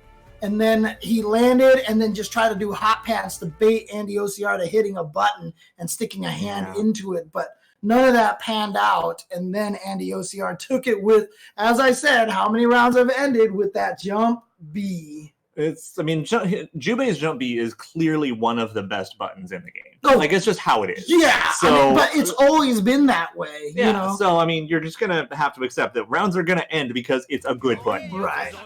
And like I said, that is Jubei. Since Samurai Showdown 2, he was Jump B the character. He's just got such a great kit on top of like 2 or 3 ridiculous buttons. Right. Like that one. Which is funny, too, because he's really been kind of bad in most Sam Show games. Well, mid. But now, somehow, it all came together in this one. And he is a monster. You know, I mean, as much as I don't like fighting him, it is his turn to really shine. Yep. That's how I felt about Johnny and Exer. Anyway, okay, punishing that with just the A. Ooh, eat that fireball. Yeah, the level 2 fireball. Delicious. Ooh, yep. And he's just going to go for it. He's like, I'm going to keep running at you. Yeah, but he has taken a lot of little damage here and there, so you can see already down to no life. And Andy OCR, like I said, Dustin was the one who sent him to losers, but Andy OCR, it just feels like he just turned on. You know what I mean? I wouldn't even say necessarily an adjustment, just better reads. So he's like, okay, I get what this guy's trying to do. Right. Because, well, I mean, one of the things is that when you train against someone who plays a character, you start learning too much about that player and you start thinking that that's the character. So he's probably approaching it like some of the other Kazukis he's trained against, and it's not the case. So now he's understand that, okay, Dustin is a different Kazuki. Didn't even choose to build up any fireball levels at all, just went in. I don't want you to have your weapon. Yeah, and can he scroll it off the screen? He can. Yeah. And Okay, it's done. that's it. So he's just going to stay over there, unless Andy can get a back throw. Yeah, but Andy's been in these situations before. He knows what his tools are. Weapon catch so bad. Oh, come on. Well, he tried. Yeah. I love weapon catches. They're so hype.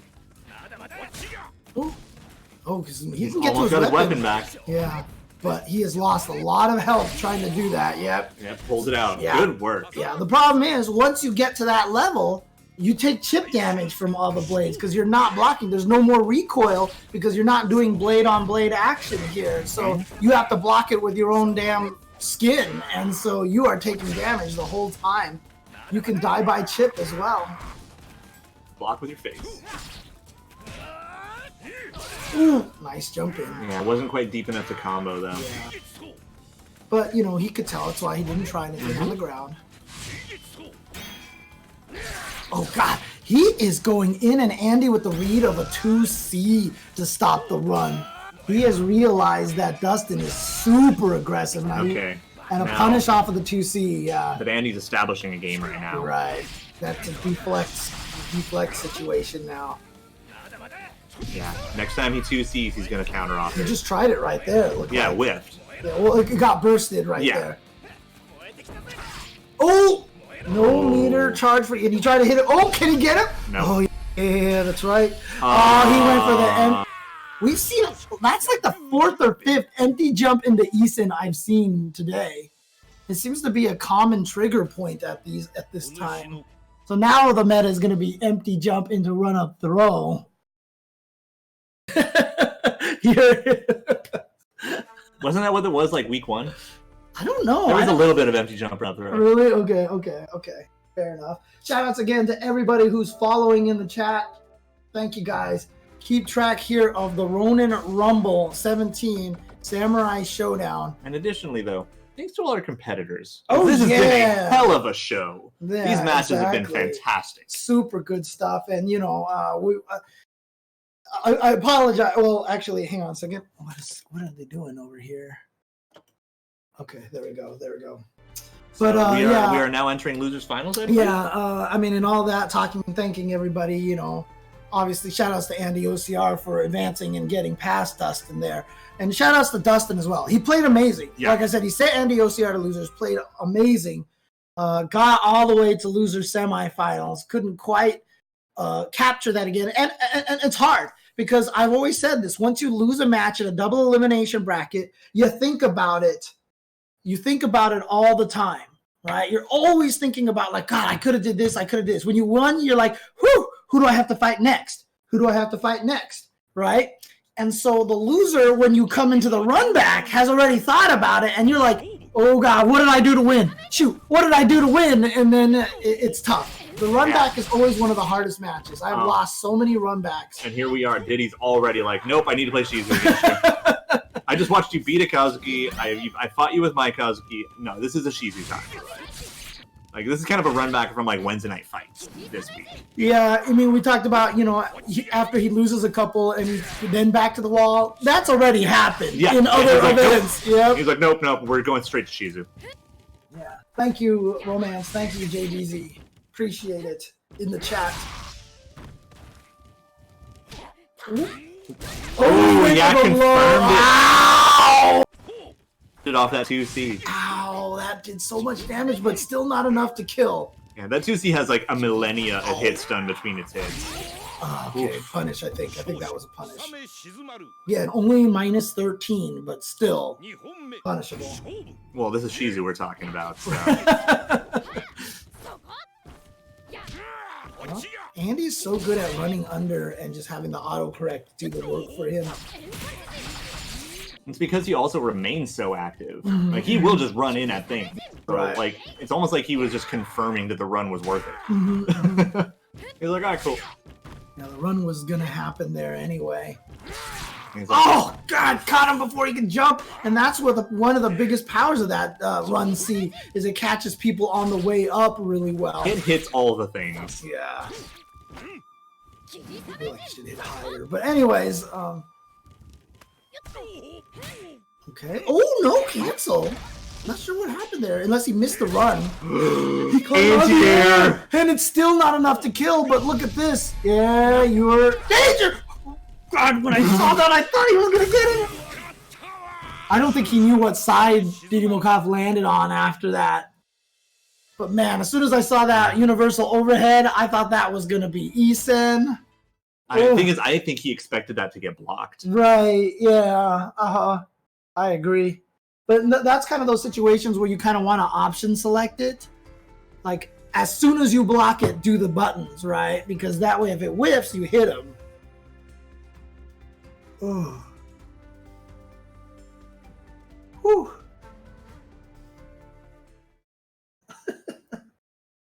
Oh, man. Okay, here we go. Didymokov taking game number 1.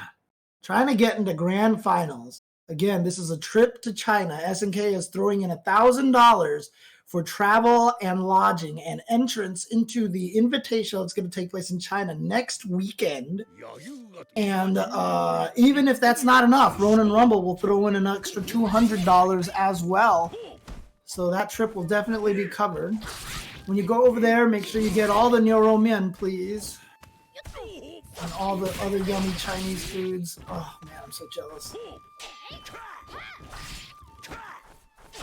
Nice. Jump Jumpy. back, A. Jump A. I think that was A that time. But it's the same. Yeah, it's same animation. Yeah, I know. functionally. Same animation, same function, just one slightly faster, less damage. I miss having, Not as bonkers a hitbox. yeah. I kind of miss having buttons that look the same of different strengths. I always felt like that was kind of a cool built-in mix-up on moves. I miss it for Zangief, okay, from Street Fighter 2. Yeah, but you're a bad person. Zangief was not a good character in those games. Yeah, but he was also, like, really hard to understand. So. That's a conversation for another time. Oh no! What are you trying to go for? Just a complete flood from Andy off of that throw. Wow. Here we go.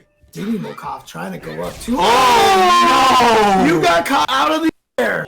Oh my gosh. Say goodbye to I think Diddy Rayleigh might be the best, like, anti-air tap Shizu player I've ever seen. I was wondering if he was trying to even catch the back jump. It worked It just out that keeps way. working. Yeah. Oh, well, that's going to hurt.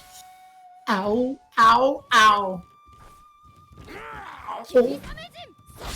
Oh, he was scared of the throw. He knew. And he tried to jump away from the throw, and Didi Mukov said, nope, I'm going to do C instead and catch you out of this jump. And there it is. 2-0 now. Didi Mokov trying to get to grand finals to try to get his run back against Lord Jimmy Bone. You know what amuses me? I just realized something. What's that? Looking at the mains and the players of the characters that are in top 4, very indicative of the tier list we've all been talking about. Yeah, We have Charlotte, Shizu, Jubei. Shizu, Jubei, and Kazuki. Yeah, it's true. It's true. Just behind them.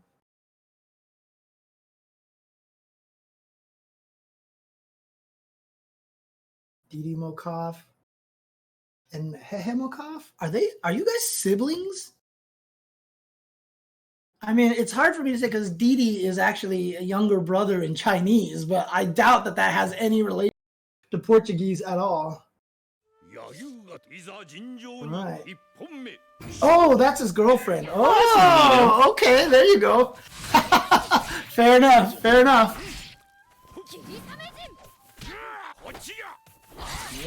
Oh, the 2C clean. Hurts. Oh. Okay, but that hurts too. Yeah, still in the lead, but in just a rough position right now. Andy also has a lot of experience using that jump C with Jubei. I'm like, nice. Oh God, that just blew that up. Oh God, I swear I've never seen the second hit whiff unless it hits a limb. But this is a good lead for Andy right now. Yeah, especially without the tap for the whole round. Oh man. It's true, the game is out on Stadia. Which means it's not really out on Stadia. No, it's available. It can be turned on. Oh, nice! Again the lead on the jump. Oh no, the tipper B. Yeah, and I think he canceled it a little too. Ow!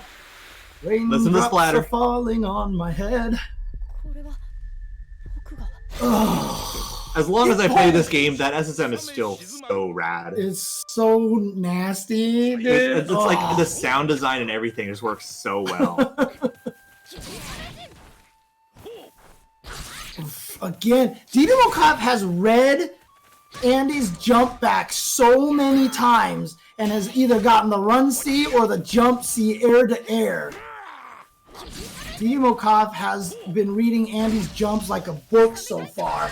Well, might be time to start incorporating dodge to see how well that works out. Oh, block to tap. That's just a straight 5C, big damage. Oh, the fireball reflect, of course, because why not? Why not Shizu have that, right? It doesn't get used very often, though, which I find interesting.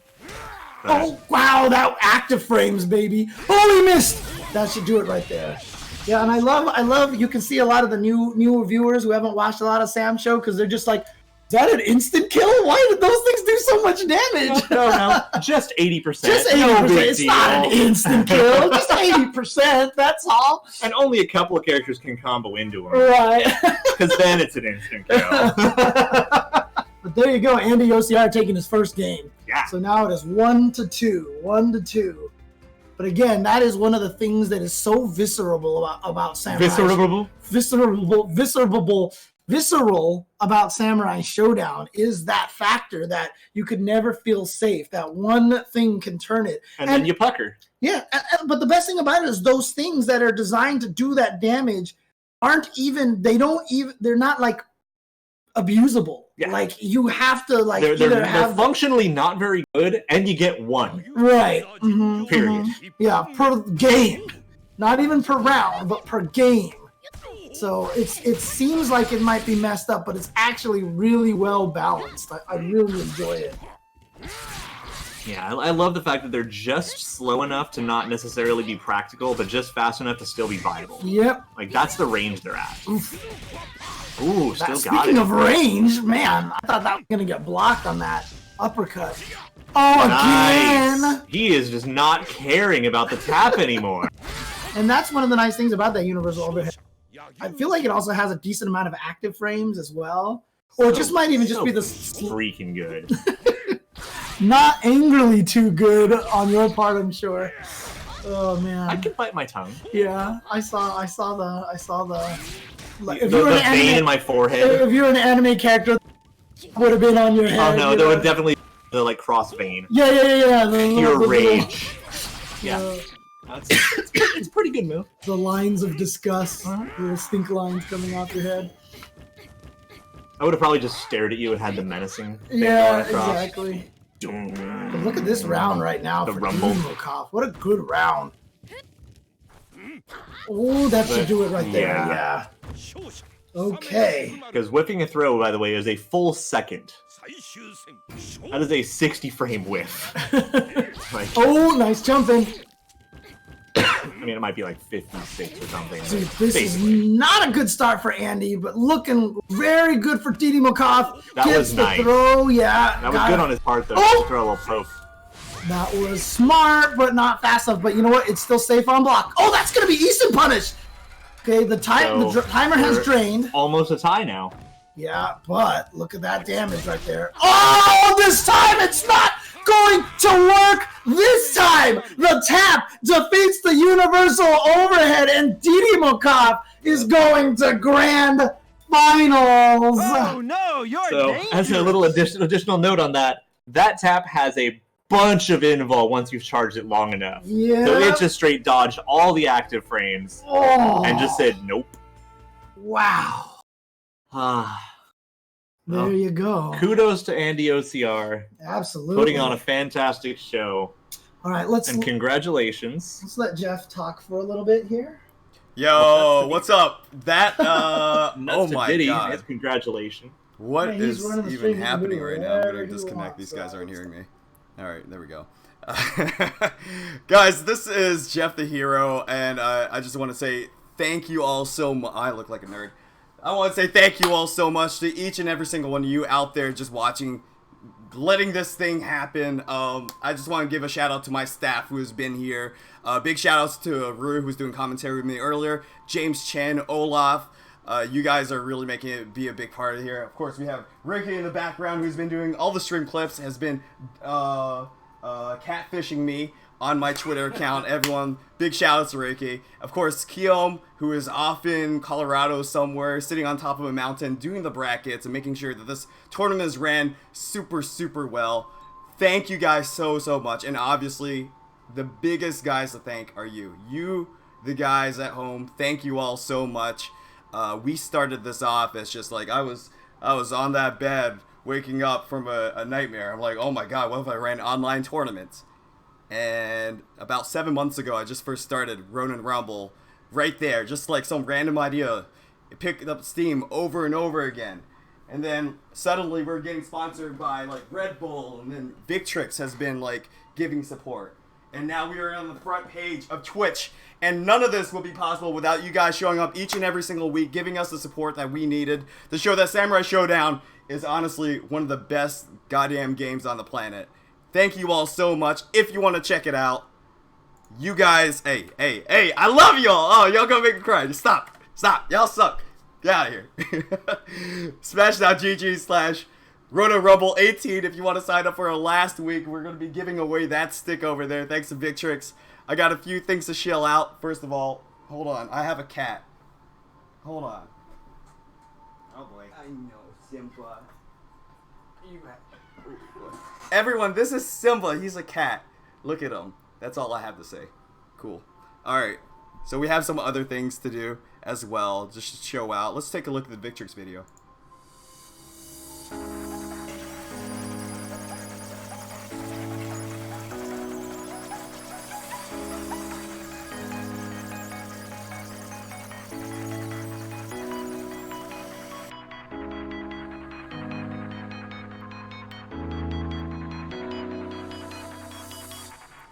And this is going out to the person who has the most points next week.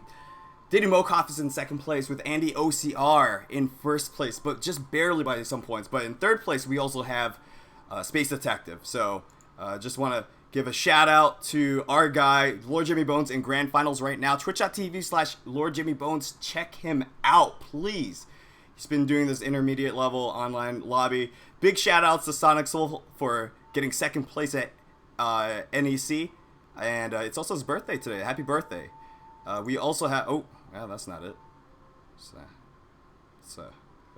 Jeez. How does that happen? All right. And we also have Ronin Rumble merch, which is... we have Ronin Rumble merch. Check it out, everyone. The lovely Nezariko is modeling this. Check it out. Streamlabs.com/JeffTheHero/merch. Any profits that I make, as always, go straight to the prize pool that we have every single week. Guaranteed to be $100 or more, depending on what we have.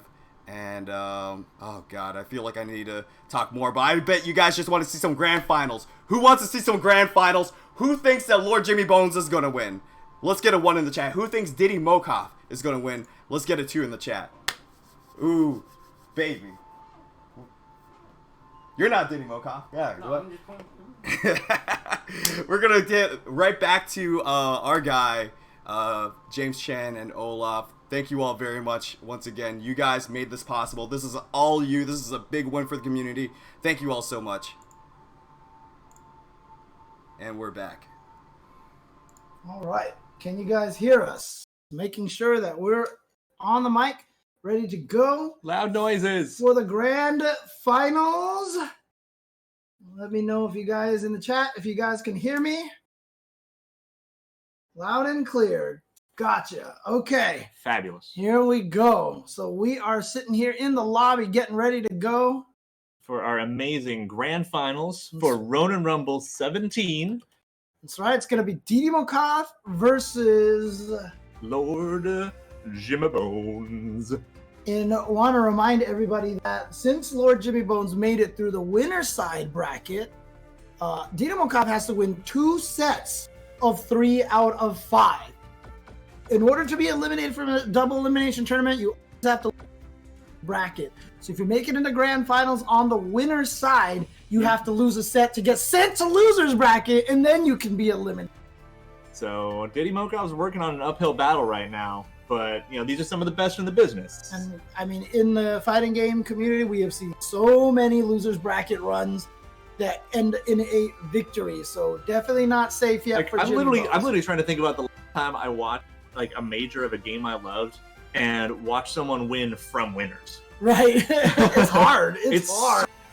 Yeah. Like, you have to run an entire tournament without losing a single set. It's so brutal. It's the most exhausting thing you can do voluntarily. Yeah, let me guys know if our volume is okay. Some people are saying it sounds like we are kind of jumping in and out a little bit, but hopefully it should be okay. If we need to leave and come back. Yeah, for sure. That's an option.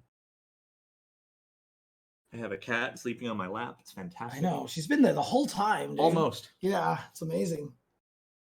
Okay, it's just Discord. Gotcha. All right, here we go. Grand Finals, Ronin Rumble 17. This is for the trip to Japan. To China. China. You of all people. Yeah, I know. I was looking at the background of this, and I was like, oh, it's a nice Japanese background. And then it came out wrong, so. It's fine. Throw in the DP just to build space, I guess. I guess gotta be like you can get a knockdown in space that way. That's pretty good.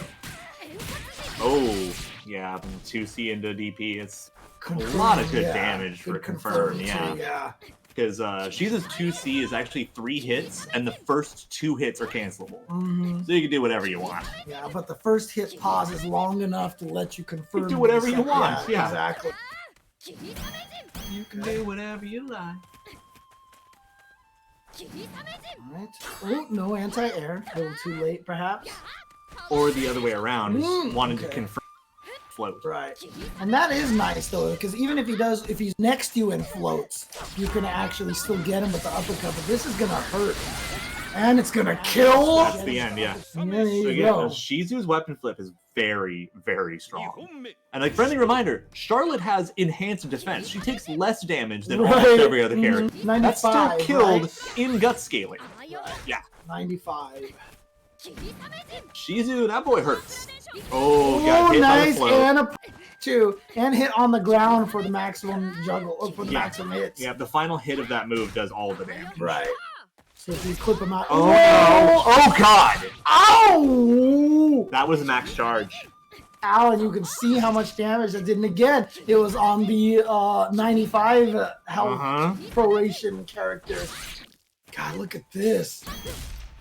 Didimokov, and this is one of the benefits sometimes of going through the losers brackets like Didimokov has, is you just won, you're kind of, oh, that was so smart! Chip. The chip damage, the only way Jimmy Bones is going to survive that is if he started just defending for his life. Higher thing, pretty much. Yeah. That's actually one of the strongest chip damage moves in the game. Yeah. Like, at least outside of ones that cost resources. Right. Man. But I love that. I love that option right there. That was really good awareness by Didimokov, taking game number 1. And as I was saying, you know, you go through losers bracket, you're warm, you're on a hot streak, you're like doing really well. Yeah, but you also had to fight twice as many matches. Yeah, that's true. But it's the John Choi route. That's what he did. He'd lose first round and then tournaments because that's John Choi. That was called the John Choi route. He did that at so many events. Yeah, Corey Bell actually had a very similar thing occur at ECT. That's right. That's right. Yeah, because I believe he lost first round, might have been second, and then had to go all the way into top 8 from losers. Brutal. Yep. But this is it right here. Like I said, this is for the trip to China. $1,000 from SNK to help cover the flight and the hotel, entry fees, and all that stuff like that. And hopefully a nice hot bowl of beef soup noodles. Oh, the jump, but nothing off of it. You know I got you, Corey.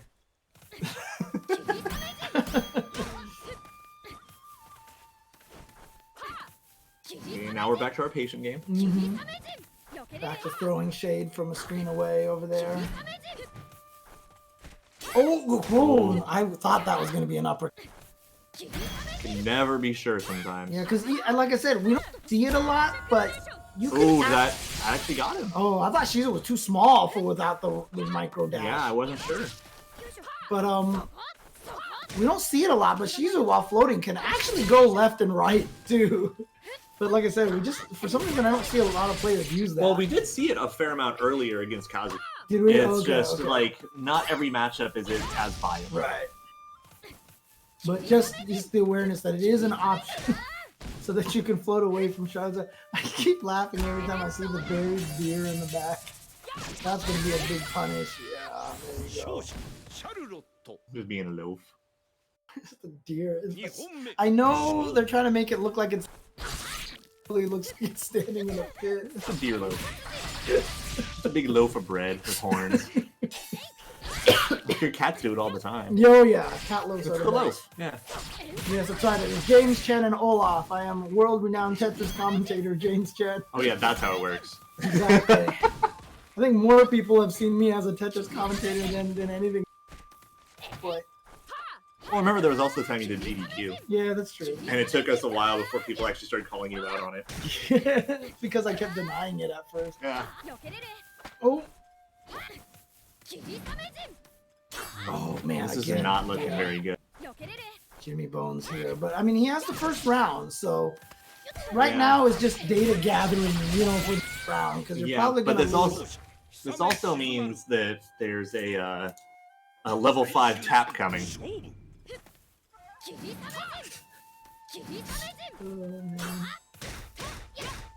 Yeah, like that whole round is just charging a new tap. So Yeah. Oh boy, again the throw. Run up throw. Run up the uppercut. ooh, that was a dangerous dodge. And again, you know, Shizu, yes, Shizu has a cross up. These are all OS dodges, I think. They're all JD blowbacks. Oh, gotcha. Okay. Yeah, that's a good punish for that. Try to get the best damage. Try to keep space. That 2-hit combo from Charlotte just does so much damage. Well, she's in rage too. Yeah, that's So true. Extra oh, damage. man. Yeah, I think that rage explosion just needed to happen. Oh, caught the backdash! Trying to bait something out of Wants him. him to yeah. react so bad, but now it's over. And now guess what? He has the rage active, so now jumping is terrifying. Oh, but at that range, it's really ambiguous. Look at this! He's got the lively. Oh, knees into the Dude, umbrella. that was actually like I don't. Oh my! What did he hit? Well, he just went for it, and he got rewarded. Didymokov robbing that round from Lord Jim. I was about to say, like, kneeing that projectile was genius to burn Right, the time. yeah. But oh my Goodness. Ooh, boy, that is one that. See, now the hard part here is that's a mental hurtful one right there. At this point in time, I'm less worried because he's still a winner side. Yeah. He's got 2 sets, but the mental damage on that one, like I should have totally won that one and then still got hit by that. But It's a tough one. It's a But, tough you know, one. I mean, still, this is still the grand finals of a tournament. You can take a moment and be like, all right. Right. And then go back into it. Yep. But again, this is also, keep in mind, you know, for those unaware, a trip to China as well. This is not like I'm going to win, you know, 1,000 as opposed to like 500. This is, I'm not going to get to make it to China and, you know, have this cool Am I experience. traveling next weekend? Right. Exactly. But that is the strongest of the fighting game players. I talked about, you know, recovering from something like that. The best fighting game players are so good at forgetting that kind of thing and just moving on from it. Yeah, you're just like, well, poop. Moving on. Yep, that happens, you know. Ish happens, basically, right? So I'm just going for the pokes. Watch them toes. it's so interesting because as a fighting game player, you have to remember everything and nothing at the same time. It's Remember everything, suffer nothing. okay. I like that. Oh, yeah, the confirm on the 2 hits. God, see, he gets a cross. It's Shizu. Shizu gets everything. Cross up too. Expecting a forward roll. That time it was a back roll. So Didymokov out of there. Oh, jumps into that. But there you go. There's that height advantage on stream. Shizu's jump makes it so that he almost always wins air-to-airs versus Charlotte. Yeah. Oh, Good stuff. Wow, actually, Extra good. Was able to recover from the crouching B in time to block that tap and actually get the punish. Woo! Oh, I don't think that was a B. That's why. I think that was an A. Oh, was that an A? Okay. Go. But it's definitely one that makes your heart pound. As soon as you saw that tap come out, you're The like, pucker. oh! Yeah. That pucker factor is real. Mhm. That's right. Jimmy Bones is a Canadian player. So Canada versus Brazil. Although Didymokov is here in the States right now. But I'm sure he is more than proud to represent Brazil still. You know what? You can be proud and represent 2 places. Oh yeah, absolutely. So He's doing this for Brazil and the US/Vegas. fuck that. He's doing that for the Western world. There you go. Oh God, it caught her out of the pre-jump, and it was enough to kill. God, and see again, this is what makes Shizumaru one of the top characters in the game. Because at any point in time, that tap can come out, and it has enough info that it can just throw everything off kilter. But of course, the biggest problem with it is that it's a lot of delay, and you can actually get SSM, but not by a lot of the characters. And you know, Charlotte's SSM has no range, so she is not going to be punishing that with an SSM at all. But that's a decent. So yeah, there's other things.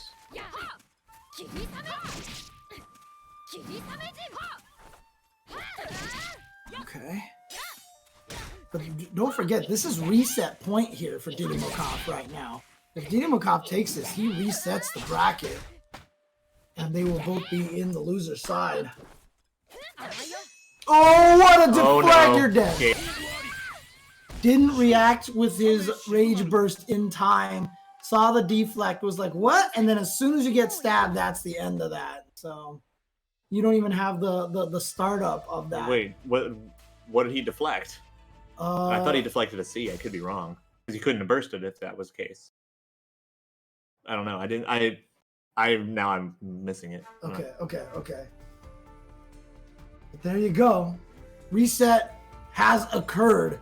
Didymokov has sent Lord Jimmy Bones to the loser's bracket. He was disarmed, I was right. Oh, he was disarmed. Oh!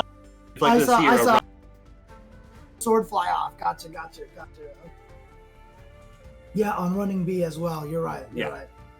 I didn't see the weapon fly off, but there we go. So now it is reset. So now Jimmy Bones is technically in loser's bracket, and it is 0-0, which means also what a lot of people don't take advantage of, but there's almost never any reason to. The winner can actually change characters as well, because it's essentially a brand new it's a whole set. new match. Yeah, you could, if you're at a real tournament, you could, an offline tournament, you can also ask for seat changes, all sorts of stuff like that. Any major, anything. Yeah. Sorry, Jeff. Offline tournament is offline, definitely the better way. Real tournament. Sorry. No, you know what? I'm going to play in an online tournament. I'm going to ask for a seat change. Oh, man. You know I love you, Jeff. You know I love you. As much crap as I give you, I love you.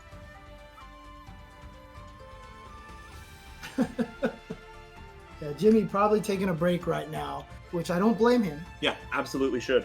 Yep. Jeff, give me a seat change. Yep. Man. Yeah, Jimmy has used Basada before. He has used them before. Is that the right choice situation? Probably not. I would say no. Yeah. I mean, it's not me on the stage right now, but I would say no. See what they go with. Let's see what they go with.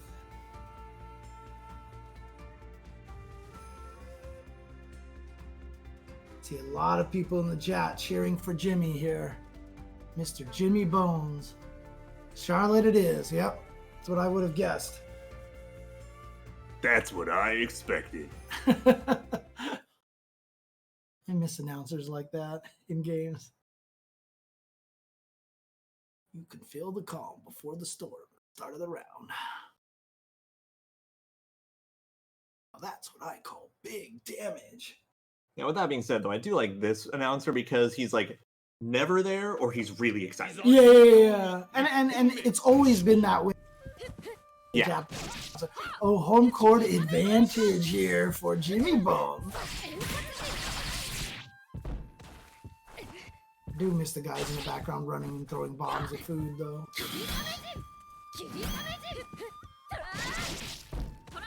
It was funny because back in those days, hiding in the considered was considered cheap, and so they would throw bombs at you when you're in the corner. And nowadays, in all fighting games, when you're in the corner, you're in a bad spot. Yeah, you do not want to be there at all. Yeah. Oof. There's only a couple of characters in like fighting game history that are okay by playing in the corner. Like they don't mind. Fuck. Look at this movement from Didymokov. You can tell he's feeling it because he's just running around, kind of no fear right now. Look at that, he's just running. He got hit by a bee by running into it, and there is no fear on Didymokov's play right now. He is feeling it. This is called in the zone. He read that jump. Yeah, and he's gonna punish that as well. Didymokov is just in there. And now he says, come to me. What are you going to do? Now he's back to throwing shade here. Look at this. Oh, he's almost kind of just toying with him now at this point. Uh-oh, that's a problem.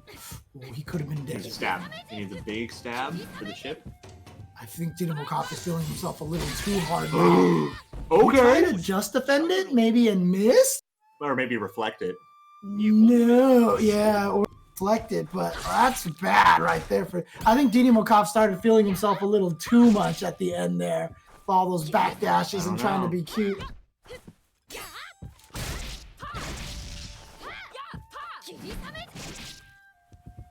Well, if you're Jimmy Bones, that could be a momentum change right there. There have definitely been a lot of situations in sports history where someone tries to showboat with a giant lead and then everything goes downhill. That's like how you always lose after you taunt. Uh-oh. Oh boy! There you go, Jimmy. Taking game number 1, and with a round that I don't feel like he should have taken, but that's very, very important in my opinion right there. Jimmy turning things around.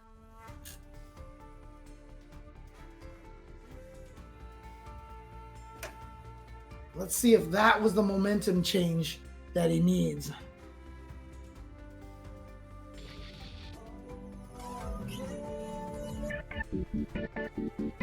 Right.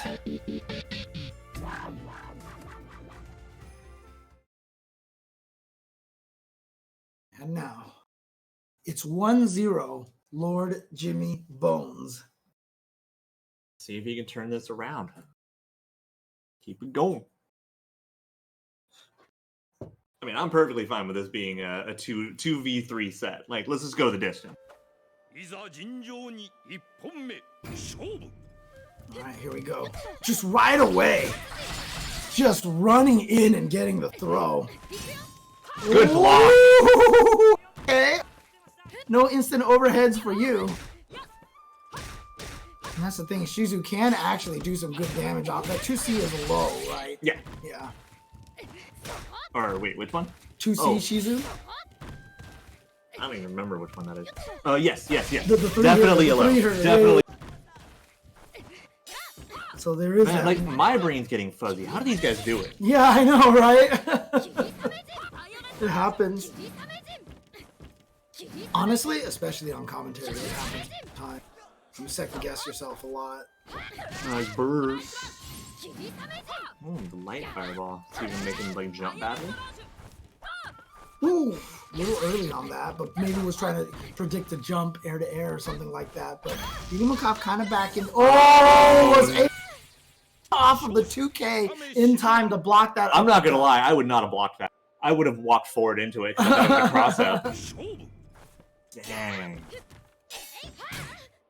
Oh, well, there it was, that 2C, but hit it out of the air. That was such a deep jump C, and out of there! I like that idea right there from Jimmy Bones. Get out of that situation, but then the empty jump into throw. Ooh. Didn't think he was going to make it to the other side, and he kind of had the right read. He had the 2C to catch a jump. Deflect attempt right there from Dynamokov. Jimmy Bones trying to find his way in.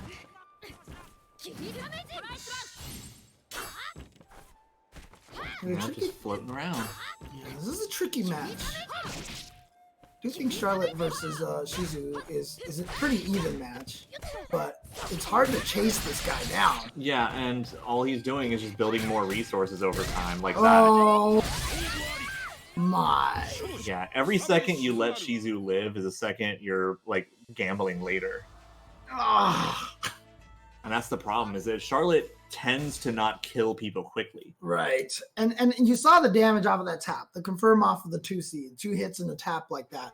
It's kind of one of those reasons why, if you have to take instant overhead pinwheel, you do. Yeah. Right? The biggest problem, of course, is if the Shizus can actually get to the point where they can do float, jump A, dash B into uppercut, then everything goes downhill. Fortunately, we haven't seen too many Shizus get... If anyone can get that down %, he's becoming the best character in the game. Yeah. But that is difficult enough to not yet be practical. And in addition, this is being like in an online tournament. Right. An online setting, high execution things get harder. Yep. Unless you have good rollback netcode, but No, they're still hard. You know, we're not having that conversation right now. Oh man. 1-1 here in grand finals. Yeah, it is. Winner. 1-1 loser set. Loser set. It's already been reset, Yep. so we This is are it. on the final walk. Like, we're gonna see everything come to this. Yep. It all comes down to this. Face it straight. Ooh, trade. Wow. Ooh, But yeah. that was too shallow. Yeah, too shallow. And that's one of the weird parts about Charlotte is because her jump attack hits so low, it can actually ease. You're so tempted to hit it early that you so shallow that the opponent that you're in a negative situation afterwards, and you actually put your. Oh God! We're even. Oh, got away from the throw. Oh wow! But not enough to. Dude, we just did it, and he got hit. Oh man, did you see? He Yeah. went for the instant overhead light, but he wasn't in range. Back to throwing some shade now. Oh, he got in with the. Oh, he's still alive. You had to know he was gonna go for an unstoppable chip situation. Wow. Didimokov with a comeback. That was definitely just one of those rounds that after it's done, your heart. What? That was hot. Yeah, his 2C low profile, by the way. I'm not mad. It's one of like 3 of his buttons that does. Plus, he still has like the low profile if he's crouching and not blocking. No, yeah, for sure, Ricardo. That was definitely Farofa right there, dude. 3 Farofa uppercuts right there.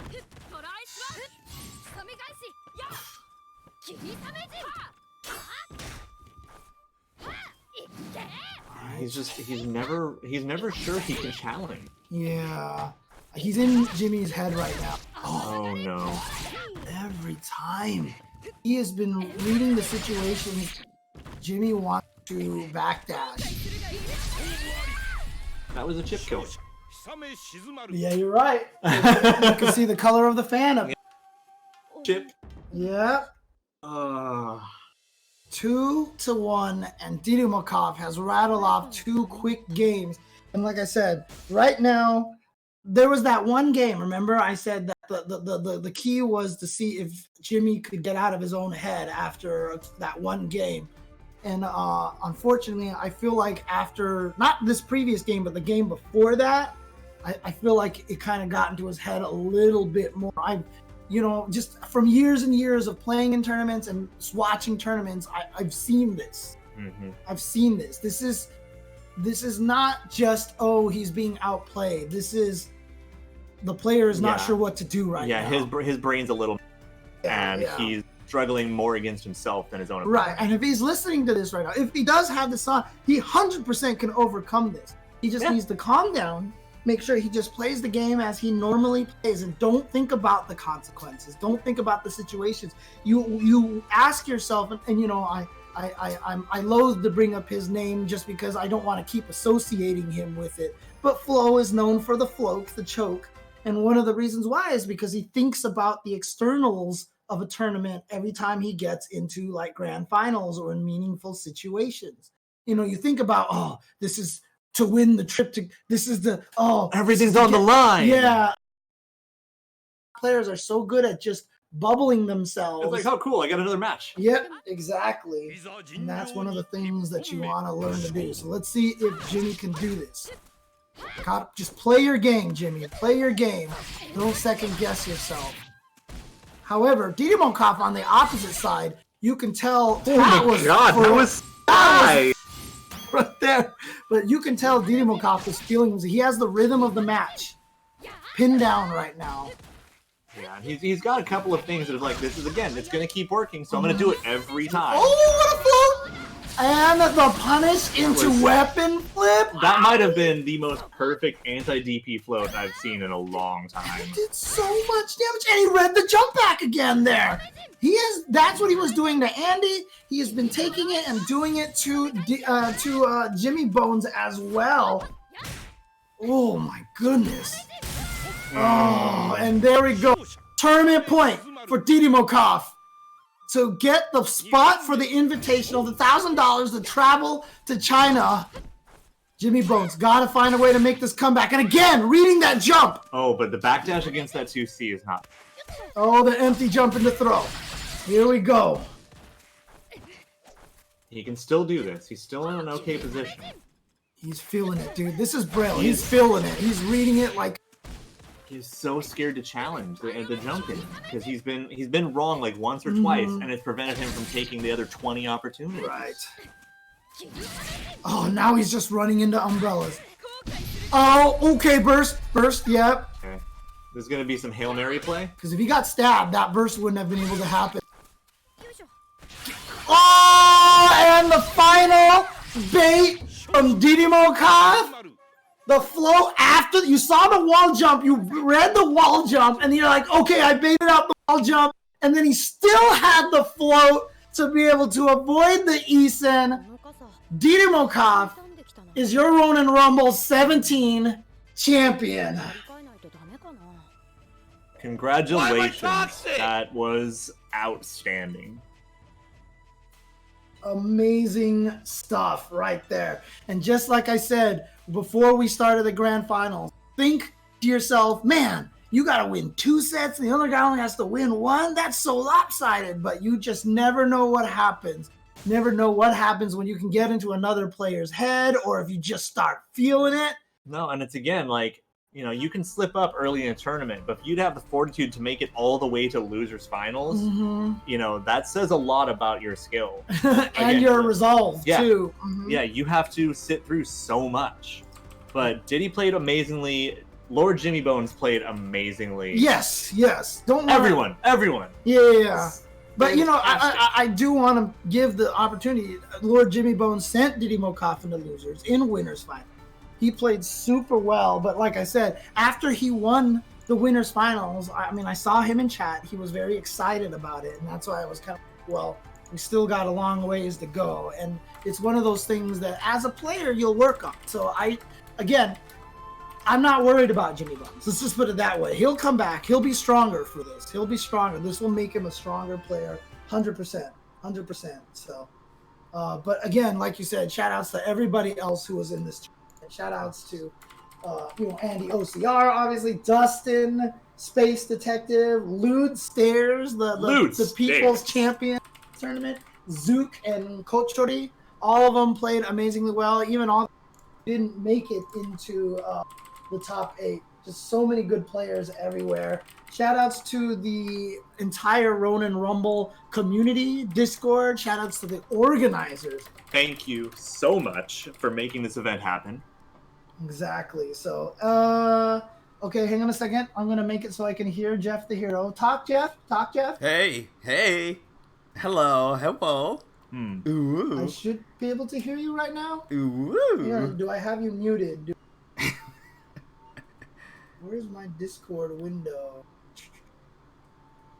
All right. Well, while they're fixing that, I'm going to go ahead and say congratulations to our top 8. I'm going to go ahead and read down the list. Coach Ree with 7th place. You're Hi. muted right now, Jeff. Oh, damn it. You're muted. Hey, boys. Jesus. Sorry about that. Technology's new to me. Coach Ree over here with 7th place. Zook with 7th place. Also earned a list. Never mind. We'll talk about it later. 5th place, the Lude Stairs. And shared with Space Detective. Dustin with 4th place. Andy OCR, the king himself, 3rd place. Lord Jimmy Bones, as you just saw, is just barely scraping by with that 2nd place. But 1st place, Didymokov. So, as the rules go, Didymokov will be the first person to get that opportunity to fly to China. If for any reason he cannot make it, he has to confirm in a few minutes when I'm done here. Lord Jimmy Bones will be going in his stead, and so on and so forth. So, huge thank you guys so much. This has been a dream event put together with the most premium commentators, players, best community I've ever been a part of. I've been part of this FGC thing for like over 10 years now. Oh my god, where's the time gone? Jeff. Oh man, Jeff. that was hey. I definitely want to also take the time, shout outs to all the 2K viewers that are in right now and watching this, thanks to the front page. And if you guys enjoyed this, make sure you, follow Samurai Showdown on, and then also follow Ronin Rumble as well. And if it's fighting games are something that, you've always been wanting to try and kind of scared to get into it, Samurai Showdown is a great gateway into the fighting game community. And Ronin Rumble is an amazing community that will help you get into there, and filled with wonderful people like Jeff the Hero himself. I know I just called him wonderful. It's crazy. But, a great community to help you learn as well. So, if you're watching this and this is kind of new to you, or if you've ever just casually watched fighting games and was like, I really want to learn to play, this is a great way to start. This is a great game to start. This is a great community to join as a starting point. And guys, be sure to follow James Chen. He's going to be hosting a beginner lobby. If you want to pick up the game, it's 50% off at GameStop. It's $15 off if you want to buy it digitally on the PSN store. This is where we're all coming together. It's a love letter to the community every single week. I'm more than happy to keep hosting this for as long as you guys want it around. And if you want to show up for next week, we do have another Ronin Rumble, about $100 prize pot. And we're going to see who's going to be winning this beautiful Victrix stick over here. If my camera could focus, I spent like $200 on it. But whatever. Hey, it's been a magical time, guys. Thank you all so much. There's Reiki over there. Reiki has been running the stream, just everything stream-wise. He's been updating the brackets and all that fun stuff. Well, not brackets. Keom's the bracket guy. You've been doing all the clips and all that fun stuff. You could talk, too. He's not mute. Yes, he is. All right. Very cool stuff. Hey, and, the guys that I want to give the biggest thanks to are you guys there listening to these words. Absolutely everything that has been put together, you guys really made it. What can I even say at this point? I never would have imagined this happening. This is great. This is all because of you. I don't know how many times I could say it, but I would be nowhere without you all showing up, giving me all your support. So thank you all so much. And I just want to give a shout out to, I don't have the link available right now, but Angel Freak, if you could post, he's doing an online tournament himself called Xmas Rumble. Nice name. It's charity for the kids. We all love the kids. There you go. Yeah. Be sure to check that out over there. We also have just a few more things to show off right now. If you guys want to follow me, check it out. Follow me on Twitter. Stay updated with more Ronin Rumble events, Sam Show related news, lots of cat pictures. Be sure to follow everyone else that you've seen on commentary, such as James Chen and Olaf, Redlin as well. Let's see. Excuse me here. We have... Woo, that's not it. Why does this keep popping up? Please go. There we go. Sake and Roses by Lord Jimmy Bones. Got second place today. Be sure to check it out. Twitch.tv/Lord Jimmy Bones. If you want to check out the intermediate level open online lobby, he gives a lot of really helpful advice, because easily, very articulate, can really dissect gameplay and get you on the fast road to top 8 over here. I don't fucking stream. And... what the hell? And of course, we do have a Ronin Rumble merch, and all profits end up going towards the tournament itself.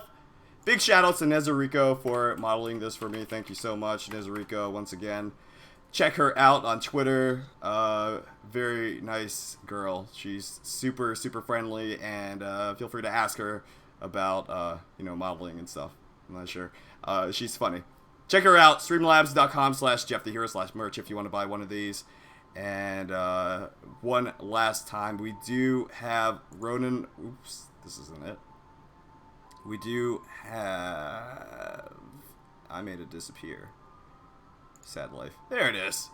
Week 5 of 5, Season 1 Battlegrounds. If you want to compete in the next Ronin Rumble, check it out. Go to Ronin Rumble right there, guys. Sign up for free.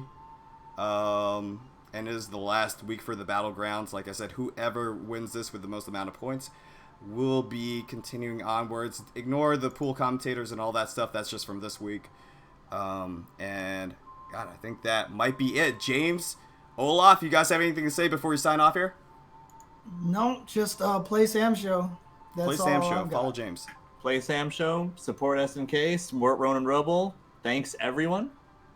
Yeah, take care. I hope everybody had a great holiday weekend as well. And upcoming holidays, too. That's true. All right, guys. Thank you all so much again.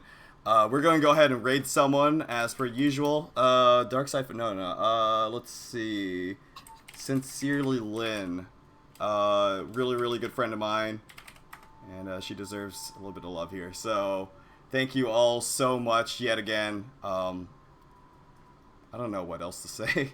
You guys really made this something special to me. And I promise you I'm going to continue making this a thing for as long as I can possibly do it.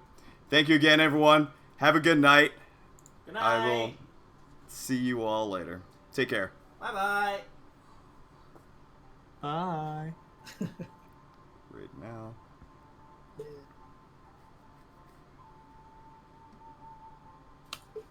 All right, there we go. We did it. We fucking did it. Woo! Good shit, dude. Good shit. Oh man, I'm so happy. Thank you so, dude. That, like, every time someone came in. Outside of a couple of tech